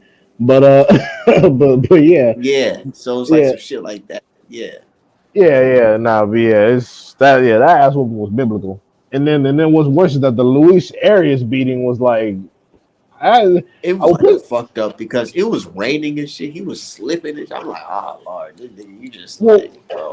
what made me most mad about it was that like the shit was preventable. Keep your fucking left hand up. Like what are you And doing? you know what's fucked up? We had like a little, since it was for Floyd Mayweather card, we was all chilling. We had a little fight party at my crib, my pop's crib. You know what I'm saying? It was chicks there, you know what I'm saying? And it was all watching the fight. The chicks like, oh, yo, look at this guy. He's a handsome man. Who it is? The chicks was digging her. And then after he was getting his ass whooped, they was just like, oh, nah, this is bad. This nigga getting fucked up. Acting like he's not a millionaire. Shut y'all ass up. Y'all know y'all But take Jerry they'll Hurt. still fuck with that nigga. You know how Yeah, that shit. he's a Yeah, it millionaire. was look, it was a bunch of single moms, like you say. Oh god, yeah. It's like y'all Yeah. they talk about every man bad, but then when we They were go like, and oh Lord, baby, he getting his ass kicked. I was like, oh damn, I nigga. love single moms because they'll say all the bad traits about men is usually who their baby daddy is. He usually embodies all the shit they hate about men, which is fucking hilarious to me. No, that is true. It's true. It's fucked up though, man. I got Well, love single for the mom, ladies though. I don't bash the ladies, but I we gotta be real. There's a lot of them out here that be wilding, man. don't. My That thing is, they don't talk shit. If your house isn't in order, don't talk shit. If you breed dysfunction, shut your mouth. That's all I'm trying to you say. Shut know the fuck up. I always my thing is when I look before I got with my chick, I used to have this saying like I used to be like I don't want to have that Tyler Perry lifestyle. And you Right. know what I mean by that? It's like I don't want to be like, oh, your baby daddy, and I'm getting out of prison, and niggas is, what I'm saying, It's fighting and dysfunction. beating me up and shit. I'm just like awesome dysfunctional shit. And I'm like, that's not me. I'm nigga. I always been told that nigga, you can use your words, you know what I'm saying, instead of putting your hands on a female. I never do no crazy shit like that. And I love myself. I wouldn't put myself in a predicament where I'm going to jail over some stupid shit like that. You know what I mean? No, People just weird though. absolutely. My only thing is, like I said, if you are dysfunctional yourself, stop talking about other people and fix everything you have going on. Because 9 times out of 10, if you're talking shit about the community, you're breeding the community's next generations of problems. Single mothers got all kinds of shit to say about how the community needs this and that, and then they'll be breeding the next generation of garbage who's gonna try to break into my fucking car while I'm in the liquor store. Like if you're breeding that, shut the fuck up. Talk to me. Well, talk to me. But D-High, you ever think that, damn man, sometimes I come off a little too harsh? Me or you? You. No. The thing is, dude, I only respond to people who are talking shit. If you come to me with respect, you get respect. If I see you fucking babbling, and I know for a fact that your life is in a constant state of disarray, like shut the fuck up. And especially, and the worst part is, if you're black, I go easy on you, and I keep it mostly surface level. If I find out that you're talking shit about black people and your life is dysfunctional and you're not black on top of that, oh, you're getting fucking destroyed. But I like you're getting destroyed. I only seek approval from one people. So It's like they expect non-black people, they expect black people to just tolerate any type of old disrespect. yeah, Like since they see other people kicking on us, they're like, oh yeah, we can kick them too. Like nigga, what the fuck? Who are you? yeah. Like Yeah, that's there's no problem with Yeah. group solidarity. I don't mind it. But if you're like, I don't go around talking about all of white people's issues. Like that's not what I do because No. it's not my fucking business. So, like, why am I in their business discussing what they're talking about? Like, hey guys, what are you guys over here talking about? Oh, you shouldn't be talking about that. You should be talking about this. Like, no, that's not what I do. So I don't Anyway, expect that in return. but yeah, that's the but back state to of boxing is making this worse. what do you think about Dillian White and Tyson Fury? Tyson Fury getting all this cash. A lot of money. How much is that for? 40 mil, he's getting 31 mil. Dillian White getting 7. Where did Yeah. that come from, though? Tyson Fury was never getting them type of purses. How they gonna make that back? It might not be true. It You said doesn't what? make sense, though. I said it might not be true, but I don't see how that makes sense. So that's not even a competitive fight, in my opinion. Imagine it was bullshit. Like there was no $40 million purse, and the shit's actually like 15 million. Imagine we find out tomorrow it was all bullshit. Well, with all the like cheating and lying he's done, it's like that's. And not you telling really me far-fetched. Matchroom put up $31 million? They said they put up 31.5 to get Tyson Fury versus Dillian White. What's in stake? What are they getting in return? A WBC belt and a win over Tyson Fury? Fucking literally a title defense. Fucking title defense. A title defense? They're paying $40 million for a title defense? Oh, And then when people be talking about some, you know what I'm saying? Man, that money gonna be clean in the morning. Goes down. That shit about to be super clean. I swear to God, man. They putting that they taking that shit to the laundromat in the white folks neighborhood with that nigga straight up, because that shit's about to be super clean. I don't know how do you justify paying these niggas that much money? I just can't wait to see what the returns are. The returns are gonna be that's what I'm saying. Like ass. Hey Jones said, man, Warren about to lose a lot of money. But I'm like, nigga, I don't know. I think they got a little plan that they ain't telling the general public about. But those that know kind of know. What you thinking, D-Hive?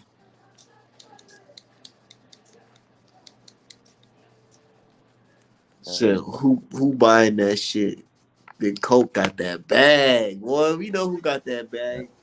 I'll tell you, it's that DK. It's that like what P Diddy always says. It's that dirty money. It's that dirty money, nigga. It's that dirty money. Talking about. Yeah, man. And the thing is, first of all, now DAZN got some explaining to do, because I'm like, DAZN, y'all done talked a lot of shit about how certain fights can't get made because of the money, but y'all can randomly come up with 31.5 million for fucking. Wait. How much money is Kambosos want? How much? Y'all niggas talking about 31 million for White versus. So how much money Kambosos want? Obviously, he don't want no 31 million. I mean, obviously he won't too much. And like I was telling Julius, I think it's not even a matter of the money. I think he just wants to make more than Devin Haney, because he sees the kind of money Devin Haney getting. He's like, well, shit, I have belts, so I deserve more than Devin Haney. It's not even about the amount of money. It's just about him getting more than Devin. That's all. Is that what's not happening? Because he's not content with the money he's being offered or something?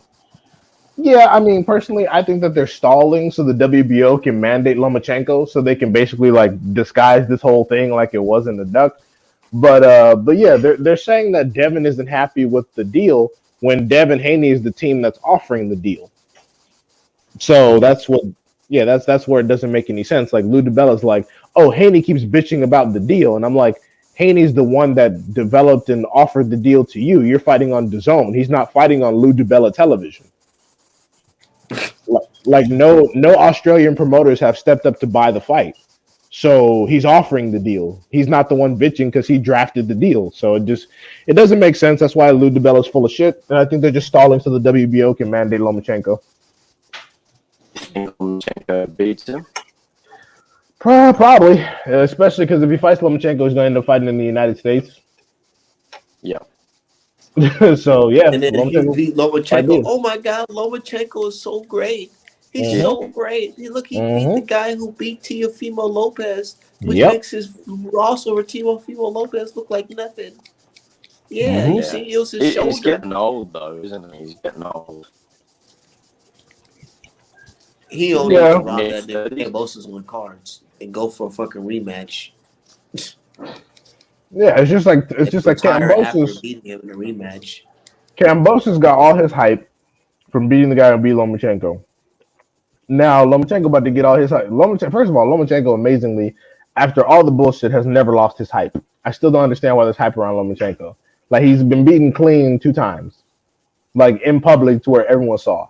And now Lomachenko's about to get the remainder of his hype back from beating the guy who beat Teofimo. It's crazy. It's kind of like how they keep building up fucking what's her name, Chocolatito and Estrada by having them fight the same people. They all fight Quadras, they all fight Sarung Bisai, and then they keep all that little bullshit going. Like they building up people, they fighting the same motherfuckers. Like it's fucking asinine. What happened to Nicholas Walters And after that fight? we have no idea. he could be dead. Yeah, I thought he was a man. Some people think that he might have quit in that fight, behind the scenes sort of shit. Like he wasn't there to fight. But I don't know, I haven't looked into it too much. Yeah, some people say that about the Linares fight too, because Linares took one shot and then just hit the ground and then never got up again. He just got up super slow and didn't beat the count. So yeah, people say that about Walters. People say that about Lomachenko versus Linares. So yeah, a lot of suspect stuff going. Yeah, it's definitely a corrupt sport. It seems to be getting a lot worse every year.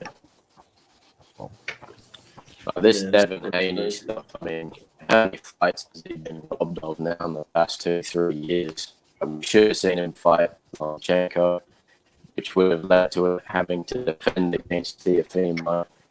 And, he's just... This is ridiculous, man. Well, actually, if things went the way they were supposed to go, he would have had to fight Teofimo to get to Lomachenko. I thought he was mandatory before that, and then that came up with a franchise for Lomachenko. Well, what actually happened was Teofimo's with the WBC. He would have had to compete in the tournament with Devin Haney to get the Lomachenko spot, but he switched over to the IBF to fight Richard Comey for a belt so he can skip the line and go to Lomachenko as a unification instead of getting through a mandatory slot. So if everyone stayed in place and the franchise didn't exist, Devin Haney would have fought Teofimo, would have beat him, and then he would have fought Lomachenko, and then he would have probably been able to fight Comey, and then that's what we would do. Yeah, I didn't know that Lopez was ducking Haney in that. Oh, yeah. So I didn't know he was doing that. So this goes even further back than I thought. Oh yeah, the ducking started immediately, and it was funny because he's on camera saying, "Oh yeah," he was on camera making fun of Devin Haney. He was like, "Oh yeah, newsflash, Devin, you're not getting the title shot. I am. I'm getting the title shot, and then I'm gonna get the Lomachenko fight before you. So sorry, you're not gonna get a shot." Like he was making fun of him, like saying like, "Haha, I'm skipping you and going to Lomachenko first, and we're never gonna fight." Da da da da. Like it was like a nana boo boo situation. Yeah. I don't think he's gonna be relevant anymore. Lopez. He'll have to go up in weight. Yeah, hopefully. And 140 is a killer division. That's probably why it's taking so long for him to announce his next fight. You got to choose carefully. Yeah. He'll probably fight Barboza. Barboza can't punch. Doesn't have enough power to hurt him. So Devin is he fighting Gary Russell's brother then, most likely? Wait, who?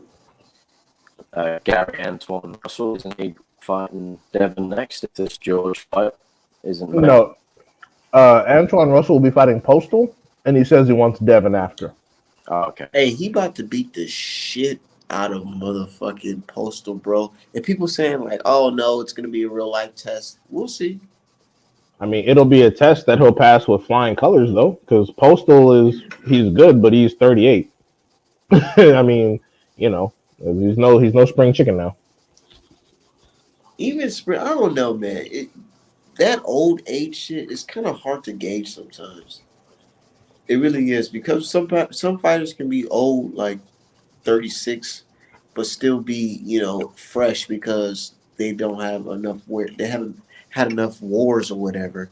But some fighters can be, you know what I'm saying, that age, going through a lot. Yeah, Yeah, You know, I tell. think Postal. the lower Postal. weights. Oh, Sorry. go ahead. Go ahead. How many No, go times ahead. has That's you. Postal been stopped? He Oh, never no, has been stopped. I was just He's going to never say been stopped, right? Exactly.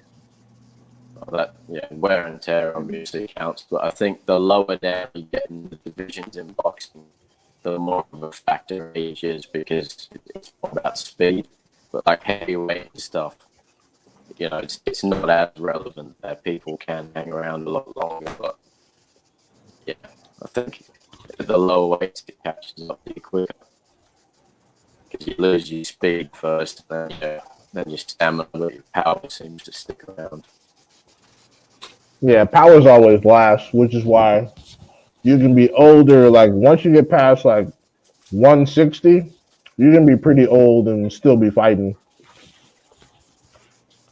I mean, middleweight have known any middleweights that really get into their 40s and be dominant, or late 30s.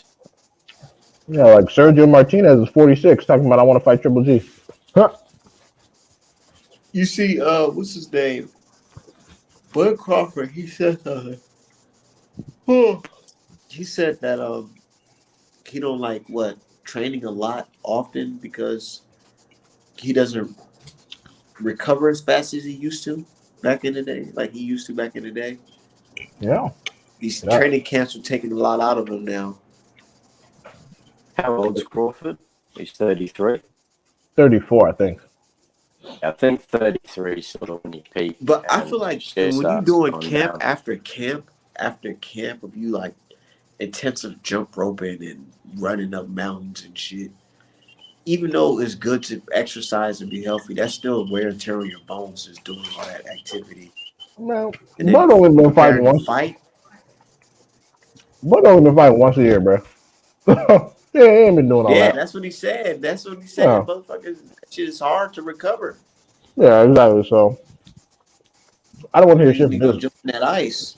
Yeah, I don't want to hear shit from Buzz Camp. They acting like, oh, he puts in all this work. Like, bro, he been fighting once a year for the last 3 years. Chill out. Chill out. But he's not taking much wear and But you don't tear. know Bud, nigga. You ain't no real Bud fan, nigga. Hey, that's how they get at you though. You hate They be no, begging. you hate no Hey, Bud. them Bud fans be begging on niggas, bro. Like for You hate real. no Bud. You down there hating on Bud. I'm like, bro, even if I was hating on Bud, so is he your fucking cousin? The fuck? Yes, that's what they treat it like. When he beat Jeff Horn, that was crazy. Like, he beat the absolute shit out of him. That shit was inedible. Like we all knew that shit was gonna happen. Like there was nothing. Yeah, I remember Jeff Horn's that's the coach thing. was saying Like, some type of jokes here. excuse. Yeah, Jeff Horn's coach was saying that Bud he pushed the fight back because he was scared or some shit. he was a weight bully too, Jeff Horn. He fights at middleweight now. He fights at middleweight. Didn't he just get slept? Yeah, he got He knocked got beat out up by by a Tim guy. Zoo. Yeah, he got Sarafa. Sarafa knocked him out. He was meant to fight him too, but didn't. But he's fighting all these guys at the middleweight, and he knocked out Anthony Mundine. I'm sure you remember him. They just here in Australia, like, baptizing a hype job is getting Anthony Mundine out of retirement and just getting him knocked the fuck out. And he's like mid to late 40s now, and he's got all like slur speech and shit. That's like something I've been witnessing here for ages. Just, you've made it when you've knocked Mundine out on a domestic level. A side question.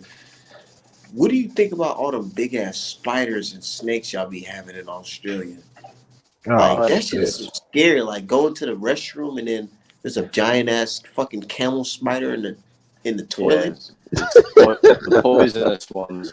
Like, I live on a few acres, and like my side thing, I've got a lot of food. I've got like 40 chickens and hundreds of fruit trees and shit. But like I'm just killing my spiders every day. Big fucking spiders, Big spiders.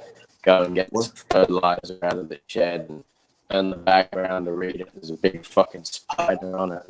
I never get used to the spiders. The snakes don't bother me, but there's a lot of fucking poisonous snakes here that if you get bitten by one, like, you're dead in like 20, 30 minutes. And, you know, unless someone's there to help you and like call a fucking helicopter or something, you're fucked. But you really got to pay attention when you're out and about here, especially with like children, toddlers, because they don't listen. They want to just run around and play everywhere. But yeah, there's a lot of stuff that can get you. Yeah, that's It's crazy as hell. not just comfortably just be out there, like I would never Like, go to Australia. I would never go to Australia unless it was for professional reasons. Like if I had a job that sent me out there, I'd be like, fuck, all right. But outside of that, I'd be like, Probably nah, not no. as bad as you think. Like all the cities and that just be like anything you're used to, but it's a lot harder. But you gotta go in the country areas for that. Yeah, Sydney seems cool, but yeah, like what you just said, the country areas. Nah, I'm just gonna be a city tourist. Yeah, I'm on the fringe of a country, like not a proper country, but like you sleeping in your hotel beehive and a fucking spider as big as your fucking palm is crawling on the side of your neck. Oh my god, don't say that. I'm fucking slap the shit out of myself. If you go fucking knock myself out. If you go on Google, there's these spiders you get everywhere here. They're called huntsmans, and they'll get as big as your hand. They're not poisonous, but if they bite you, it fucking hurts. But the biggest one I ever found was a few years ago, and it had like 20-inch fucking legs on it or something. Like it was like the size of a pillow. Oh hell no! See some shit. Nah, you said what? You seen? I'm what? good on Australia. I'm good. Just if you go on Google, you type in Australia huntsman and the name Charlotte because they called it fucking Charlotte for some reason. You said Australian huntsman? Spider, and then just put Charlotte and see this thing. Like it's fucking. If it was on your chest, it'd have the tips of its legs fucking touching your ribs and shit. It's like as big as a pillow. Like big. Oh my god, this thing is fucking. This thing is fucking huge, bro. Did you meet Charlotte? Bro, this thing is retarded. Nah, hell no. I'm good on Australia. I don't ever really need to go there. This shit is crazy. You get them everywhere. I saw like 10 of them last night when I'm just doing shit in the yard. Like those things are fucking everywhere. This nigga said I seen 10 if of they've them. got enough food, I don't think they stop growing. Okay, y'all gonna fuck around. Y'all gonna fuck around. They gonna start eating people. It's gonna be like 8-legged freaks. Why is it like that? I told my dude, I said, I feel like y'all land is cursed. Man, Yeah, we said cursed. You know how fucking quick those things are. And they run up into the corner of the room, like on the roof. And if you like go at them with a brush, like a broom, squash them, they jump at you. See videos of it. They're fucking gross. Like you can't just leave your shoes outside and then you come out, just slide them on. You gotta fucking have a look and smack them around and shit because they'll go on your shoes. And I've known to bite people on the feet. Like there was this one guy we were landscaping. He was cutting some hedges.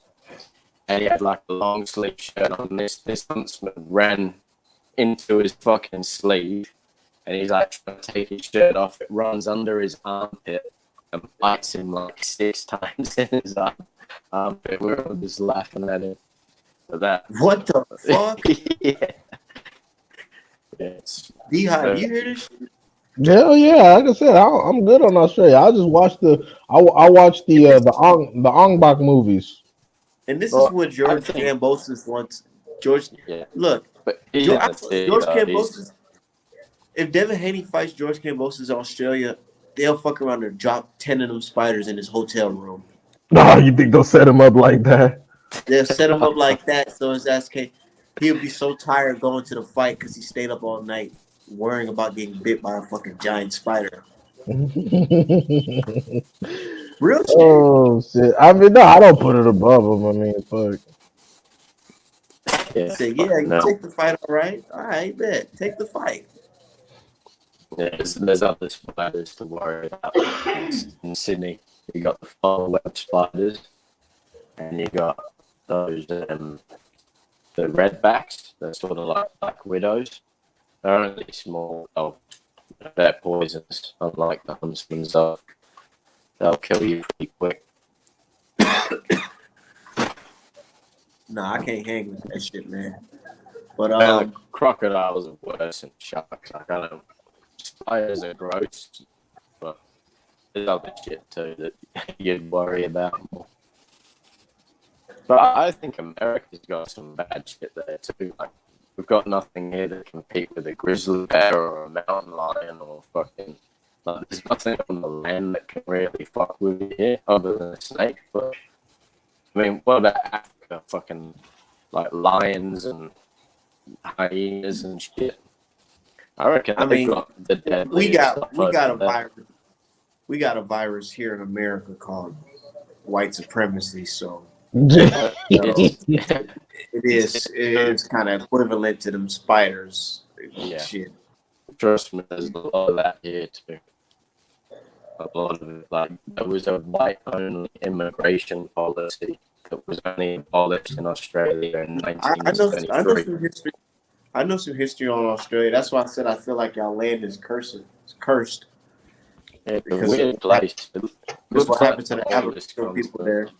Oh yeah, there's a lot of stories about that. Like, y'all think the blood made everything grow? What I was going to say, like the city I live in, there's a particular suburb here with mountains in it, and like that's got like, the highest suicide rates and all sorts of shit. Like, it really sticks out.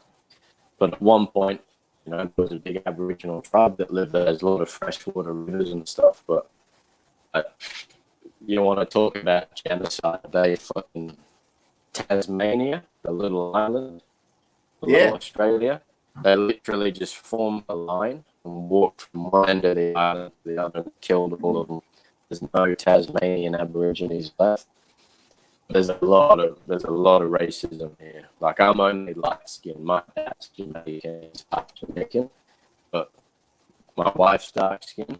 You fucking like, if she goes shopping and I'm not there, someone's always said something. Like, they're really fucking racist here. Really fucking racist. Yeah. Mm-hmm. And that's why I feel like that land is cursed, man. Got the creatures sneaking up at night, biting the fuck out of you. Man, shit. And that's why I don't want Devin Haney to go over there, to be honest. The thing is, with Devin is, like, I can't really criticize anything other than his power. Like, I don't know if he could knock George out, but if he couldn't, you're not going to win in Australia. But you should see some of the local shit I watch. I'm talking about hype jobs a lot. What they do here in Australia, because we're pretty much in Asia. We're slap bang in Asia. It's just the settler colonial project, just underneath Malaysia, Indonesia, Singapore. What they do is they get all these Asian fighters, usually make them jump up a division, usually get old ones, fly them out here, and they just, he's got 100% knockout record. Who's he fought? And it's like they're all from Thailand and the Philippines and shit. But there's a lot of that goes on. I forgot where that tangent came from. But that's how. Oh yeah, the corruption and supporting the judges. So at the local fights, I saw this guy. He was not meant to lose. He's another lightweight here in Australia. You've probably not heard of him. He's actually a 6 foot at lightweight. I don't know how he gets down to it. But he fought this 5'6" guy who was a super featherweight stepping up, and he just nails the Aussie guy with a left hook. And he just, like, he's backwards trying to retain his balance, like windmilling and shit, goes from one end of the ring to the other. This dude's just lighting up on the ropes. And then the bell rings, and then the next round, this particular lightweight headlocks him, trips him over, fucking hooks him in the head a whole bunch of times while he's headlocking him. Referee doesn't say shit. then he gets this guy. He's got a second one now, and he's not hurt anymore. Gets this Thai fighter on the ropes. He's just flurrying like Leonard Hagler, just not hurting him but flurrying, and the ref just waves it off. And this guy's got 100% knockout ratio right now, and it's like, wow, like no, you're fucking done. But Evan will not win on the cards. No fucking way. No. Just like Pacquiao, and that was a last robbery in what I've seen. You gotta knock George out if you fight him here. He'd have to get like for it to milk the champion here because I don't have any. He'd have to get like a knockdown in every round. Yeah, pretty much. No. If Devin don't get a knockdown, he getting robbed. I reckon he why needs is a it taking knockdown. so long to even make this fight, D-Hop? I think what you're saying is true, man. They're gonna wait till the fight gets mandated. Yeah, they're gonna wait till WBO mandates Lomachenko. Shit gonna go to purse bid like the last one did. Top Rank probably gonna buy it for cheap, and then they're gonna have it in America. And then Kambosos is gonna get his ass beat for a discount. Stupidity. All because they don't want to give the black man an opportunity. Stupidity. History. And then we got motherfuckers on Twitter saying, "Oh, Devin Haney's holding up the fight." How? He's offering the fight. They're talking about the location in Australia. No Australian promoters are involved with the decision making. If you really want the fight to be in Australia, why isn't an Australian promoter sending a contract over? Right, because you have nobody. Nobody's backing no you. promoters here. There's no big promoters. All like state champions and Australian champions. 4 of them are in my town or were before. Dempsey McKean had that heavyweight. He just went to the zone or something. He was a gym just down the road. He was Australian heavyweight champion. But all these guys, they got to work full-time jobs, man. Like, they don't make any fucking money, boxers here. There's no promoters who put up millions of fucking dollars and can't even promote and pay their domestic champions in their country. Yeah. I mean, and these dudes, I don't know what they get out of blaming Devin Haney for this situation. I'm not sure what they're getting out of it, but it doesn't make any sense. Like I said, if Kambosos is currently not happy with the current set of demands, what usually happens is that your promoter from your side will send what's called a counter offer. It's kind of how business has always been conducted. Oh shit, you don't have anyone to negotiate on your behalf? Then sign the fucking paperwork and get the shit over with. You don't have a choice. Or you can wait until someone gets mandated against you and you can get your ass beat on a discount. It's very simple math. Yeah, I've got a feeling they're going to do what you said, and there'll be a mandatory, and that'll be a plausible excuse why it didn't happen. And then it'll be What like did Loma do to become the more mandatory again? discussion. Beat Richard Comey? He was already the mandatory, bro. They just needed some highlights. Surprise! They tried it. People don't realize that Lomachenko was already the mandatory before Teofimo even fought fucking George Kambosos, so it didn't matter. They were putting him to get a shot against the winner regardless. So they were like, all right, we can get the Teofimo too, or we can get Kambosos. It don't matter. We're getting the belts back. So do you still think the agenda in the boxing world is to have Lomachenko be that guy, and George was just not even a hiccup? He was just, he's going to fight the winner anyway. Oh, he actually beat Lopez as well. Do you think that's all that was, or George is just going to be protected and navigated and maneuvered and shit the way someone like Canelo is? Well, Kambosos was an unknown. Nobody saw Kambosos coming. Now, there were some people that gave him the opportunity to win, sure, but most of the people in the boxing business were like, once Kambosos gets taken out, we can probably position a Lomachenko rematch, and whoever wins that, then we can crown as the true king of lightweight, and then we can keep them beating up whoever we got over here. I don't think that Kambosos was actually meant to play any significant role at lightweight. He's just it's all about who he loses to, because no one has any confidence that he wins his next fight. And Yeah. there's a lot of people invested in making sure Devin Haney doesn't get the fight because Top Rank will be losing the belts indefinitely. And of course, there's the race angle because if Devin Haney were to be undisputed at 135, he'd be the first one in the four belt era at 135. He would be instantly probably top 3 pound for pound on the planet. He would be in the Hall of Fame immediately. That's not even a question. He could literally retire and be in the Hall of Fame. So there's a lot at stake here. It's fun what they're doing. And you see that? But we got our guy Robert in the building. What it is. What's going on, Robert? Chilling, man. I ain't gonna lie, Robert. I fuck with you, man, but I've been seeing your post about Devin Haney, and I just can't help but just to disagree wholeheartedly every time I see it. I'll be going hard on that, man. Man, so what do you think about this whole George Kambosos Devin Haney thing, man? Please tell me you feel like Devin Haney deserves this title shot. Hey, it ain't about what he deserves. Oh yeah, even though he does. I think he should get the fight. But I'm actually happy because of what's happening to him. Because this is the same thing he did to Gary Russell. This is the same thing he did to Gary Russell. But I ain't gonna bring that back up. But as this as concerns this situation, he has a problem with Eddie Hearn. Eddie Hearn said this about him. Eddie Hearn said that Devin Haney is the one who's outpricing himself. He didn't say anything about George Kambosos, outpricing himself. This is the same thing George Kambosos said from the beginning. Haney, you either sell your jewelry. He knew what was up.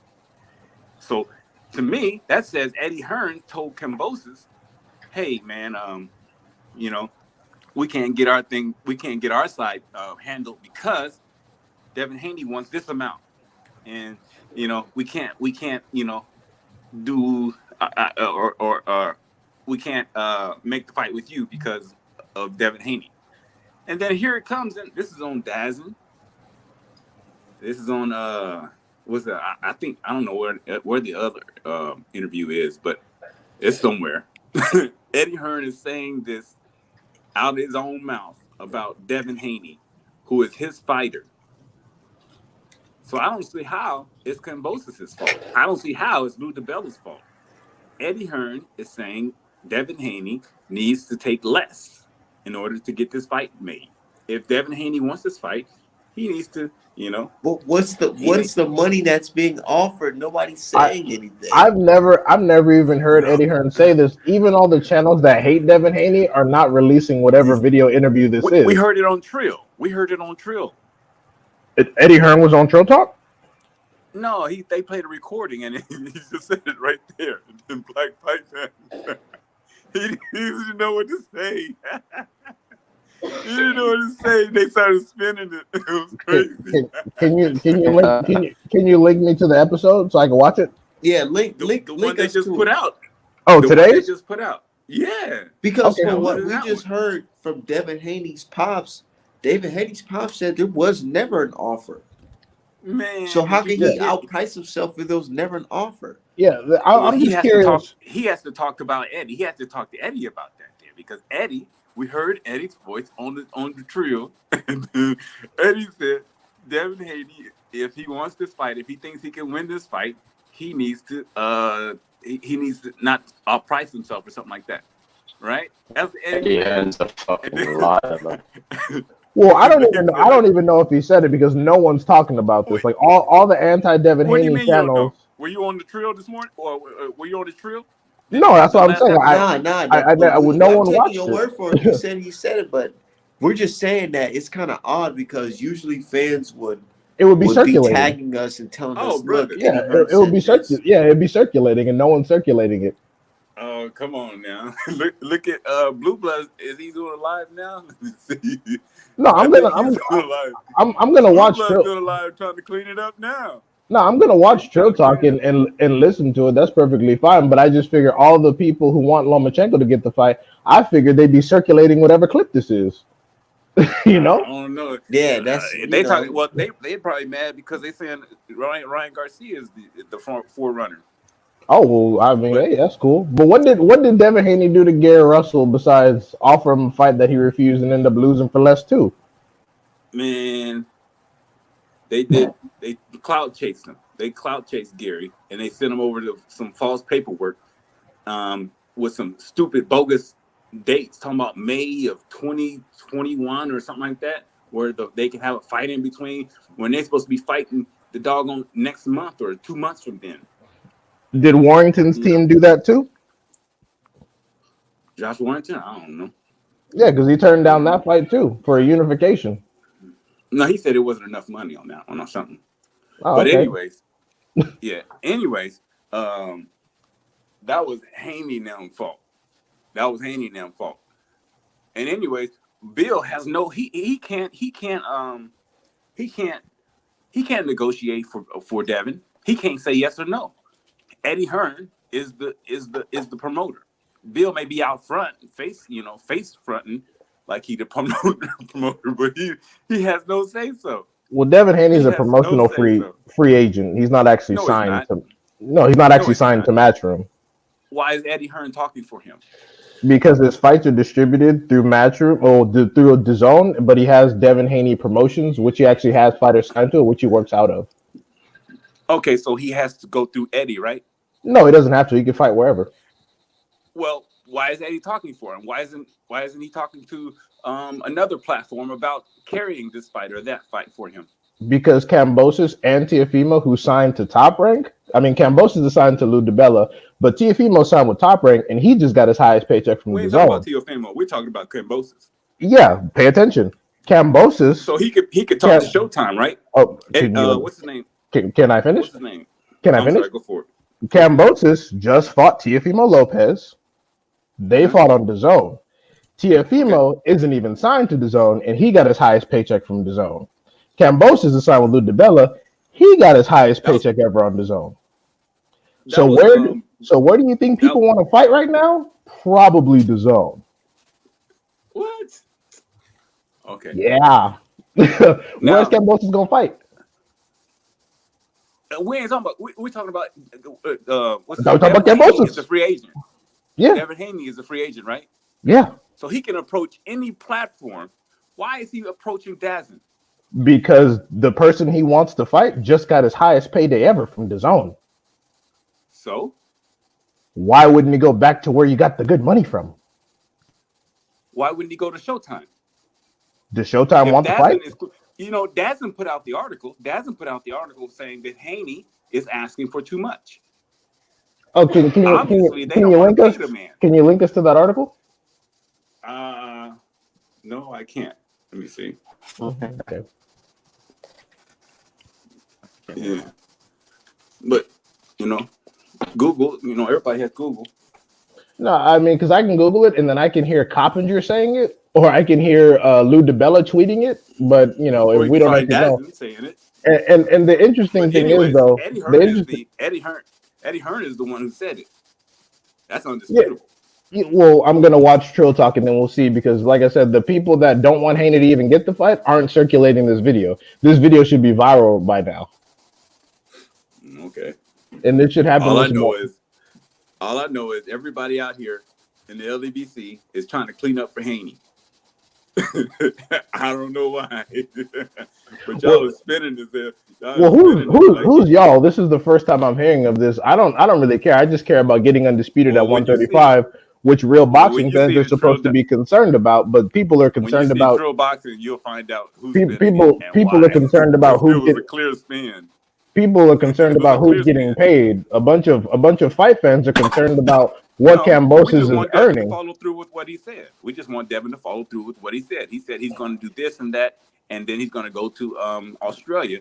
But first of all, he needs to, if he wants the belts like he says he does.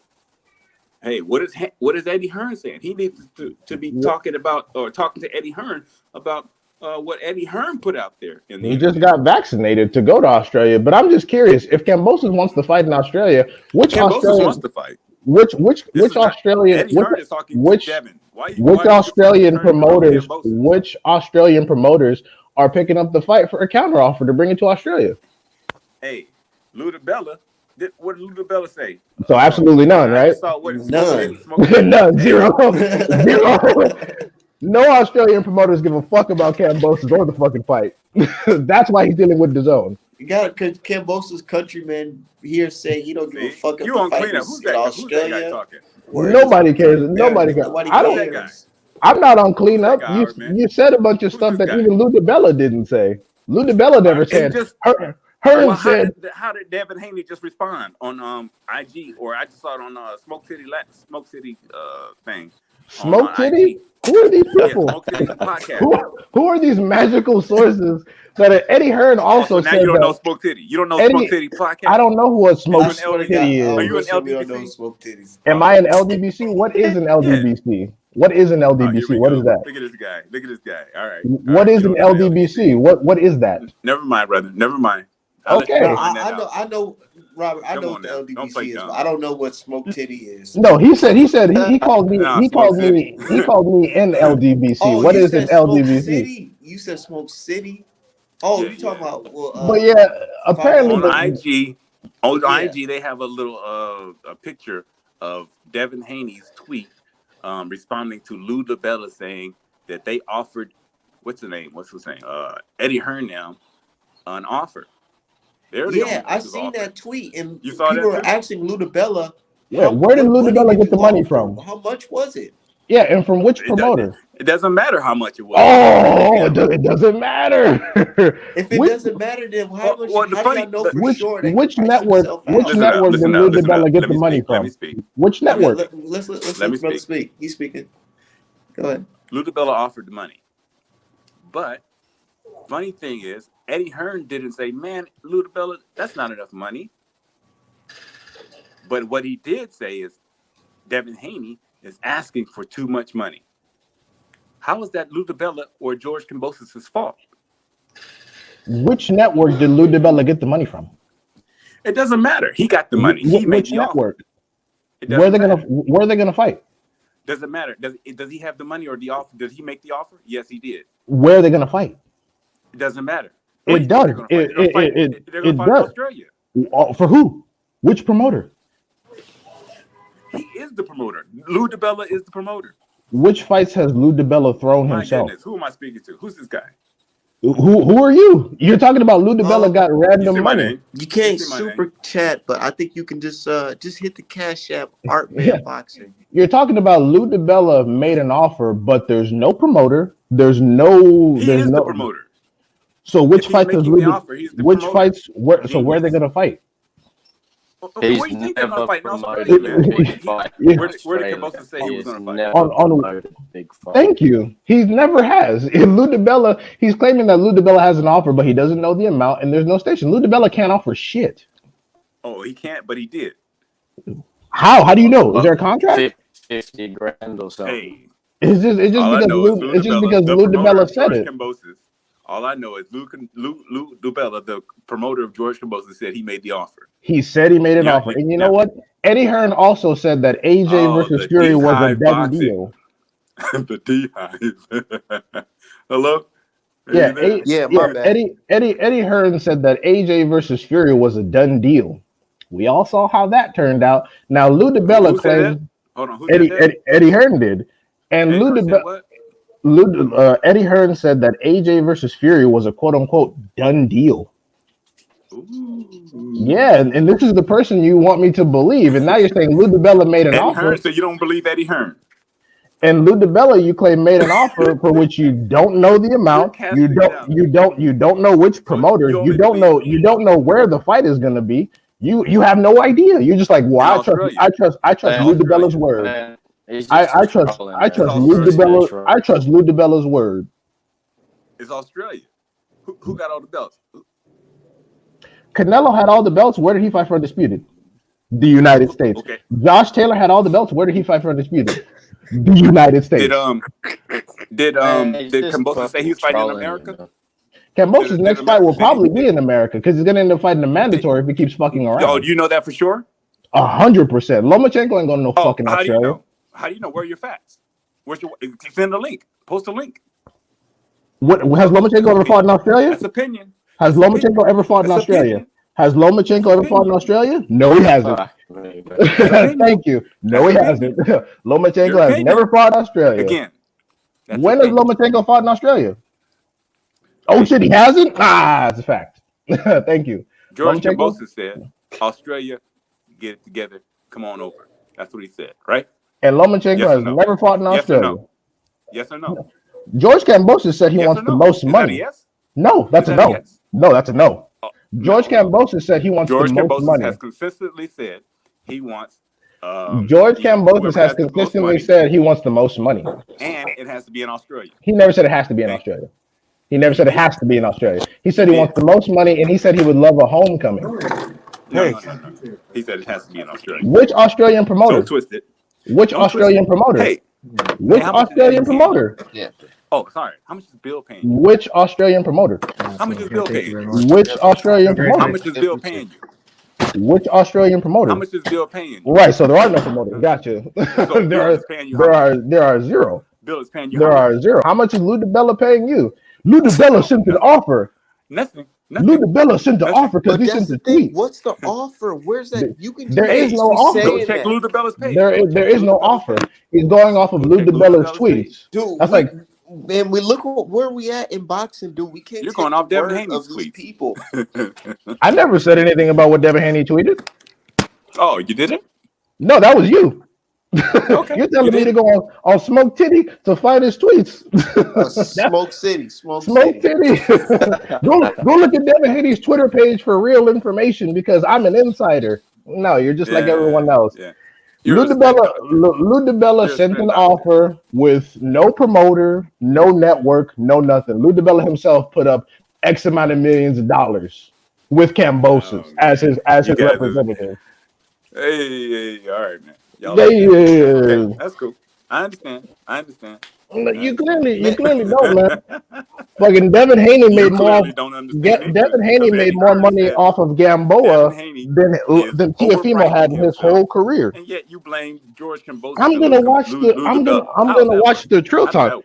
I'm gonna watch the Trill Talk and see if what you're talking about is accurate because no one's talking about this. Lou DiBella's not mentioning it. Eddie Hearn's not mentioning it. Devin Haney isn't mentioning it. Nobody's been mentioning it.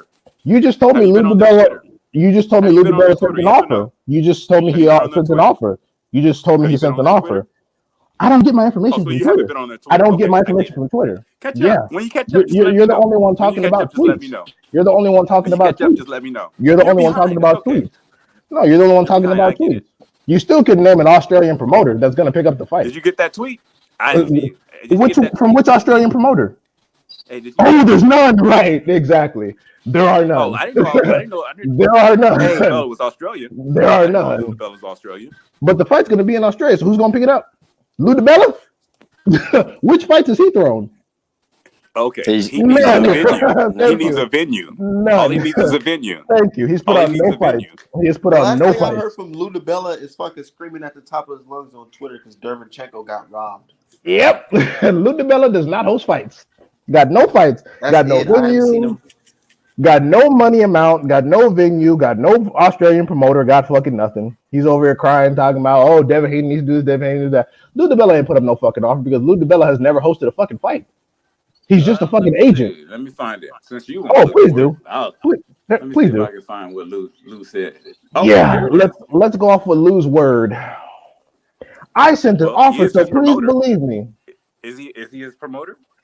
Absolutely. Thank you. Nothing further. When you get fight Eddie Hearn is incredible. Nor has any offer been received from him. Yeah, exactly.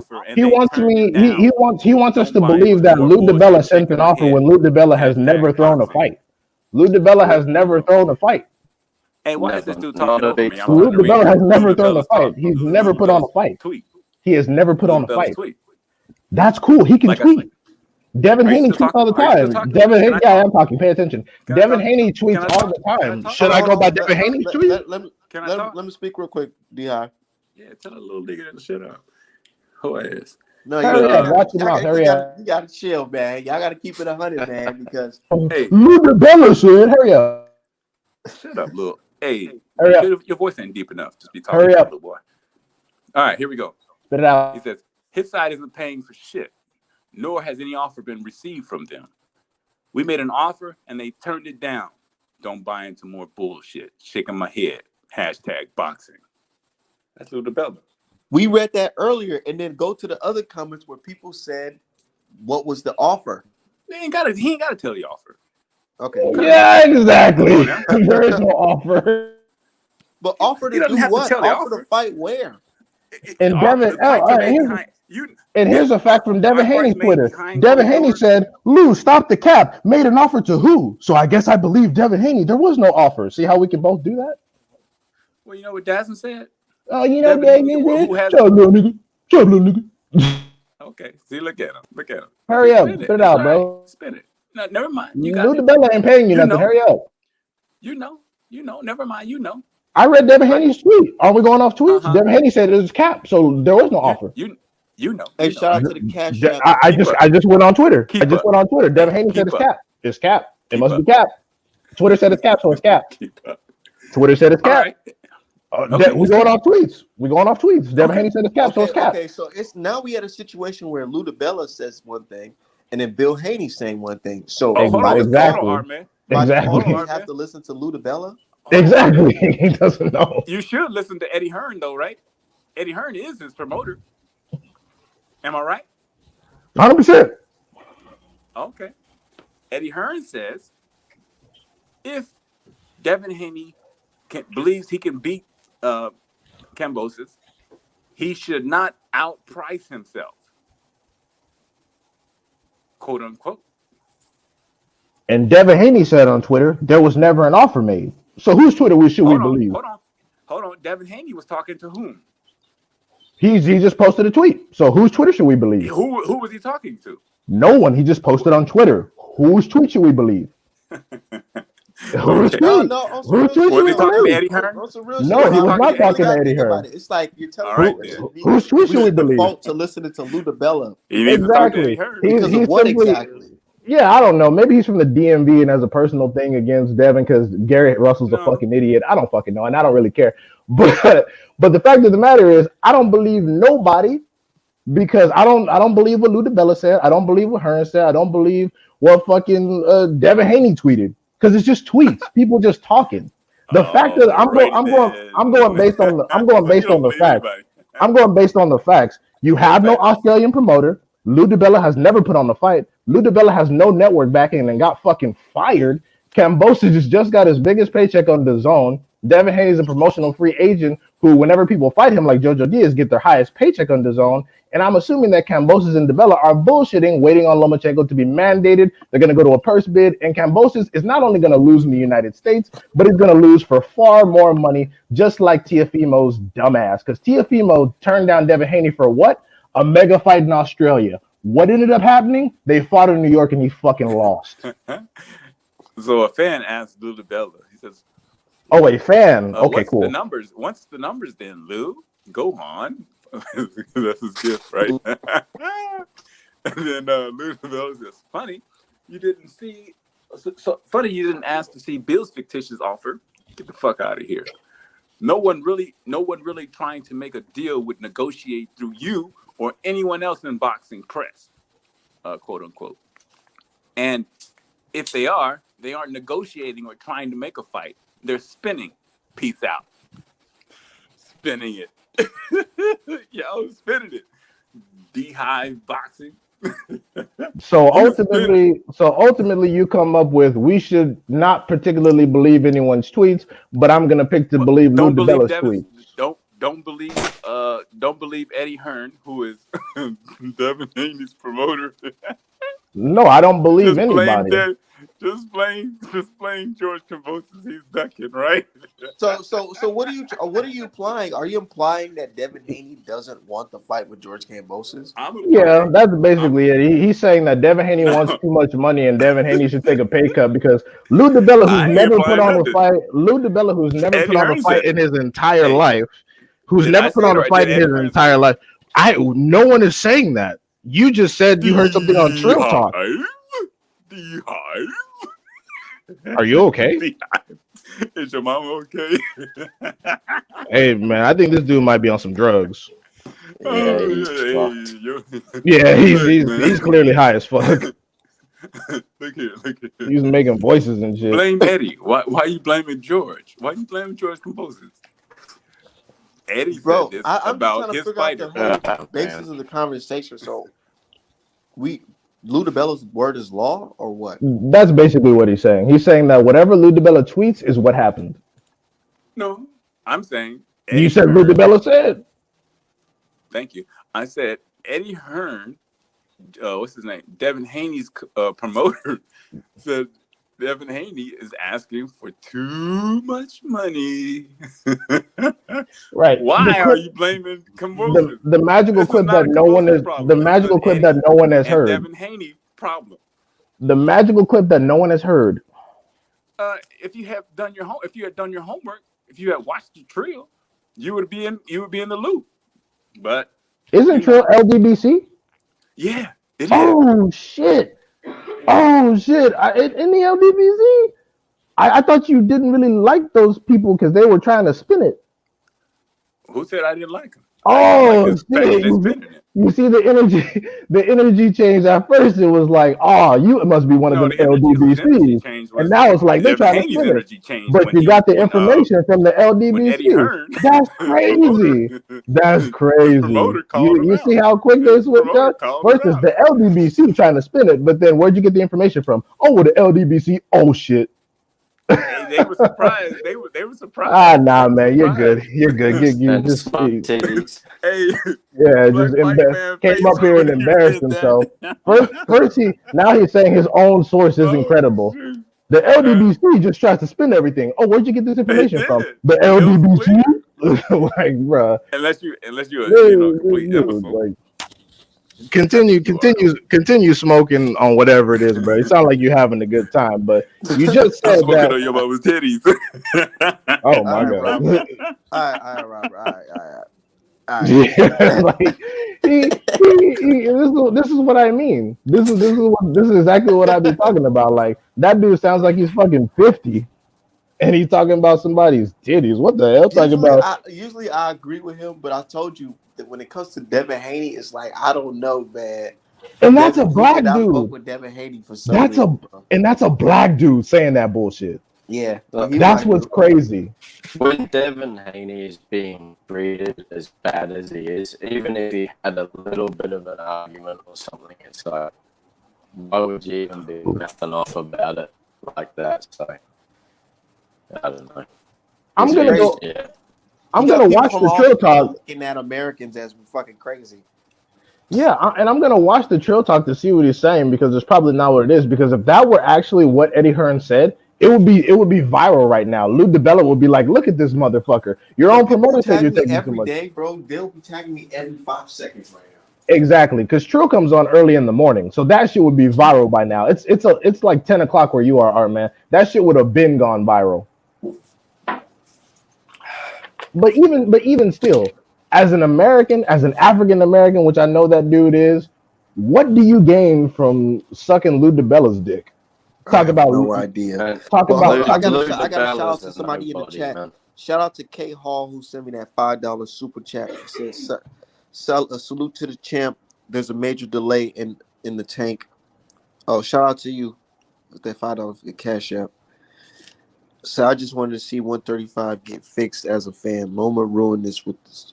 Nigga, Canelo ruined this shit with that fucking franchise shit. People always talk about they hate the franchise shit, but never want to talk about the origin. Yeah, now they're comparing it to the WBA Super, and I'm like, the WBA Super, number one, you can't select your mandatories. Number two, you can't challenge at any weight class via the WBA Super. I remember that dude Irv, the unification guy, was trying to talk about how you could do that with the IBF as well. And I'm like, if that's the case, you've been one of the biggest Bud Justice League members. That means that Bud could have just challenged Spence through the IBF, and he didn't respond. And I'm like, that's what I thought. You're just running your fucking mouth. But yeah, no, Kambosos has made it clear that he wants the most money humanly possible. And what's up, crowd? Cambosis has made it clear that he wants the most money humanly possible. And truth be told, he like if it's the most money here, he prefers an Australian homecoming. But if it's the most money here, he'll probably fucking take it. Like I said, but they're stalling, and when Lomachenko gets mandated, they're gonna fight in America. Bob Arum is not gonna pay all that money for fucking Australia. He's not. They talk about fucking Pacquiao versus Jeff Horn, and I'm like, these motherfuckers are not Pacquiao and Horn. You could put a bunch of money on Pacquiao. You can't put a bunch of money on fucking Lomachenko. And Kambosos ain't no Horn. He ain't beating no Pacquiao. Bob Arum not gonna give up Lomachenko like that. He know the game. Exactly. He's not gonna have Lomachenko go down there and take a third loss. There was a reason why he sent Pacquiao down there on his last Yeah, what's up, boys? What's up, man? Sorry. I don't know how much you was listening, but that they got pretty interesting right there. He's talking about I'm smoking on your mama's titties, and we supposed to be listening to whatever the fuck he's talking about. That's why I asked him. I'm like, which fights has Lou DiBella ever thrown himself? Cameron Duncan is a promoter. Cameron Duncan don't make offers. He gets offers from Showtime and makes offers. Talking about Lou DiBella sent them an offer. Nigga, from who? No, real shit. I was trying trying to hear him out until the conversation went into like, well, Lou DiBella said, and I'm like, bro, I don't trust Lou DiBella's word is not law to me. Yeah, we could do that with anybody. Just like I said, I don't trust Eddie Hearn. Eddie Hearn said AJ versus Fury was a done deal. I'm not listening to what you're talking to the guy who told the world that these guys was fucking lying.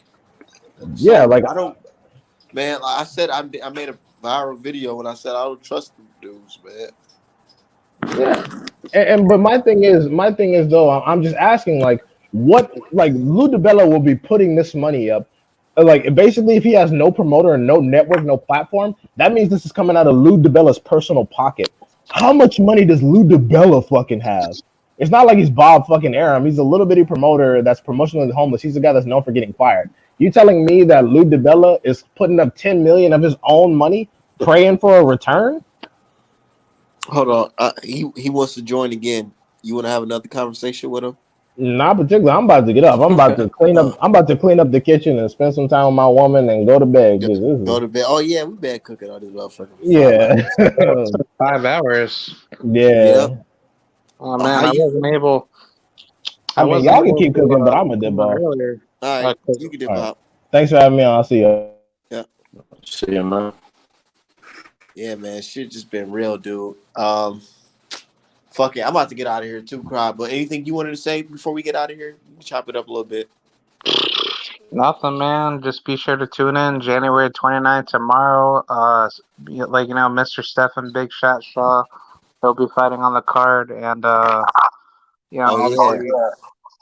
obviously Robson Conceição and Xavier Martinez will be the main event. That should be a good fight. And who else is fighting? I think Rene Guerrero, he'll be on the card, and maybe Luis Melendez. I think they were supposed to fight, but I think that got fizzled. But should be a good set of fights. But what about how do you feel about Robson? I don't think he's that good, honestly, man. I think honestly, Xavier. He really should be the WBC champ. You know that, right? Yeah, definitely. I'm not gonna say that that he don't have the talent to be a champion. He obviously does because he beat the shit out of Valdez. So technically, he is the uncrowned champion. Yeah. I feel like Top Rank is throwing them a bone, right? Because they kind of fucked them. Not kind of, they did. Yeah, they did. But don't forget, Robson Conceição wasn't supposed to be in that position in the first place. If you remember from his previous fight with Louis Correa, he was beating the living crap out of him the entire fight, and the judges out of nowhere just gave basically gave the decision to Robson Conceição. I don't know if you've seen the highlights for I've never really seen the fight of Valdez versus Rob, so I really don't know how he fights, to be honest. And I haven't watched any of his. The highlights of that fight, Valdez versus Robson, is Yeah. like a minute long, and I swear to God, there's no clip of him punching Valdez. I'm not joking. Hmm. Well, like, do you like? Are you saying that Conceição didn't do enough to win, or Who you tell me? yeah? No, I'm just saying, like, I didn't see the fight at all. But the highlights, from what I seen from the highlights, it didn't. They literally didn't show any punch that Yeah, Robson yeah, threw. yeah. So I don't know. I don't know how the fight played out, to be honest. There are Besides some everybody saying videos he that got do have like robbed. the full footage. Like, I was just gonna like tell you like there are certain channels that I've seen floating around that have like the actual full fight. Yeah, I haven't been looking too hard. I just take y'all word on it. But I could send you like a link on it after the show. Yeah, send me a link on that because I still haven't seen that shit. Yeah. But yeah, What was it really like a clear robbery? Like, oh shit, like yeah, dude, yeah, yeah. oh, Like, Conceição like did enough Derevchenko to. Triple G type shit, or was it like No, no, Frankie no. Like, Chavez? it felt like a wide, like like clear separation of the fight that Conceição did way more in the fight than Oscar Valdez. But also, like Valdez, like Let me he, guess. Robson was running. yeah, that's what they will call it. That's what Like, they gonna call it. He was running. yeah, because Conceição, he was just outboxing Valdez, and Valdez, he kept getting hit with the same punch, and then his face got all bruised up and all that crap. But nah, man, Conceição should have won that fight. Can I ask you? Have you guys noticed the lack of Valdez fans? Yeah, his fan base is nowhere to be seen. Literally, I posted clips of Valdez on Twitter. Man, I would tell you to make a Twitter, but don't do that shit because people are No, crazy, dude, bro. I'm done with that shit. That's just crazy, bro. People are they're trying to post pictures of my fucking family and shit. I'm like, you niggas are fucking weird, bro. Like literally, like if somebody did that to me, like I probably would just straight up hurt them and kill them. Like, seriously. Yeah, I don't Hey, play around. I don't preach violence, Yeah. but that shit is weird. And if it comes down to self defense, I would defend myself to the fullest extent. Also, you could push them to court for defamation too. I know. That's So next. that's what, If they yeah, take it too far, that's next. yeah, yeah. So I just wanted to let you know that as far as like a legal standard, but I'm pretty sure that's definitely a possible thing that you could do. Yeah. But yeah, like as far as the topic that you discussed, what did you guys talk about earlier? We're talking about Devin Haney and Devin Haney and George Kambosos, man. We just feel like George Kambosos and them are trying to do the runaround on Devin Haney. Yeah, they're trying to wait for him to vacate, and then they could try to claim, undisputed. Yeah, because I was hearing from Bill Haney the other day where he was talking on some other channel. I think it was Show Boxing Talk, but basically he said that Devin's gonna try his best to try to get the Kambosos fight, and if that doesn't, go through, Devin's gonna move up to 140, and then he could possibly face, Gary Antoine Russell, or maybe somebody leading up to Gary Antoine Russell for him to get a belt, and then look at the options from there. Man, I think Devin Haney, like, I just feel like it's fucked up because he's in a position where he can literally make history. Yeah, and it's like nobody doesn't want to see him rise, and I find that absolutely insane because it's like Devin, he's done so much to earn his spot, and it's like they're just treating him just like Deontay Wilder. They just want to have him stay as champion, and then someone's gonna hype this other fighter up to beat Devin Haney, and then when the odds are actually stacked against Devin, that's when they're just gonna try to That's shrug when it they're off. entertained and want to see it. Yeah, That's that. With the Charlo fight, it's like at first when it was like, damn, if Charlo goes into a fight with Canelo at 160, it's fucking real life 50-50. You know what I'm saying? Or it could be leaning towards Charlo because he's way much bigger than him. But then now it's like, oh, Charlo has to jump up to 168 and fight Canelo in his very first fight after Canelo's already fucking well on the juice. You yeah, but know, it's like, why not now they have want to Charlo see it. get? I was just gonna say, why not have Charlo get a tune-up and fight somebody of caliber and then fight Canelo? Because it's like everybody wants to see Charlo go straight after Canelo, and I'm like, why not give Charlo some time to get used to the weight? But that's just how they play it towards the black fighters. They just want black fighters to immediately get tested by the toughest competition and not let them get their feet wet. And they just want them to lose immediately, so that way they could hype up all the not so good fighters, probably mostly white and Hispanic fighters that are not even that good, and try to make up all this bullshit to say that they're so great, when they're clearly not. So Yeah, these niggas is crazy, man. And it's like they're trying to like I said, instead of giving back in the day, I feel like at least they gave a fighter an opportunity. Now it's like they don't even give them the opportunity. They're just gonna say, fuck that. We're gonna take the opportunity away from you and we're gonna boost up the next guy and say that this person is the best in the fucking world while you're bro, just whatever. can I also interject on that? Yeah. I went to the Evolution Boxing Gym where Nestor Bravo and the Adorno brothers and Christopher Pitufo Diaz train at, right? Yeah. And I ran into this Mexican fighter. If any of you guys are interested, look him up. His name is man, I forgot his fucking name, but I think it's Dinamita Cardenas.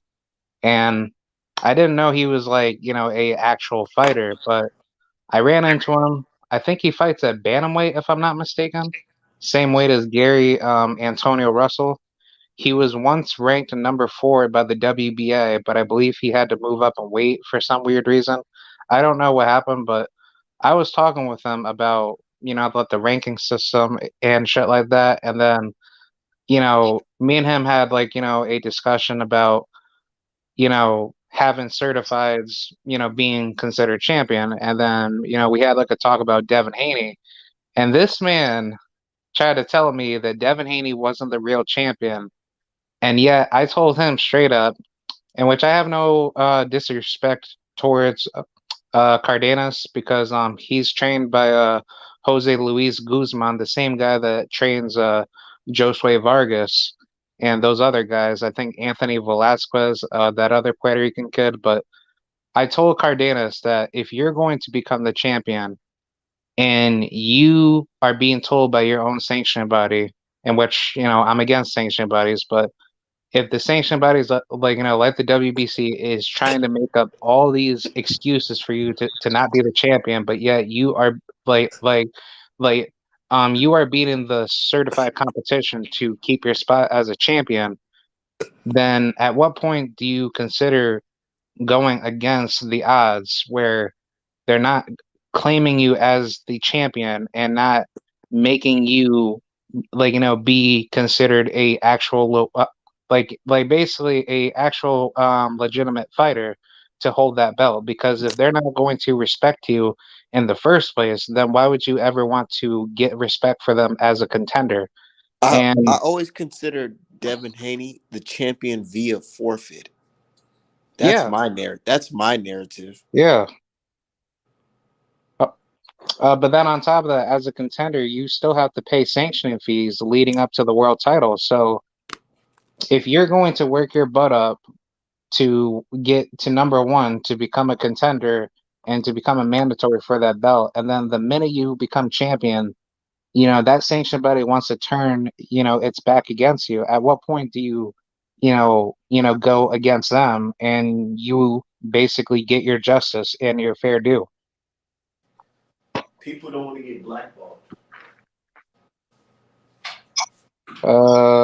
So they just sit behind the sanction body and just let them, control their Yeah. life. You don't want to get blackballed, would you? This is I all you know, mean, and you're telling me that they're blocking your access of you getting money and yeah, but that's what opportunities? I mean. Well, that's what they're doing to guys like Gary Antoine Russell right now. Because Gary Antoine Russell, he should have been ranked like a long time ago, and it's like we haven't heard anything about him getting any world title eliminators or anything of that magnitude, right? This postal fight, I mean, he got this postal fight. That's that. Yeah. Hopefully that does something with the rankings.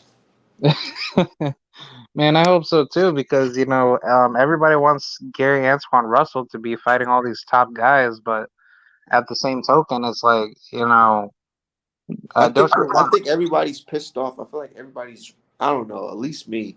I feel like we're ready to fast track some of these guys.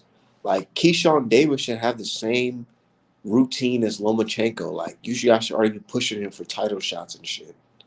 Well, he's gonna be fighting on the Xander Sayas and the Edgar Berlanga fight card over at the MSG. He's gonna fight some guy with like 20 plus fights. So I mean, he's fighting guys with like high percentage winning records. So. But yeah, I definitely do like agree. Like, you know, um, like if everybody wanted Lomachenko to be moved fast, I don't see why Keyshawn Davis can't be moved fast, because if he's ready for the top killers at 130 or 140, then 135 or one. yeah, I feel like he should fight at 140. For some reason, I just feel like a lot of fighters should fight at 140 and work their way to 147. yeah, he looks way better at 140. I'm not gonna lie. Yeah, I think I'm not. 135. I'm not a fan of fighters starving themselves Yeah, to make 126 and 130 because I just feel like that increases your chance of you yeah. getting I hurt. actually ran into a fighter at the gym down here in Orlando at the Evolution Boxing Gym. Um, I forgot his full name, but I know his first name is Corey, and he fights at lightweight. And he's like a huge, big lightweight, but he told me his walk around weight was like 154 at least, around that area, and he cuts at least like 20 plus pounds just to get down to 135. And I'm like you don't feel dehydrated or don't feel out of shape doing that. Like you don't feel like lightheaded, Yeah. And I mean, this guy works like a full-time job and and he does has a like full time boxing. job too. Exactly. Like Yeah, hell no. I felt bad for him because like I was like, dude, like, man, I feel bad. But I actually got in contact with him, and I'm actually gonna do a interview with him one day to obviously help him out and promote his name. But no, that's just crazy, man. I just don't understand how some of these fighters just cut all that weight just to get down to a particular weight, and then Gotta by get that 10 money. minutes. Yeah, I get that, but at the same time, you're killing yourself. Like I couldn't even imagine. Like how does that? Do you feel like you're at your peak performance when you cut that weight? Even if you get to rehydrate after the weigh-in, do you feel like you'll be back to 100% after doing all that or no? I don't think so, man, because like the minute you get hit by somebody that's like a natural puncher in that weight class, I kind of feel like that's end game for your career. So you suggest everybody goes up. Yeah, I say that you should fight at your natural weight. You shouldn't be fighting at some weight class that you shouldn't be in. Now imagine your height though, and your skill level. Like imagine Anthony Yard moving up to cruiserweight because he naturally can't go down to 175 anymore. Yeah, He'll probably get slaughtered. but yeah, at that same token, it's like, why would you want to fight at a weight class where your body is going to be drained? Other than the minute you do get hit and you actually do fade, Yeah. that's pretty much asking to get killed because it's a suicide mission. Sometimes I wonder with Patrick Day, like, what exactly, like, how did he pass away? Like, what was the reason leading up to that? Did he take a lot of damage? I You think it was know, because of, I think it was due to weight cutting, and and it weight was cutting. taking, yeah, and on top of that, he was taking a lot of blows in some of his fights because if you kind of think about it, like Patrick Day went to war with a lot of good up and coming fighters. I never really seen him fight. I literally only seen him that fight that one time, and unfortunately, that's the time he passed away. Yeah, if you take a look at the fight with hold on, if I could look up his box rec while I'm on the phone, I could tell you. Uh, but yeah, he's been in there with some really good Yeah, competition, pull and it I up think real quick. He fought at 154, right? um, I believe he fought at I want to say at least 147 leading up to 54. Hold on, I'm pulling it up right now. Yeah, he's 17-4. Yeah, Patrick has fought at 154 most of his career. But yeah, he's been in the ring with Carlos Adames, Kyron Davis, Eric Walker, Courtney Pennington. Oh Um, damn. Alontas Fox, Michael Fox's brother. Yeah, so I mean, Damn, he's he been fought in a there lot with of guys some. then, huh? Yeah, so he's been in there with some top competition. So And he took them. So you think he just took blows to the back of the Yo, head? Crowd. yeah, Yo, I saw the interview you did with Nova, man. Like the Nova interview, and I saw it, and I was gonna say like, I know you didn't get to ask him this, but I was of curiosity, like, because like I said, that is pretty impressive. You got him. What I was gonna ask is that he was at 130, right? Because he's saying that he went down to 126. But like what I was saying is, out of all the champions, what I was saying, I wanted because like I said, if I knew that you were going live and talking to him, why did he choose Navarrete out of all the champions? Like what made him choose Navarrete and go that route? Because personally, like I said, I respect Nova for hey, he's calling him out, but he's giving me Jose Vargas vibe because the way he's calling him out. Because I personally think if he would have went the IBF route, he could easily beat Vinalo Lopez or Josh Warrington or Kiko. But with Navarrete, it's like I feel like he's barking up the wrong tree. I'm getting the Jose Vargas and Cepeda vibes again.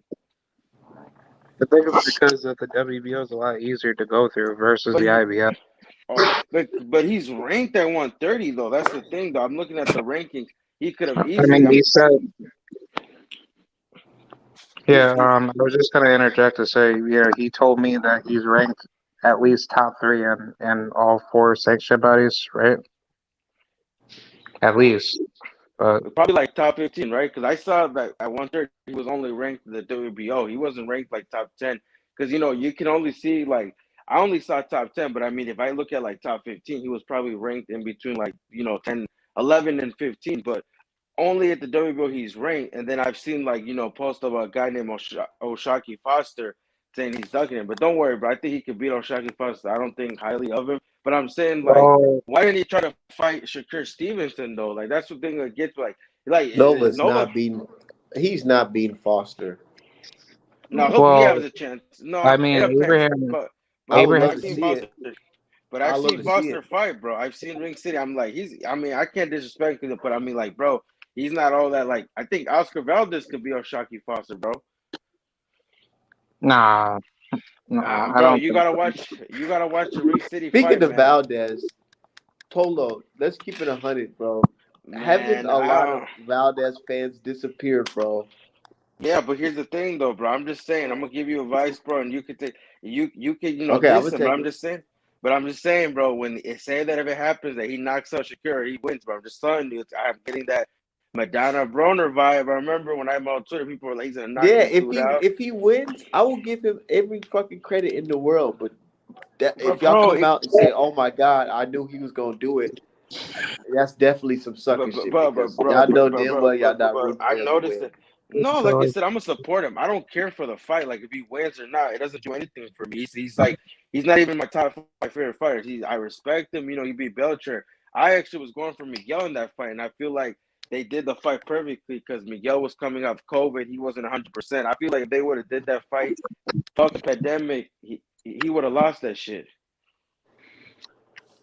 Man, I ain't gonna lie to you. I feel like he was on the juice when he fought Burchell. And you can tell, but here's the thing though, like why do you think if you see how he was boxing, bro, he basically came with a good game plan. But you gotta understand they got Big He Miguel lied to when he was Burchell. He lied to the basically, fans yeah. too. But imagine He went told us to he was gonna fight. They told us basically they was gonna fight Mexican style.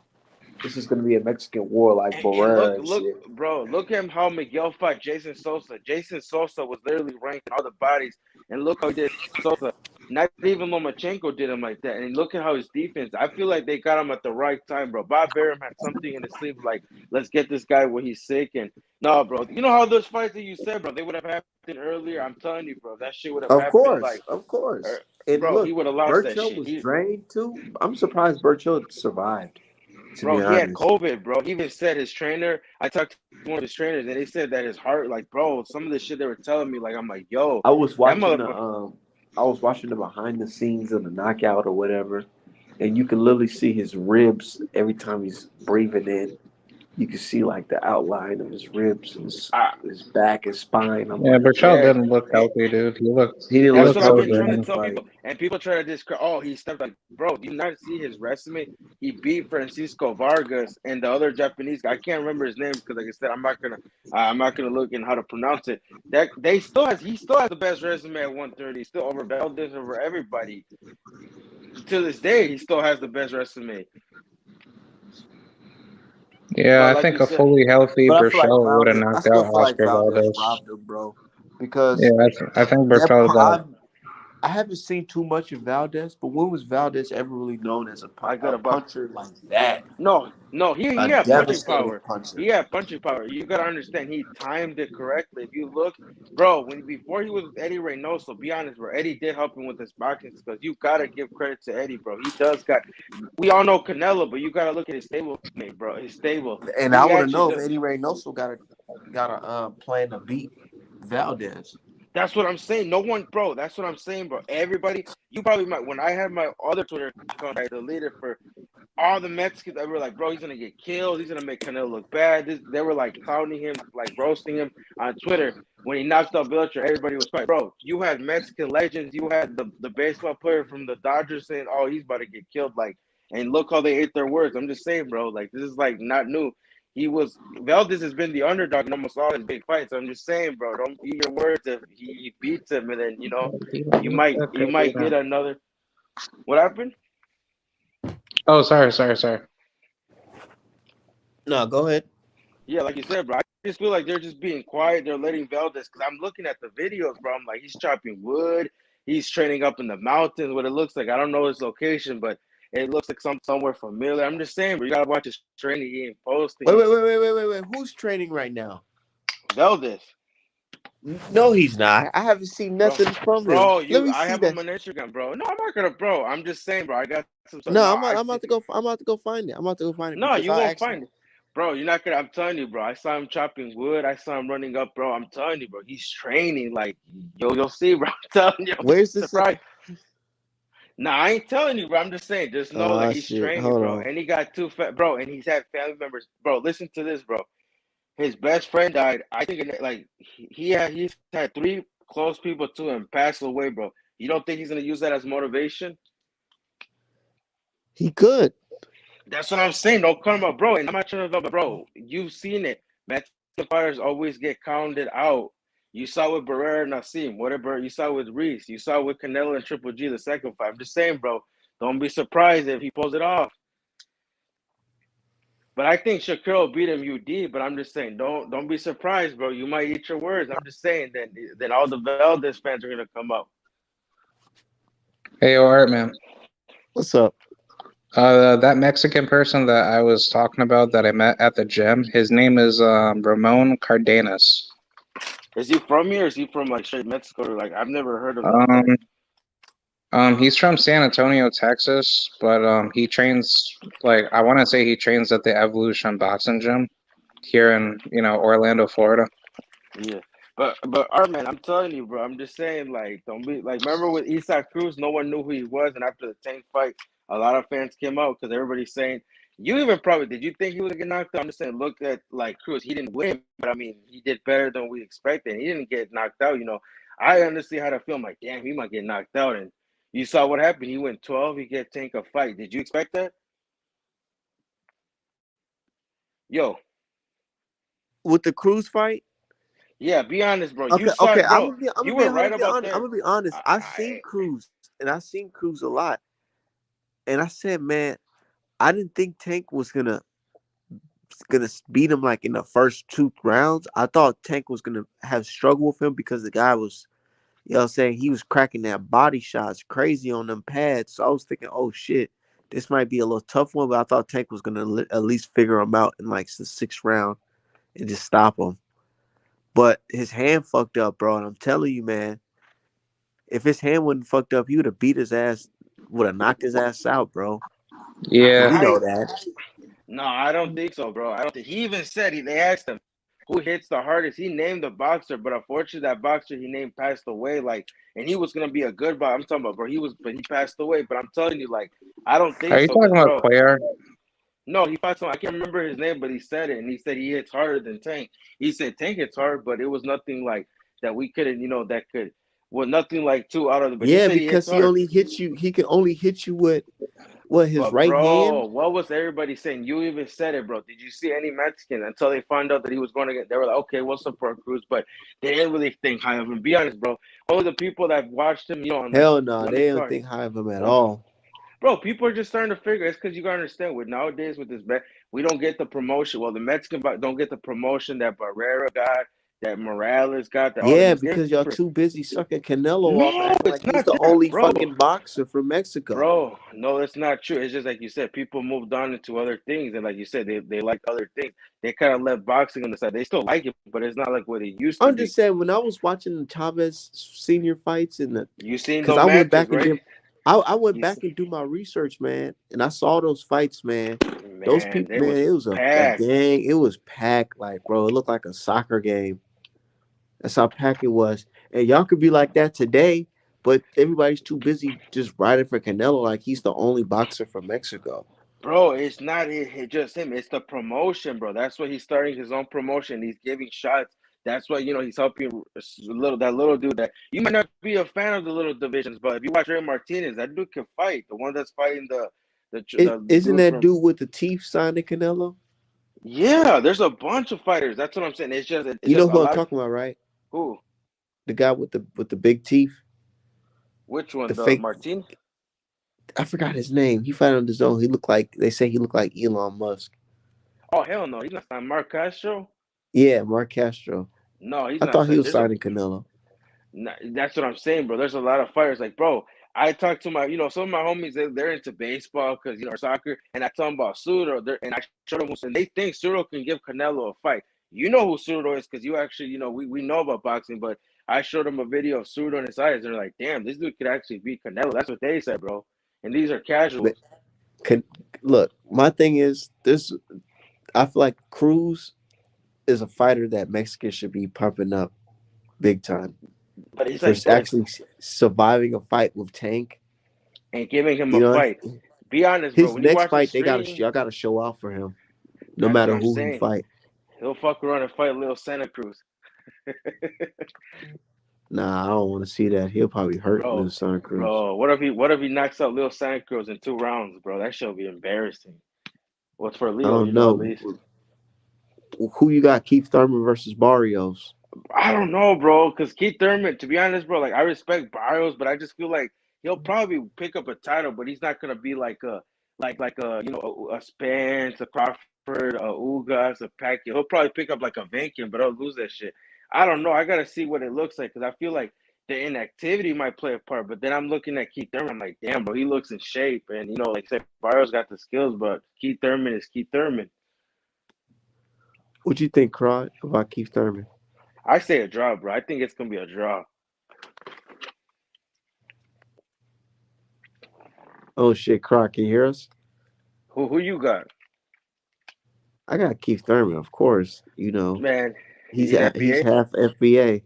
Okay, so he's that. But if he loses, he still have FBA, or he Nah, not? he's a white man if you lose. I like that, bro. That's just, bro. I like No, I'm Barrios, talking like, shit. bro, I'm talking shit, nah. man, but don't be on that, don't be on that troll that, oh, Mark, because I mean, people, bro, Barrios, I'm he just has playing, skills, man. but I it's like all love, but it's Barrios. just, I do too, but I feel like, damn, bro, your first fight, like, if he was fighting like a Albo Ramos, Josecito Lopez, it's like, but you're fighting Keith Thurman, like, you're fighting the dude that was like the best welterweight in like 2016, 17.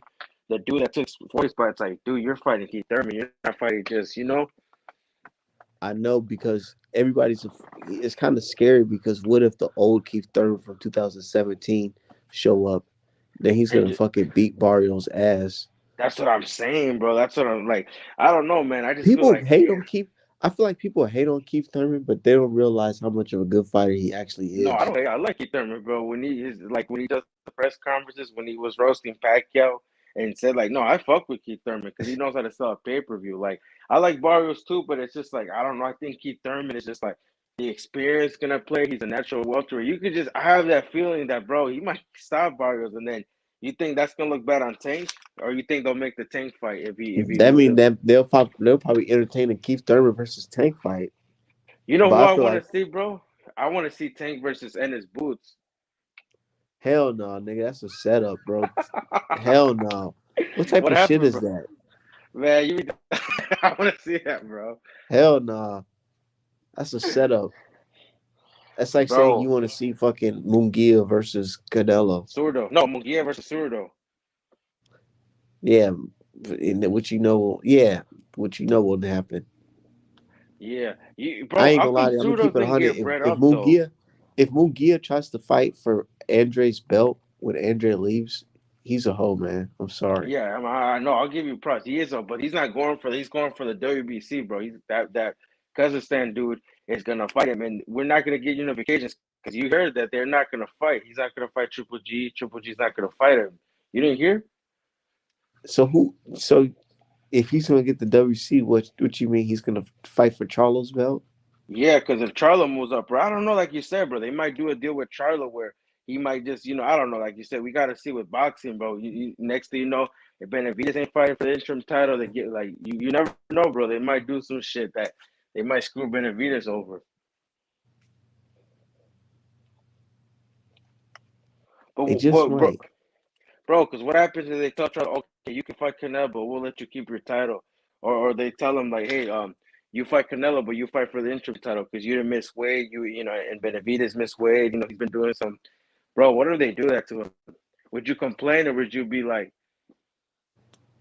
And my thing was nah, with Charlo, I was bro, super they pissed. I was go super ahead, bro. pissed off the time that they took that Canelo fight away from him, man. We But all know it.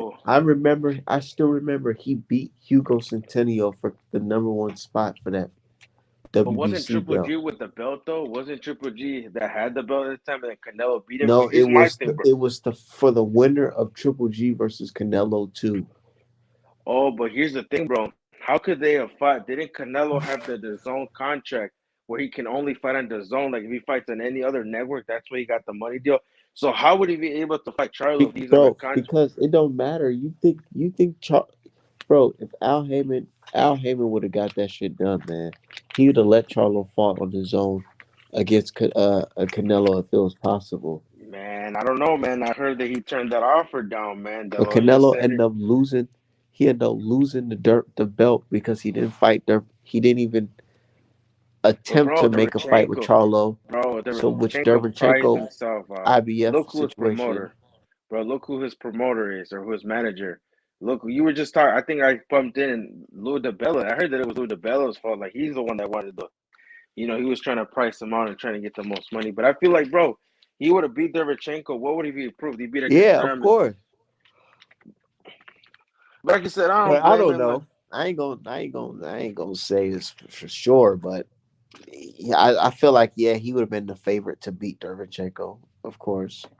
Yeah, man. We might fuck around and get that. But if you go for Charlo, but I know you're going for Charlo, man. But what happens if like, because I want you to put like, what if they fight Charlo and but he stops Charlo, like he knocks him out? Would you give Canelo props? No, not really. Damn, You will why? know. You want to know why? Why, Because it's not Polo. You don't think it's not fair, bro? Why is it that bro? Look at Canelo's first fight at 168 was Rocky Fielding, but Charlo's first fight at 168 has to be the fucking undisputed champion at the weight class? But listen to this, bro. What the fuck, I'm bro? not Of gonna course compare it's it to. not fair. Look at Julio Cesar Martinez, bro. The little small flyweight. He's going to fight arguably the best in his division, and I don't see people saying, "Oh, like, bro." He's literally, and I wouldn't be surprised. He's Mexican, but I don't. Even with Usyk, he had at least 2, 3 fights at heavyweight before he fought Anthony Joshua. But bro, This Charlo shouldn't nigga have did Charlo that. has to fight the undisputed champion at 168 on his very first fight at 168. But bro, he should have went up. Bro, I'm pretty sure if he talks to Suleiman and say, "Hey You man, I talk want that about Canelo he fight," should have, he could have, but it's already but said and bro, done. I mean, basically, let's just enjoy the fight. Like I talk to other yeah, Charlo of fans, like they course. don't make a And big deal. here's the Like, bro, thing: Charlo does this for a living. I'm I'm like, gonna pick damn. Charlo regardless. I'm picking Charlo regardless. But if Charlo was to get knocked the fuck out, I wouldn't be like, oh my god, that's surprising. What if it's It's like, not. what if I mean, what if he beats Canelo? What if it, like we think it's gonna be a major Taylor Travis, and he goes in there and just blows out Charlo? Like it's competitive, but it's not like how we expected. But bro, you gotta give Charlo. I'm talking to like Charlo fans in Texas, and they're like, nah, bro, Charlo does this for a living. He knows what he's doing, bro. He walks at 190. He's bigger than Canelo, bro. I'm like, damn, bro. They're not trying to hear that, bro. And then you saying that his Yeah, first fight, like, of course, they got confidence in the guy, but that's people who speaking off of just sheer like confidence and not really analyzing things. Like you got bro. to And I really have a look at feeling, it. Like bro, he's gonna fight Charlo and Boo Boo this year. Watch, he'll fight Macabre. He'll then fight. I'm thinking about what if Charlo. I wasn't when I picked Plant to beat Canelo. I wasn't assuming that Plant was gonna be in there talking to Canelo, talking about you like my skills, nigga. Fuck no. I didn't think he was But gonna be doing that stupid shit. So if bro, how do Charlo you not goes in know there that? on that type of mentality, then he already lost. That is true though. But you gotta understand, how do you know playing winning there? He felt the shots. He's like, damn, this guy's actually cool. Like, remember you made that joke? Like, oh yeah, he's really on that shit. Like you said, I'm not gonna say because yeah, like you said, he did get caught cheating. He did his time. He hasn't felt bad. Like I said, I don't want to get into it, but I'm saying he went in there and look what happens because he saw that Canelo was, not fucking Yeah, around. So that's why he went, he bro. But you noticed gotta give it. shit got real. It Yeah, got because he's like, real oh real shit, fast. and he saw all the people in the crowd. With Charlo, I feel like Charlo would do better, but it might happen like the same kind of thing. I feel Yeah, like it'll and be I don't want competitive. that to happen where, he's nervous or he's thinking about, oh, you like my skills? Like that's just fucking gay, man. But bro, I want to see him fight Boo Boo. Like I feel like Charlo will give Canelo a better fight than Boo Boo. I don't know why you're so high on Boo Boo, bro. Like I've Nigga, been looking, Charlo, me, Andre, nigga, I literally picked Andre. I got Andre over fucking Charlo when it comes to chances of beating Canelo. nah, bro. I'm telling You you, know bro. why? Wanna know Why? why? Why? Because Andre has a style that you can't predict, and you know it. And he has power in both of them hands, and he throws Here's the thing, awkward though. punches and awkward uppercuts. He can That is true. confuse the fuck out of Canelo. You know that. Bro, I'm telling you, it's not gonna be how you. It's gonna be like Jacobs, except way not competitive. He's gonna have Hell Andre no, missing all night, bro. I've literally seen him miss shots. Like you don't like that dude that he was trying to hit that pose dude with. Canelo's gonna steal those from him out, bro. I'm trying to tell you though, it's not gonna be how we think. bro. The I'm only telling you, time, bro. the only Andre's a people that give, southpaw, literally a southpaw. The same type of style that gave Canelo troubles in a Lara fight, but even worse because this nigga has speed and power. I'm telling you, bro, it's not. Like I said, bro, if you want to bet, I'm not gonna say bet because, like you said, the betting is, fuck that. But Bro, it's a nah, bro, reason I'm why telling you. Canelo's been dunking him for 3 different weight Bro, classes. he didn't dunk him, bro. At 160, that Mando came and he said, "Fuck yo, keep your belts." He went to fight Kovalev, and like you said, Canelo's smart. You know what he does, bro? He goes up in weight, and instead of coming back to his weight, he goes and like you said, he went to 175. He came back to 168. If he goes a cruiserweight, he's gonna come back to 175. The only guys that are gonna be able to beat him are the ones that light heavyweight. It's gonna be between Better Beef. And Cejudo and Bivol, the winner of that fight. I'm telling you, bro. Mark my words, bro. If he gets in there with Cejudo, it's not that shit's gonna be competitive. You don't rate Cejudo's chances high against Canelo? I don't think they'll ever fight Why? What do you think? Because, bro, I can even send you because videos. I he's wish you Mexican and understand. Canelo don't fight Mexicans. And, bro, they literally asked his coach, like, are you ever going to fight him? He's like, oh, he's not on our plans. Like, his body, like, his language. I'm telling you, bro. They know. You know they used to spar, right? Did you ever see their sparring? I was just talking about that, but what weight class were they sparring at? I think when Canelo was at 154 and Cejudo was a middleweight. Yeah, I'm gonna have to see that. Hey, but I Bro, gotta he get was out of here quick. because I gotta get some rest, man. Because I've I'm been on here telling for you, bro. 5 hours. And you gotta understand, Cejudo was with Bob Arum. You know what Bob Arum was on, bro? Of course. Hey, He but was look, like, we gonna do this tomorrow, all right? all right, man. All right, check you out tomorrow. Yeah, I'll for holla at sure. you.